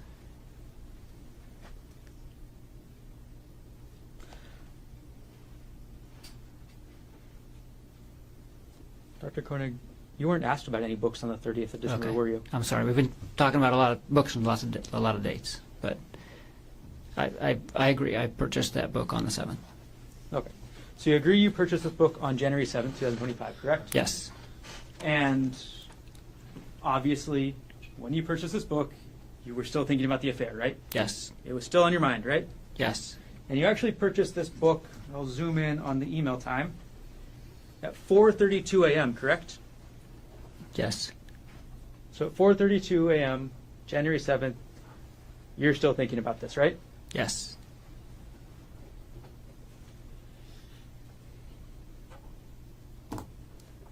The same day, January 7th, 2025, at 6:59 a.m., you go back into your JPR, Jesse Patella Ray divorce folder, correct? I have no recollection of going into the divorce folders from my previous divorce during this time. Again, no recollection. No recollection. We're going to publish dates 113 at page 3. Can you take a look at that? Yes. All right. So this is a file name 2012 or 2012-412 Ghent plane ticks, correct? Yes. The document we're talking about is a plane ticket to go to the city of Ghent in Belgium, correct? Yes. And that's a trip that you and Jesse Patella Ray took together, right? Yes. And as the metadata shows, the last access date and time, January 7th, 2025 at 6:59 a.m., correct? Yes. This one is not in the supportive documents folder, though, is it correct? Is it? No, it's in the same hearing folder, but it's a folder called Jesse Lived Extravagant Life.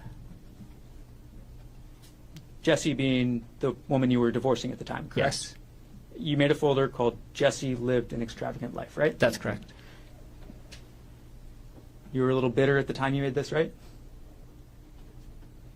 I was feeling a lot of emotions, I guess. I was mostly happy that I was getting divorced. At that time, we had, separated, and we were both, at that time, she was ready to get remarried, actually. And I was moving on, and I wasn't really feeling bitter, but the folder name is descriptive of what's in it, not of my feelings at the time, I guess I would say. Okay. You made the name on the folder, right? Yes, And you say it's descriptive of the documents inside, correct? that's correct. So that means the documents inside are your evidence of how extravagant your ex-wife's life was, correct? That's correct.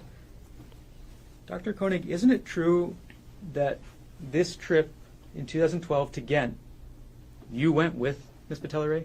Yes, You guys went on that trip together, right? yes, And it's in the Jesse lived extravagant life folder, correct? yes. Before I move on to the next date, do you want to take the break or no? We can go up until 12:30 if you just want to like to take the break, unless we should take it now. The next group has quite a lot. Okay. We'll take our break now, Mr. Garner. Ladies and gentlemen, we'll come back at 1:30. We'll continue on. Leave your notebooks on the chair. Don't talk to anybody about this case. Keep an open mind. You know, I try to learn about this case outside. Have a good night. All rise.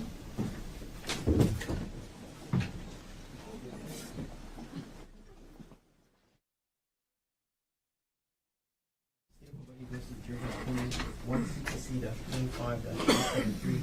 Dr. Konig is present in court with all 4 counsel of record. All jurors are back in the courtroom. Dr. Konig, if you could return up to the witness stand.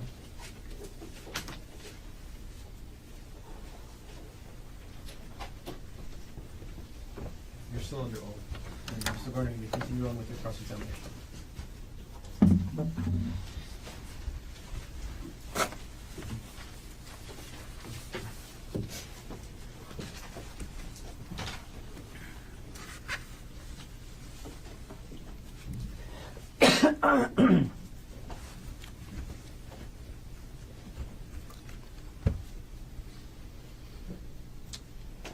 Good afternoon.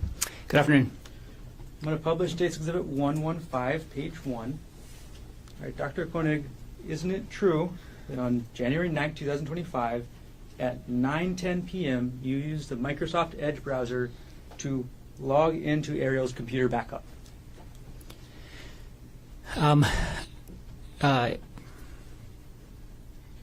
Yes, So what you're logging into that this exhibit shows is a backup of Arielle's hard drive created in 2011, correct?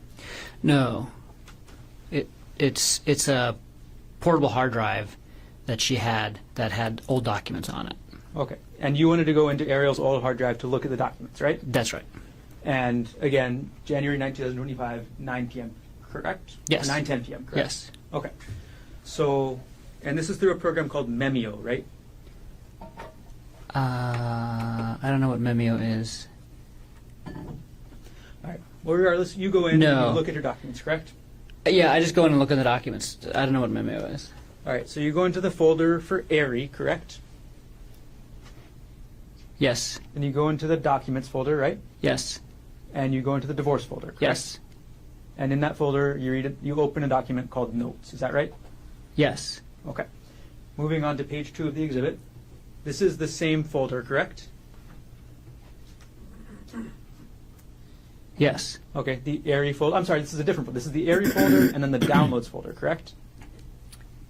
yes, And the document you're looking at 9:14 p.m. on January 9, 2025 is called Complaint for Absolute Divorce. Is that yes, right? And page 3 of the exhibit. This is also in the downloads folder, correct? that's correct. And the document you are viewing at 9:15 p.m. is called Rosen-Divorce, correct? Yes,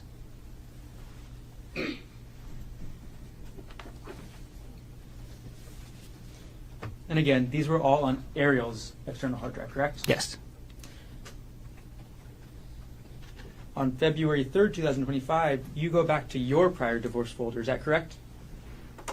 I don't recall that at all. Publishing States Exhibit 113, page 4. On February 3rd, 2025, you go back to your divorce folder from your prior divorce to Jessica Patella Ray. Is that correct? I do not recall doing this at all. And this is, again, looking at the account statement from your father's account that you moved money into for your loan purposes. That's correct? It looks like it's the same credit card. I can't remember if it's the same statement date, but it's that same PK Chase Freedom credit card that we used to transfer a balance into to pay it down. And the last access date and time from the computer system is February 3rd, 2025 at 8:42 a.m., correct? The last access date and time from the computer system is that date and time. That's correct. So between December 14th and February 3rd, there are 4 different accesses to your prior divorce folder on your computer, correct? From the computer system, yes. That you have no recollection of. That I have no recollection of. But you are looking at Arielle's documents on her hard drive about divorce, correct? Yes, I did look at that divorce folder on her portable hard drive on that date and time. And during that time period, you're also looking into Arielle's old pay stubs, right? Yes. You're also looking into your tax notes that include information about how much alimony and child support you paid, right? Again, I don't recall looking at a 2018 tax notes during that time, but that tax document was accessed by the system at that time, and that tax document does include alimony and child support. And you're researching these financial documents and these divorce documents because you want to see how much damage you're going to suffer in a divorce. Isn't that right? That's not right. In January, you also review your wedding documents again. Is that correct? I don't recall. Maybe show me what you're discussing.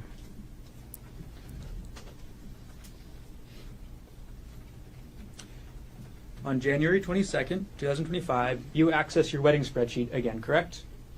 I might have. I don't specifically recall. Published dates 124 at page 11. The access date is January 22nd, 2025, correct? That's correct. And this is another spreadsheet with the same material we talked about earlier, correct? Yeah, that's another Guest list, right? version of the wedding spreadsheet. Yes. It's got your guest list on it, yes? Yes. It's got your task that each of you have to do. Yes. It's got the financials, right? Yes.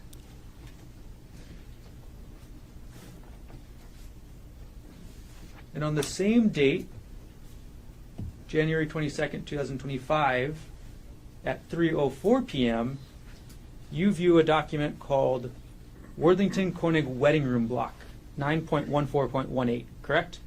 I don't remember doing that at all. You have no recollection of I this. have no recollection of doing that. It's the same date as the Excel spreadsheet, right? Yes. We're going to publish dates 124 at page 12. And again, if you can look, the file system last access date, January 22nd, 2025 at 3:04 p.m., correct? Yes, I see that. Okay.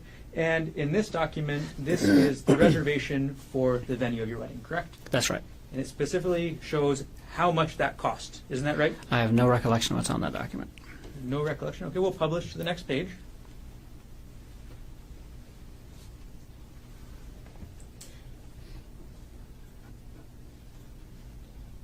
There's a table in the middle right here, isn't there? Yeah, and that's the guest room block, so that shows if our guests decide to stay at that hotel, what they would pay under the wedding rate for those 3 different rooms. We'll move on to the next page. This is basically rules that you have to follow, or what you have to decide Sure. what the rules are.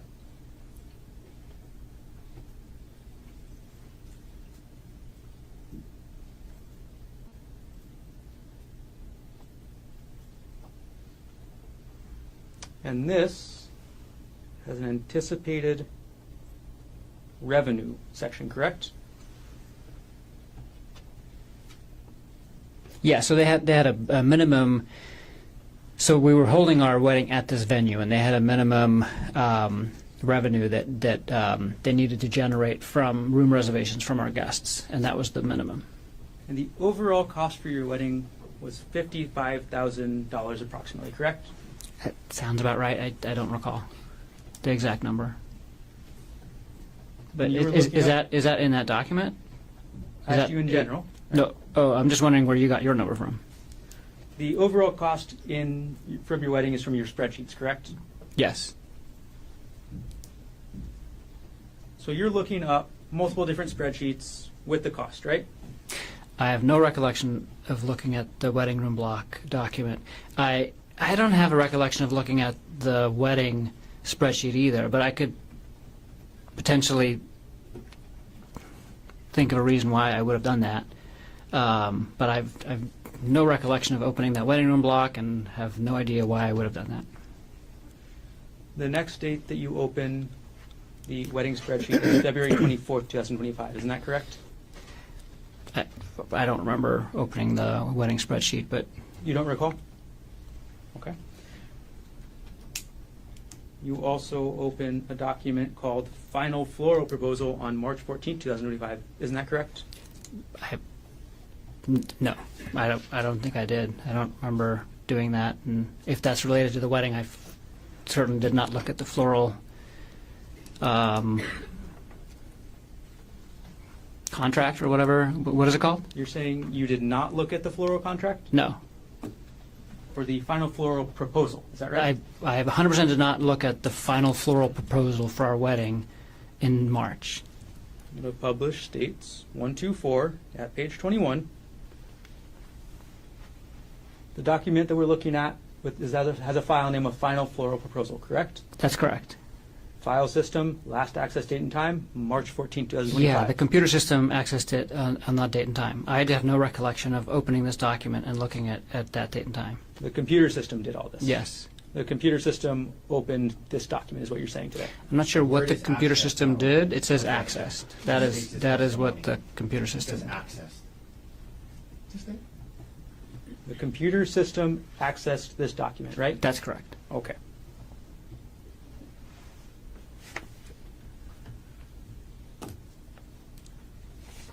On January 22nd, 2025, you viewed a UBS portfolio detailing your and your wife's retirement accounts, correct? That's correct. And that was a statement from December 2004, correct?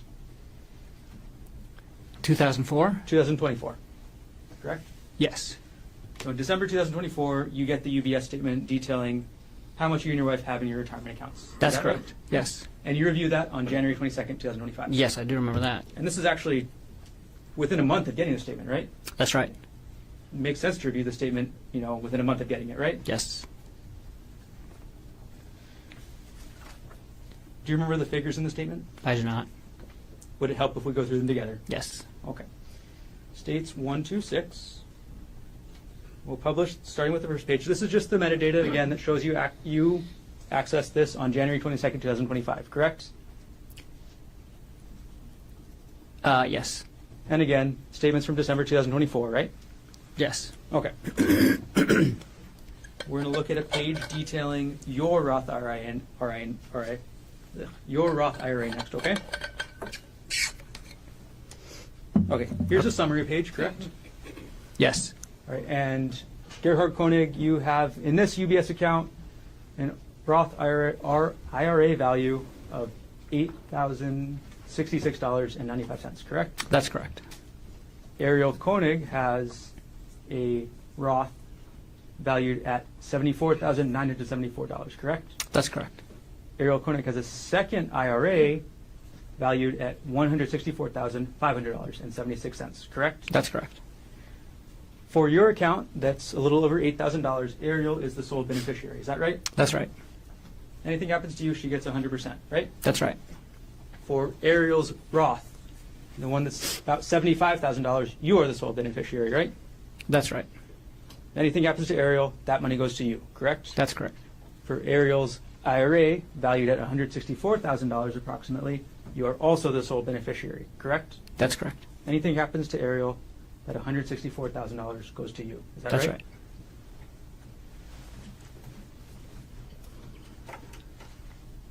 In January 22nd, 2025, that's about the same time that you're doing all your life insurance work, right? That's right.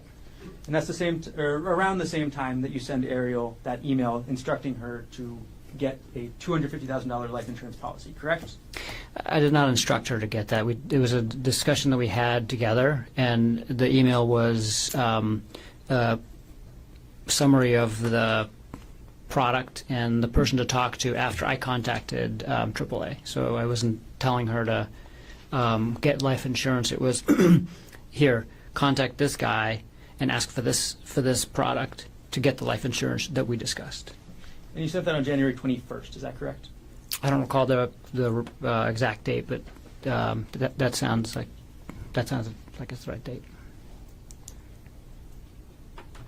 On February 4th, 2025, you viewed a May 2022 pay stub for Arielle, isn't that correct?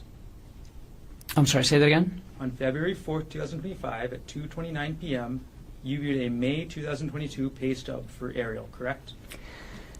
I have no recollection of that.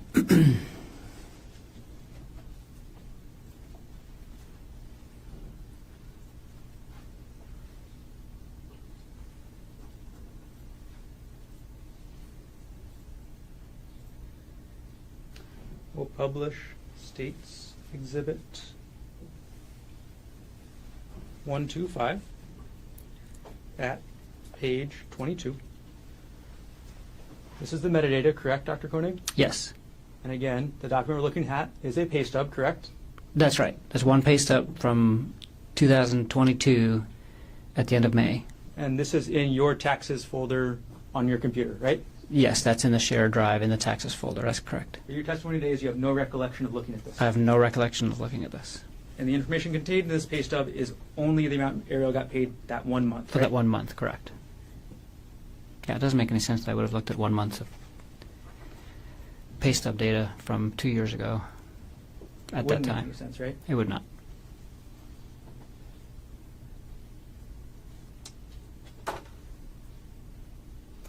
On March 14th, 2025, you viewed a 2018 Wealthfront account statement for Arielle. Isn't that correct? I don't have any recollection of that. Published States Exhibit 125 at page 24. Now, again, this is about a 2018 statement, correct? That's correct. And this is a statement for an account, a retirement account, or sorry, an investment account belonging only to Arielle. Isn't that correct? Yeah, but I don't even think she still had it at this point in time. So this was a. Objection, non-responsive. Yeah, I have no recollection. I have no recollection of looking at this document. Ask the question again. This document is from 2018, correct? That's correct. And again, no recollection. No recollection.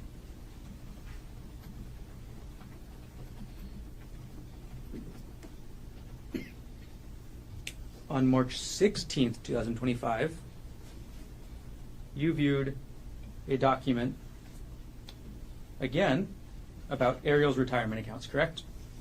I don't have a. I might have.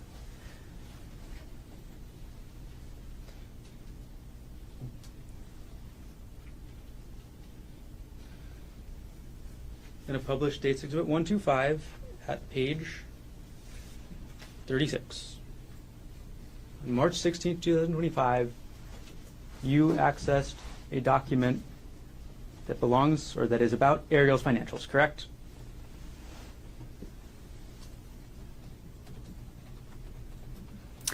This is on my desktop. I don't know what's in that document. So this document isn't actually even in your taxes folder, right? Right. This is on my desktop. Meaning every time you open up your desktop, you see this document, right? No, I have probably 3 dozen different random documents that just tend to collect on my desktop. If I copy something and email it, sometimes I put it on my desktop for, during that time. I was not aware that this was on my desktop. I'm sure it was. That's the location of it, and I don't remember. I don't remember what this document is at all. This document is again from 2022, right? That's correct. And this is showing how much Arielle had in her Westinghouse retirement account in 2022. Is that right? I can't answer that unless I can look at the document. We'll publish the next page. This is a similar document to one that we viewed this morning, right? Yes. Okay, and it tells you in the top right, which I'll zoom in on, how much Arielle had in her retirement account as of a certain date, correct?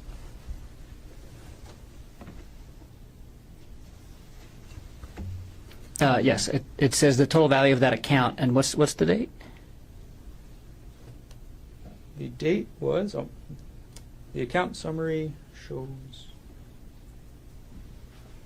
2022 in November, correct? Oh, yeah. So this document is about Arielle's retirement account from November 2022, correct? That's correct. Yeah, I remember looking at this. I did look at this. Okay, now you do remember looking at I do, this. yes. Okay. And November 2022 is a couple years before March 2025, correct? That's correct. It's 2.5 years, right? Yes.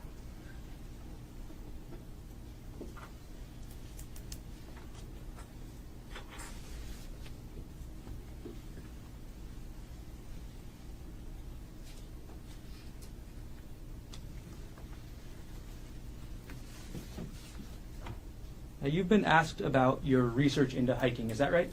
That's right. And you testified yesterday that you do a lot of hiking, right? I do. Isn't it true that there are only searches and computer data related to hiking between the dates of February 28, 2025 to March 4, 2025 on that computer? That's correct. Well, objection. There was a search range in the search warrant. Do we speak in objections? There was a search range in the search warrant. This question was about the entire computer. Approach.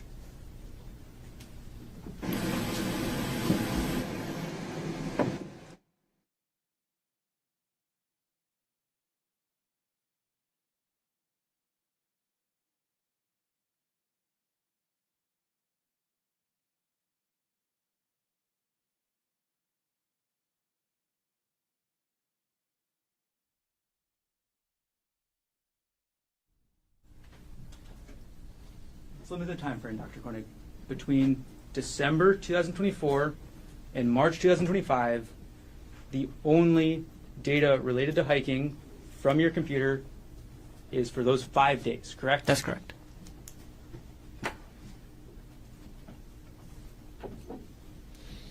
And in January 2025, you actually treated a woman in the course of your work for having a rock fall on her at a waterfall. Is that right? That's right.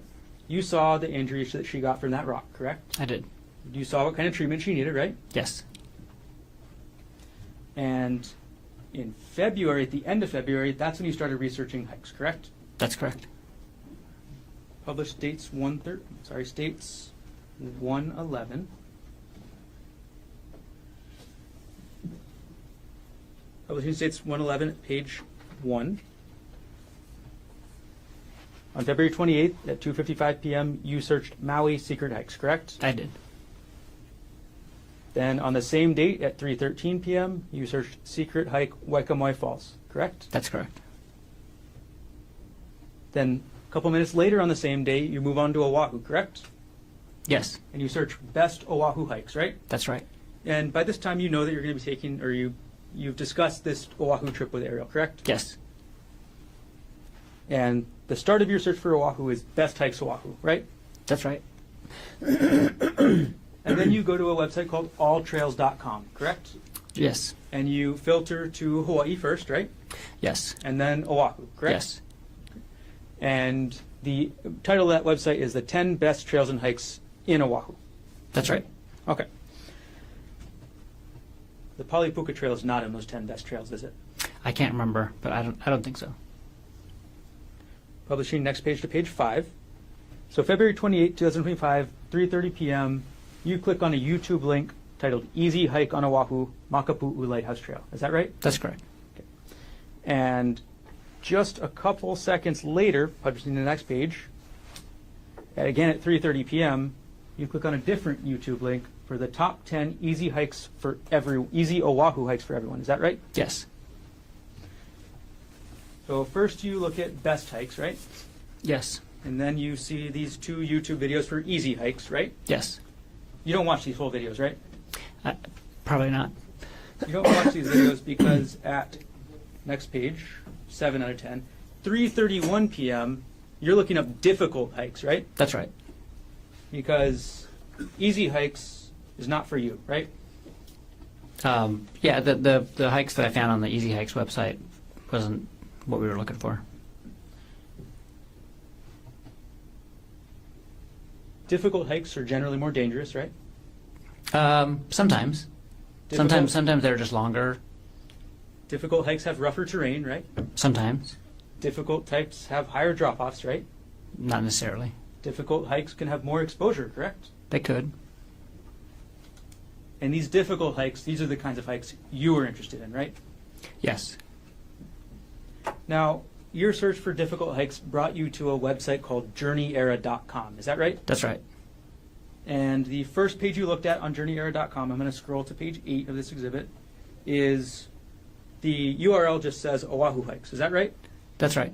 And again, you're listing Journey Era on February 28, 2025, correct? Yes. So this is still the first day that you're researching hiking, correct? That's correct. And moving on to the next one, next page, page number 9, you end up going to a page on journeyera.com saying the 35 best hikes on Oahu, the ultimate guide, right? Yes. Although the URL talks about the Stairway to Heaven, this is actually a list of 35 hikes, correct? Yes. Okay. And on that list, you see the Palipuka hike, correct? Yeah, among 34 others. And then on March 3rd, 2025, you go back to the journeyera.com website. Is that right? That's right. And this time you're going to look at the Palipuka hike page specifically, correct? That's correct. Okay. March 3rd, 2025, 7:19 a.m., correct? That's correct. Okay. And you've seen the website you looked at up on the screen, yeah? Yes. Okay, we're going to put it up and go through it together.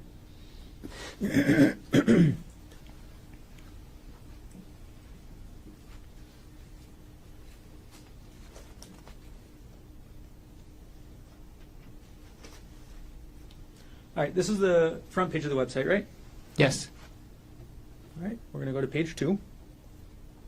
When you read this, you saw that sentence that says, the Pali Lookout itself is a popular tourist spot, but 99% of visitors to the lookout don't hike.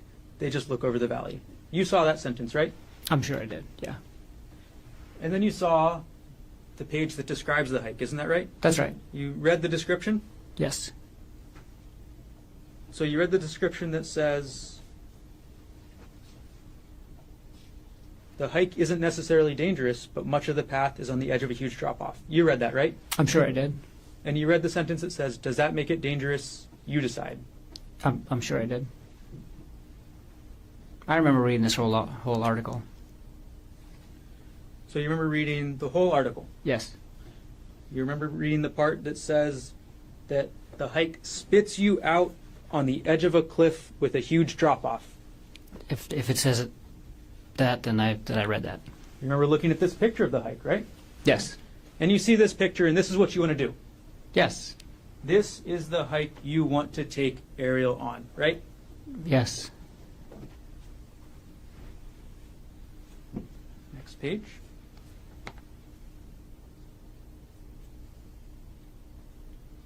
In this page, the author describes and shows a picture of themselves enjoying themselves, right? That's right. They're looking out over the entire windward side, is that right? That's right. And this picture on this side has the puka, is that right? That's right.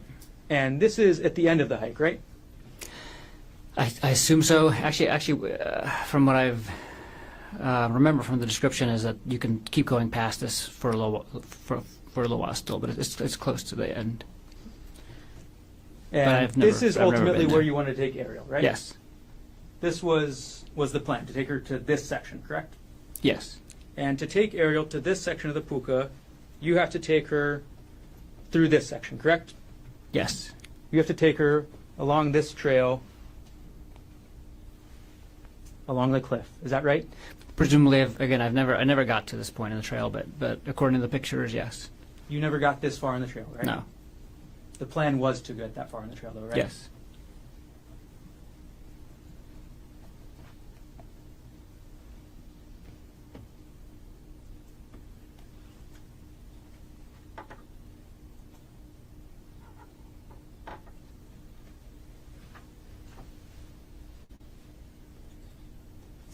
And then you saw the end of the article. Sorry, I'll put it back up. You saw the end of the article where it gives you advice, right? Where it says, be safe going down and take it slow. as it can be slippery and the drop looks very unforgiving. Yes. You read that, right? Yes.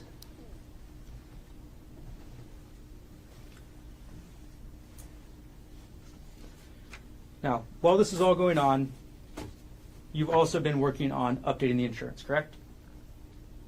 Yeah, so we applied at the end of January, and this was March 4th.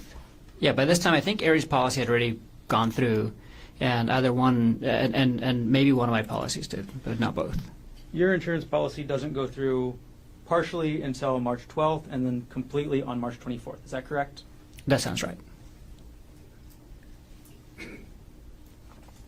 On March 17th, you actually search up Arielle's profile on Facebook again. Is that correct? I don't have a specific recollection of that, but I probably did. And on March 4th, 2025, you were also looking at WhatsApp again, correct? Probably. I was using WhatsApp every day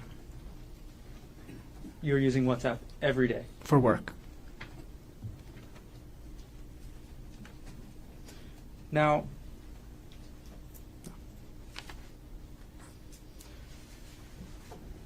okay. And you testified yesterday about your work bag and the medication that was in it, right? Yes. Okay. And you testified that your work bag is used for when you're on call, correct? That's correct. And you testified that you normally keep medication in there to provide if it's a rush situation, right? Yes. And the medication that you keep there can be dangerous, correct? That's correct. The medication that you keep in that bag can kill somebody, right? I'll have to look at the medication that's in there, but a lot of the medications that I use at work can be lethal if not given appropriately. Well, it's published States Exhibit 98. Can you see the vial on the bottom right of this bag? Yes, I can. Do you need me to zoom in so you can read the label? No, I know what that is. The trade name of this drug is called Diprivan, is that correct? That's correct. The actual name of the drug, or the scientific name, is called propofol, correct? That's correct. Propofol is one of the main drugs that actually, I'll use a non-scientific word, puts you to sleep during anesthesia, correct? It's a very common drug that we use to initiate and sometimes maintain anesthesia. Propofol is rather famous, right? Yes. Propofol is the drug that killed Michael Jackson, is that right? That's right. You've heard of that story, of course? Yes. Okay. It is not a controlled substance, that's correct? That's correct. Okay. And you actually have a controlled substance license yourself, too, right? I do. So you can carry more dangerous drugs than propofol, correct? Yeah, I don't think I can. I think because my controlled substance license doesn't allow me to dispense; it just allows me to administer. And so, all of our controlled substances are controlled at all of the locations where we work. And so we have to check them out and check them back in, and then document all of the vials that we used during the day. I've never taken controlled substances home. I would never. It's not something I want to get into. So I don't even know if it's allowed under my license, but I could administer it.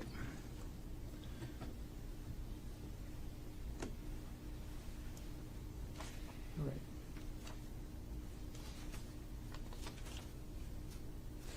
Now, let's take this exhibit down, and let's talk about March 24th, 2025. It was a normal morning, right? Yes. You and Arielle weren't fighting when you woke up at the hotel, correct? No. You gave her that birthday card, right? Yes. And then you and Arielle go to the bakery and get breakfast, correct? No, we went and got breakfast in the hotel. Got it. And then you go to the bakery to get coffee, right? Coffee and pastries, yeah. And then you and Arielle head out in your rental car up to the Pali Puka, is that right? That's right. You drive up the Pali Highway, right? Yes. And you park in the parking lot at the Pali Lookout, correct? That's right. Okay. And you knew from your research into this hike that 99% of the people up at that lookout would not be going on the trail, correct? Yeah, I didn't know the actual amount, but I knew the lookout was popular and the hike was less popular. And that actually said 99% versus 1%, right? Where did what say? The Oh, website you researched. the Journey Ear article. Oh yeah, that did say that.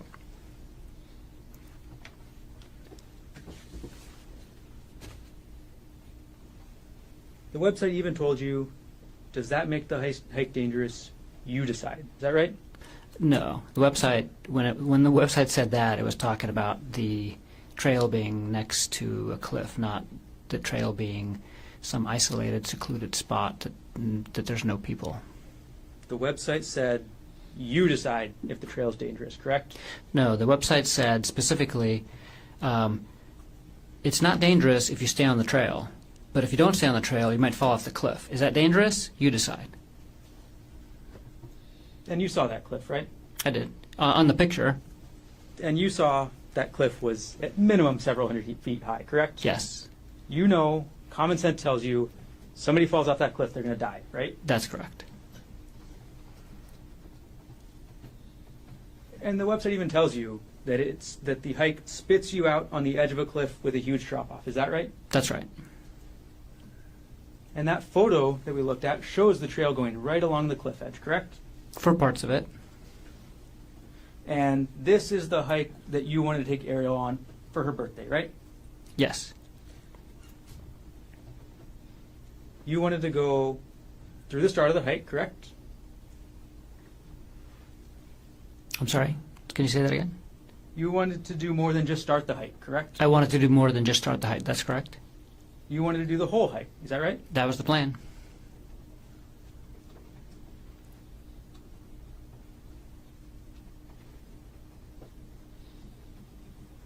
You wanted to take Arielle through that cliffside path that we saw in that photo, correct?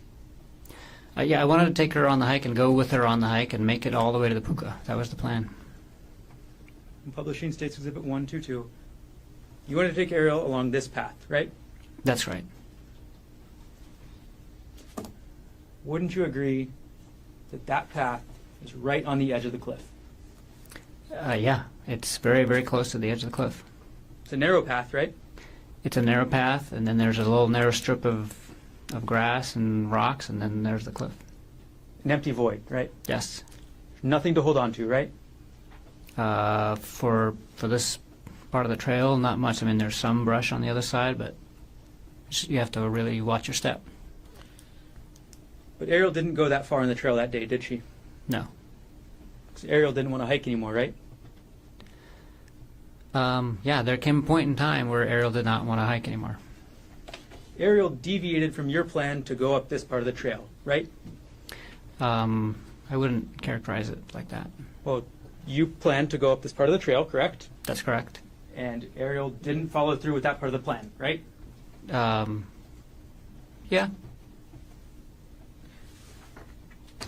And at some point, you actually continue up the trail yourself, right? That's right. Without Arielle, That's right. on her birthday. That's right. But she didn't follow you, correct? No. She didn't follow you up to this narrow trail with this massive cliff, correct? That's correct. And then you went back down, isn't that right? That's right. And you saw that she was still there, right? Yes, And it was a surprise to you, right? it was. It was a surprise to you because you still had a chance to go through with your plan, right? What plan are you referring to?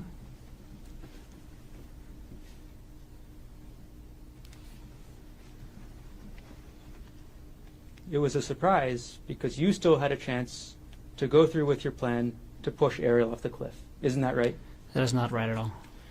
The area where you and Arielle ended up still had a massive cliff next to it, correct? Yes, The area where you took the selfie had a massive cliff behind it, correct? that's correct. It would work just as well as the area in this photo to push somebody off, correct? it would work just as well to push somebody off? What do you, like, I don't understand the question. Well, somebody would be just as dead if they fell off this part or if they fell off the part where you guys ended up. Absolutely. Yes? They would be as dead falling anywhere along this trail because the cliff is extremely high. I'm going to take these a bit down.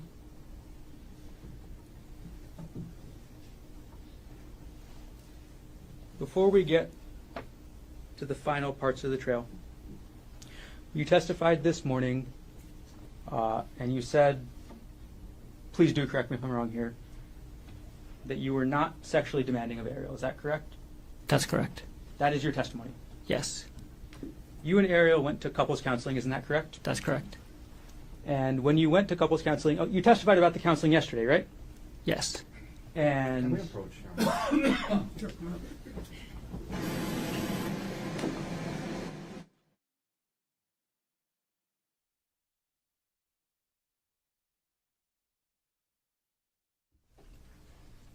Dr. Konig, just to clarify one more time, you testified this morning that you were not sexually demanding towards Arielle. Is that correct?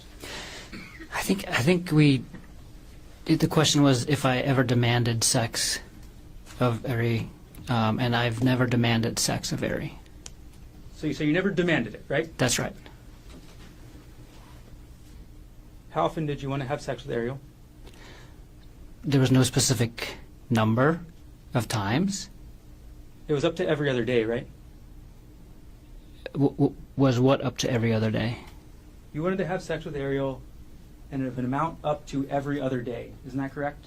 At some point in our relationship, we had sex, I'm sure, every other day for, that period of time, but there was never a point in our relationship where I... What's the question? So, in December 2024, Okay. after you confronted Arielle about this relationship, Yes. you still wanted to have sex with her every other day. That is correct? not true. We had sex for a portion of December, and it was not every other day, and I never demanded to have sex with her every other day in December or at any point in time in our relationship. And after December 24th, she did not have sex with you again, correct? After December 24th, we did not have sex again. And you testified yesterday that you went to couples counseling, correct? That's correct. And you testified that there were other issues, right? That's right. And one of those issues was an intimacy issue, correct? That's correct. And the couples therapist you saw, at least one of them was named Gemma Cannon, correct? That's right. And she had a meeting with you in December 2024, right? She met with both of us on December 27th. December 27th. So this is the same day as you've had this continued fight with Arielle, right? We had, I would say, two arguments, two big arguments in December, and one was around the middle of the month, and the other one was on the night of December 26th, and then we argued about it again on the morning of December 27th, right before counseling. That's correct. So you went to counseling with both you and Arielle, correct? That's right. And you both told the counselor what your problems were, right? Yes. And the counselor, Miss Cannon, Objection. Hearsay if we're getting into what somebody else said. The substance not coming in. Overrule. Excuse me? No. It's not substantive. Overrule. okay, so you and Arielle both told the counselor what your problems were, right? Yes. Your problem was the same problem you've talked about a lot already, right? The Yeah, emotional affair. The main issue that I wanted to address was the aftermath of the emotional affair, which included a lot of different issues in our relationship. It wasn't just one thing. It was a big kind of... It was a... And Arielle also stated what her problems were, right? That's right. And the counselor listened to both of you and came up with a plan, that's right? That's right. And the counselor's plan was to deal with the intimacy issues first, correct? The counselor's plan was to deal with the issues that Arielle brought up first, yes. That was the intimacy issues? Yeah, part of it. And then she would deal with the affair afterwards, right? Yes. And not afterwards, but because, again, these are not just like things you check off off of a to-do list. The affair was causing a lot of issues in our relationship, and addressing those issues were going to take probably years. And the issues that Ari brought up, similarly, was also not just going to be a check off the box thing, and it's probably going to take some time. And the counselor said that she's going to start off with the other issues, and not start off with the affair issues, but it wasn't just like we were going to finish the one, check it off the box, and move on to the next. There's overlapping issues, and it's all to do with the relationship. And so it's not fair to characterize it like we were going to finish one and then move on to the other. But we were definitely going to.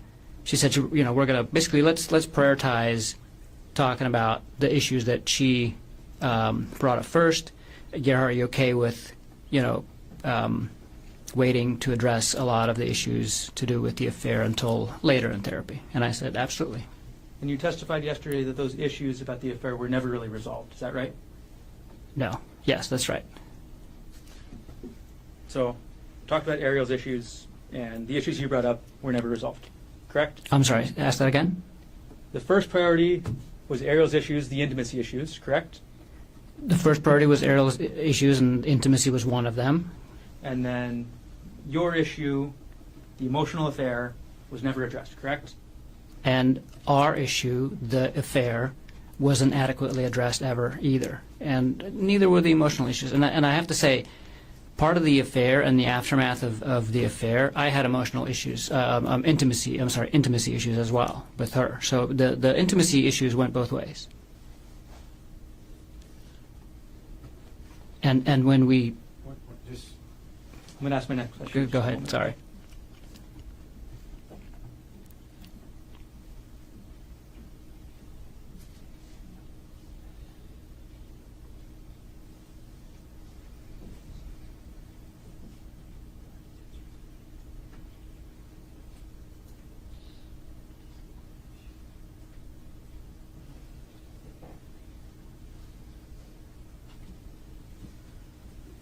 Okay. Let's go back to the hike, Dr. Konig. Okay. March 24th, 2025, you testified about the hike yesterday, correct? Yes. You testified that you and Arielle had a massive argument, right? Yes. You testified that on her birthday, Arielle brought up a subject she knew would upset you, right? I'm sorry. You didn't testify to that, but that is what happened, correct? That is what happened, yes. You testified that Arielle brought up that she wanted to go back to work and speak to Jeff Miller again, correct? She was still working, so she wasn't trying to go back to work. She wanted to start traveling with him again. And your testimony is that this is what Arielle decides to bring up on her birthday trip with you, right? Yes. And that she decides to bring this up on the Palipuka Trail, right? That's where she brought it up. That's correct. So you testify that you have this argument, you separate, and then you come back together, right? Yes. You take this selfie right by the cliff, correct? Yes. And then you testified that Arielle pushed you, right? Yes. And you testified that you could barely hold on, right? I almost went off the cliff. And then you turned around and you testified that Arielle was 5 to 10 feet away, right? By the time I turned around, she had backed away, and she was not. And yeah, that was part of why I was concerned that that was a shove and not a accidental thing. And then you approached her. You went towards her. I did. So you think you about get pushed off a cliff, and then you go 5 or 10 feet to get to Arielle, right? I moved towards her. That's correct. And then you say that Arielle pulled you onto the ground, right? That's correct. You're bigger than Arielle, right? Yes. You have at least, or at the time of the offense, or at the time of the incident, you had at least 20 pounds on her, right? Yeah, roughly 20 pounds. You're stronger than her, right? Probably. You're a doctor, so you know that men generally are stronger than women, correct? Yes. It's just a scientific matter of testosterone, right? That's true. But you testify that Arielle managed to pull you to the ground and she pulled you on top of her, right? That's correct. Okay. Then you testified that Arielle wouldn't let you go from on top of her, right? That's correct. You testified that she wrapped her legs around you, right? She wrapped at least one leg around me, yes. Yesterday you said legs, right? I think I said leg. It was at least one. And you testified that she grabbed your testicles, right? She did. And that she wouldn't let go, right? That's right. All this time, you were on top of her, right? That's correct.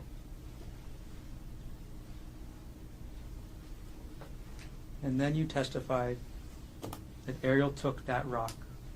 I'm going to grab Exhibit 2 right now.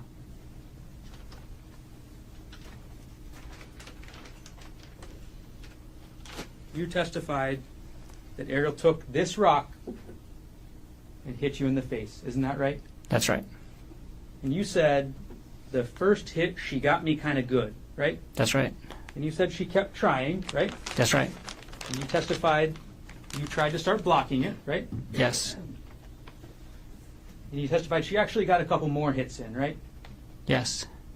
So, but you don't know how many hits, right? No. One good hit to the side of your face, correct? That's right.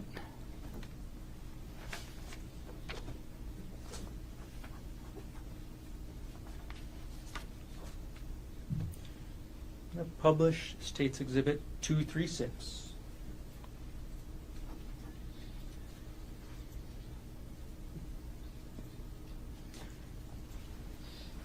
This is a photo of you from March 24th, 2025, correct? That's right.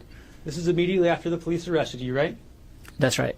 This is the closest photo of you after Arielle hit you with this rock, right? That's right. Publish alongside State's Exhibit 1.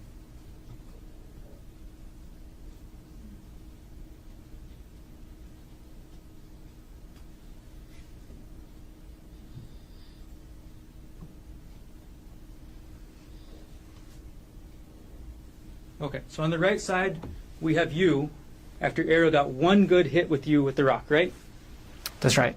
And on the right side, we have you after Arielle kept hitting you with the rock and got a couple other less good hits. Is that right? That's right. On the left side of the screen, you testified that you hit Arielle 2 times, right? That's correct. On the left side of the screen, we have the results that you say you hit her only 2 times, correct? That's correct. Let's move on to the next day. We're going to publish States, I'm sorry, not the next day. We're going to publish States D30 on the right side. I'm sorry, Defense 30 on the right side. Okay, look at the right side of the screen, please. This photo on the right side of the screen is you at the hospital, correct? That's correct. You at the hospital on the night of March 24th, 2025, correct? That's correct. This is you at the hospital after Arielle got a good hit on you with this rock, correct? That's right. On the left side of the screen, I'm going to put up States 23.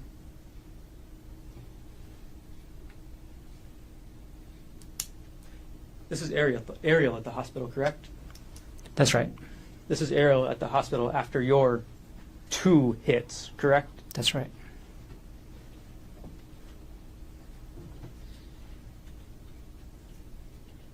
And you say only 2 hits to Arielle, right? I only hit her 2 times.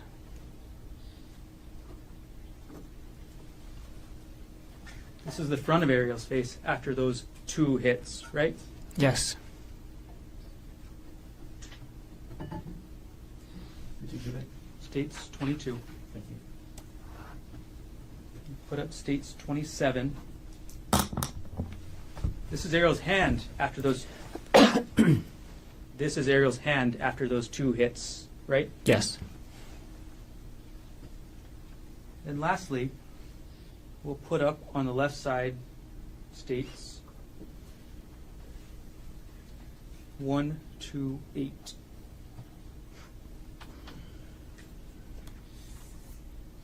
On the left side of the screen, that's Arielle on March 25th, 2025, correct? I don't know when that picture was taken, but I'll take your word for it. That's Arielle the day afterwards, right? Like I said, I don't know when that picture was taken, but I'll take your word for it. We'll publish on the right side states 239.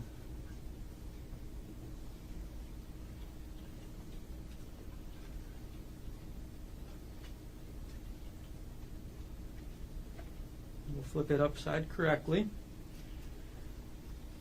And this is you, again, correct? Yes. This is you on March 25th, 2025, right? I think that was like the night of, like just after midnight, but it was after the previous picture. That's right. This is you one day after Arielle hit you really good with this rock, isn't it? That's right.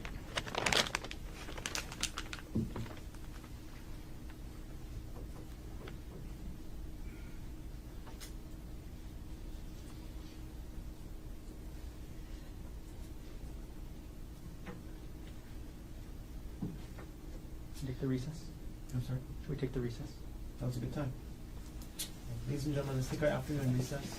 This is we'll get to at 2:45. Leave your notebooks on the chair. All right.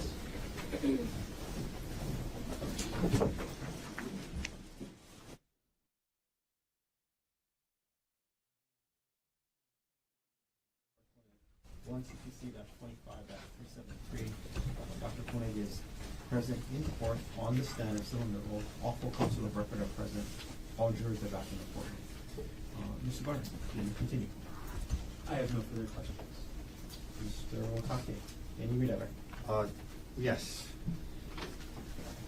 Okay, Gerhardt, I'm going to just try to jam through this. I know it's been a long day. You were asked about going into detective mode. Why did you go into detective mode when you saw these things and learned about what Arielle had been doing or communicating, the way she was communicating with Mr. Miller? Why did you go into detective mode? I just needed to find out details about the relationship. Okay. For you, it was something you were searching for information. She was obviously deleting things and trying to hide things, and I just wanted to understand what was going on, really. The extent of the Yes. relationship. You were asked about the text messages from 12/1 that started, and that was a Sunday. Remember that? That's right. And you were asked about, well, I would say good morning, and then it went on throughout the day, Christmas lights, what you doing, all day long until good night. And you were asked that, there was nothing sexual in there. Were you still concerned that on a Sunday your wife was communicating with another man all day long? Yeah. Yes. Even though there wasn't. Move to strike the last answer. Granted, now sounds to restrict him. Did the text messages still concern you, even though the word sexual wasn't in there? Yes. Sustain. And move to strike the last answer. Granted. Were you concerned by the text messages on that Sunday between your wife and another man? Same objection. Sustain. Let's leave. How did you feel about the text messages on that Sunday between your wife and another man? I was very worried.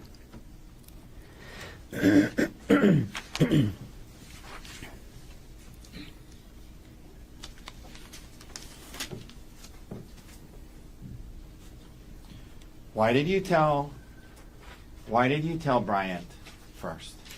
Why did you reach out to Bryant?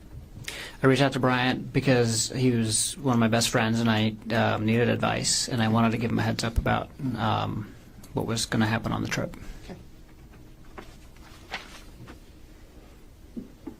When you and Arielle talked about her quitting her job, what was your interest? My interest was for her to terminate her relationship and her contact with Jeffrey Miller. Were you going to be perfect? Were you okay with her getting another job? Absolutely. Was there a conversation about her looking for another job? Objection leading. Sustain.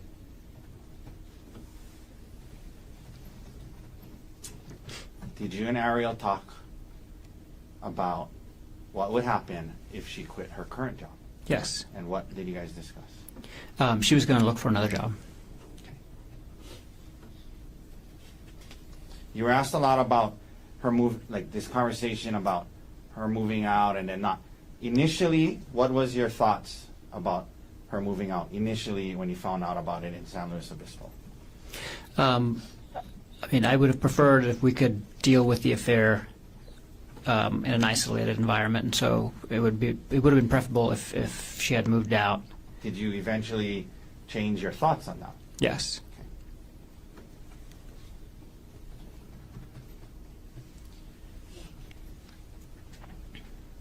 You were asked about monitoring her communications.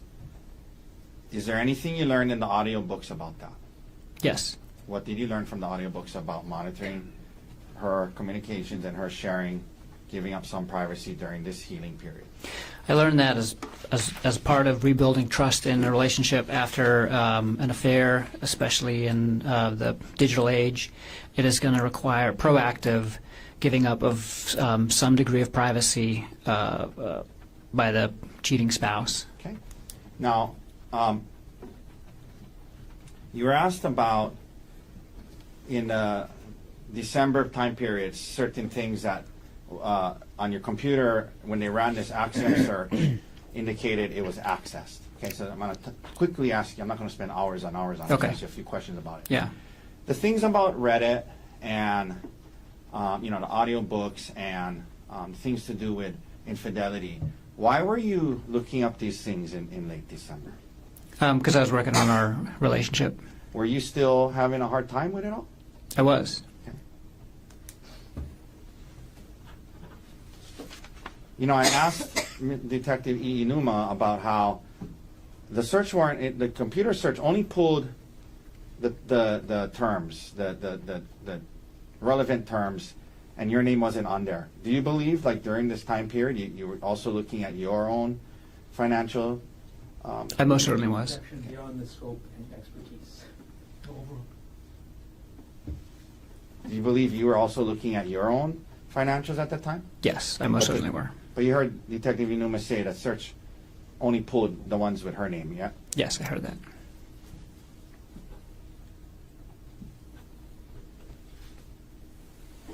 You mentioned at the end of the year, sometimes you were saying, you're asked about, I just want you to explain it more. So at the end of the year, when you're doing some tax planning, would you commonly look through certain files? Meeting. No. You can answer that. Yeah, and not just tax planning, but just financial planning, like budgeting and things like that, and kind of reviewing, like, how our retirement accounts were doing, and it was more than just tax planning. There was a retirement account of Aries that they brought up. Yes. I wanted to ask you. I think you're trying to explain, but why do you have a recollection of why you might have been looking at her retirement account? Yeah, so she had Tell the jury why. She had like almost $200,000 in her retirement, and when we purchased our house, we purchased it through UBS actually. So they actually do home loans as well, and as part of that, they convinced us to move all of her retirement into one of their accounts, which is a managed account. So they charge a fee on it, they wanted me to move my retirement account out of my account too when I terminated my job, but that was after we closed on the house. So we didn't end up doing that before we closed on the house, and I was glad because Aries' return at UBS was very poor for 2024, and so I was looking at her return in 2024 that she got at UBS, and I was looking kind of at historical data, and then I was also looking at her return that she used to get on the same retirement money when it was still held at Westinghouse. And it was part of the process to decide if we were going to switch to her retirement account to a different account and provider to get a better return. Okay. All these financial documents they brought up, were you trying to see if it would be cheaper to kill her than divorce her? No.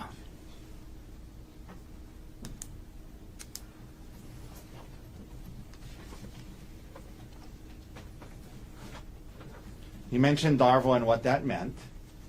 Why did that term resonate with you? Oh, because so it felt like she was deflecting and then also blaming me for now the affair, and then also bringing up other things. And one of the threads that I read in Reddit talked about that idea, and then it used that acronym, and so then I was like, oh. What is this? So I looked up the acronym, and that's what it was. And so then I searched that acronym on Reddit to kind of get more information about people dealing with that specific issue. You were asked about the 2018 Word document about the 2018 taxes and about the child support and alimony. Well, we talked about this the other day, so just really quickly, what other information was on there? Oh, everything to do with our taxes. So, yeah, I don't know if you want to go into specifics, but... so it wasn't just the alimony and child support. That's right.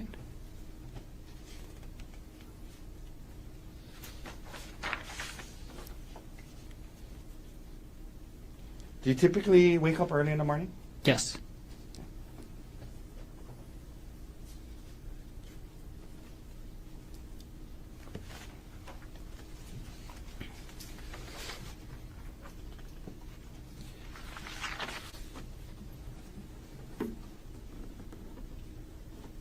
You talked about this the other day, but after looking at the Palipuka on the website, what again?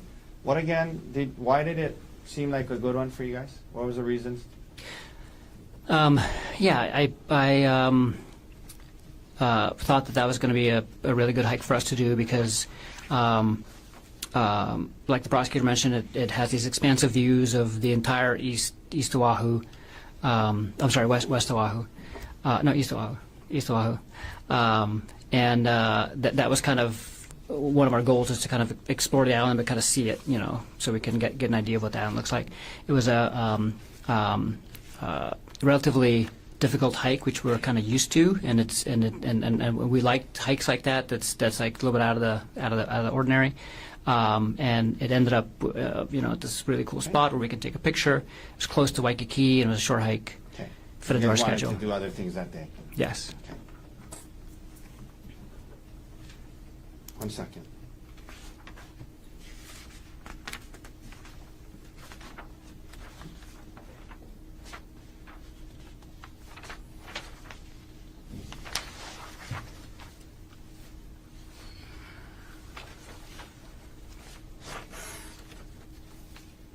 Now,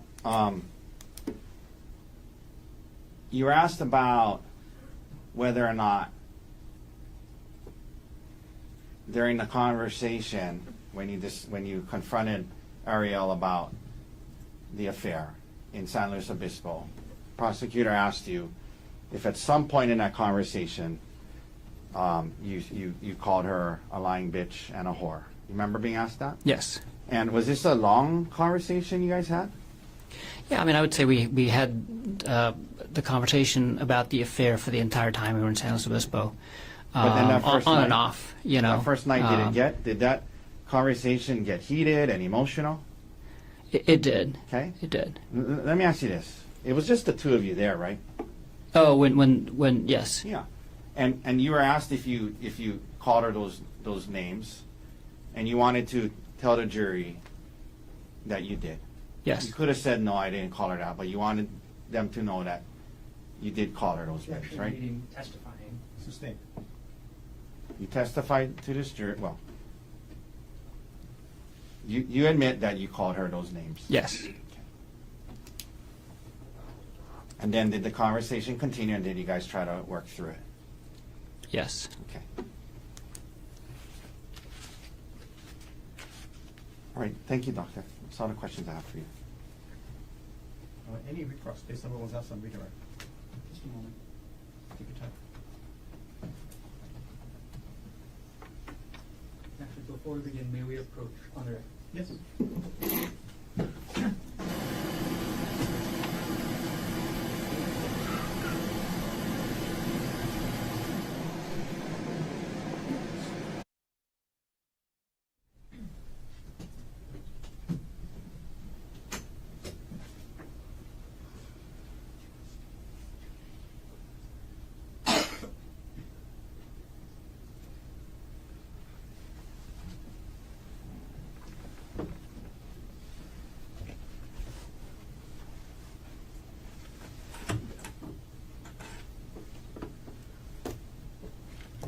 We're going to keep this very limited. I'm going to go through two situations. Situation one, if Ari divorces you, you're likely going to be paying child support, correct? Yes. And you know from your last marriage, that's very expensive, right? It's not that expensive, but You paid almost $30,000 a year in 2018, correct? it's not a reason why I wouldn't divorce her if we had a good reason for it. That's all I'm saying. If Arielle divorces you, if she divorces you, you're likely the one that's going to be paying child support. That's correct? If we ended up getting a divorce, I would be paying child support. Correct. If Arielle ends up divorcing you, you don't get anything from her life insurance, correct?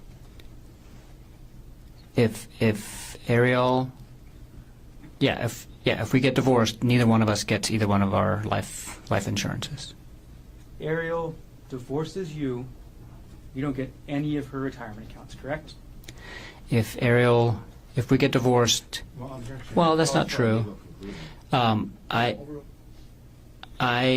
If we get divorced, Arielle might get some of my retirement account because my retirement account is much bigger than hers. The question was, if Arielle divorces you, you do not get her retirement account, correct? That's this is a question of law. It's not that's overruled. I know that the retirement accounts are going to be. I know that retirement account division is part of divorce, and I know that there's a lot of things that go into that calculation. I know that my retirement account is much bigger than her retirement account, and I'm not sure what portions we'll be able to keep because it's based on when the contributions were made and things like that. You know that you're likely not going to be taking her retirement if she divorces you, correct? Like I said, I don't know what's going to come of all that. It's a complicated. It's much more complicated than the life insurance issue, for example. And you know that if Ari divorces you, a likely outcome would be 50-50 custody, correct? It depends on the circumstances of the divorce. You knew before March 24, 2025 that if Arielle divorced you, 50-50 custody is generally standard, correct? Yes, absolutely, and that's what I would have been advocating for. Second scenario, if Ari dies, you don't pay any child support, correct? If Ari died when? If Arielle Konig dies, you're not going to be paying her any child support, correct? If Ari dies, and yes, I would not be paying a dead person child support. Yes. If Arielle dies, you get the $250,000 life insurance policy she took out, correct? Yes. At your your suggestion, correct? Not my suggestion to take out the life insurance policy. It was a joint decision. If Arielle dies, you get $250,000 from her retirement, correct? Yes. As the sole beneficiary, correct? Yes. If Arielle dies, you get full custody of the kids, right? If Arielle dies, I'm the only parent left. Yes. No further questions.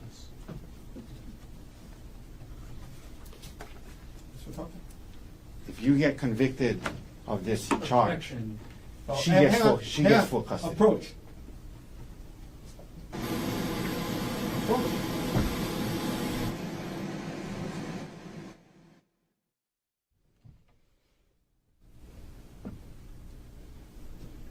You were asked about custody. Yes. Love your boys? Yes. More than I can describe. Excuse me? More than words can describe. Do you want to fight Arielle for 50-50 custody in the divorce? Absolutely. Okay. You were asked about how if she died, you would have got $250,000. How much money would Arielle have gotten if you died? Over $2 million, including the life insurance and the retirement. Let's talk about that. How much life insurance did you take out on your life for her? 1.5 million. And that was in this January to March time period? Yes.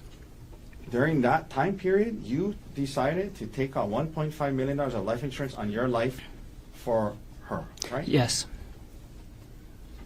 You had more retirement than her? Yes. And if you died, that would go to her. Yes.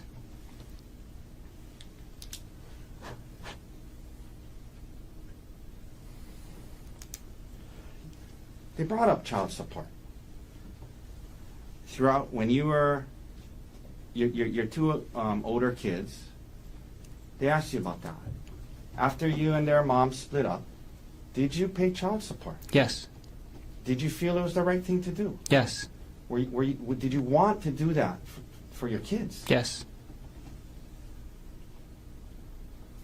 If you and Ari got divorced, would you be willing to pay child support? Yes, absolutely.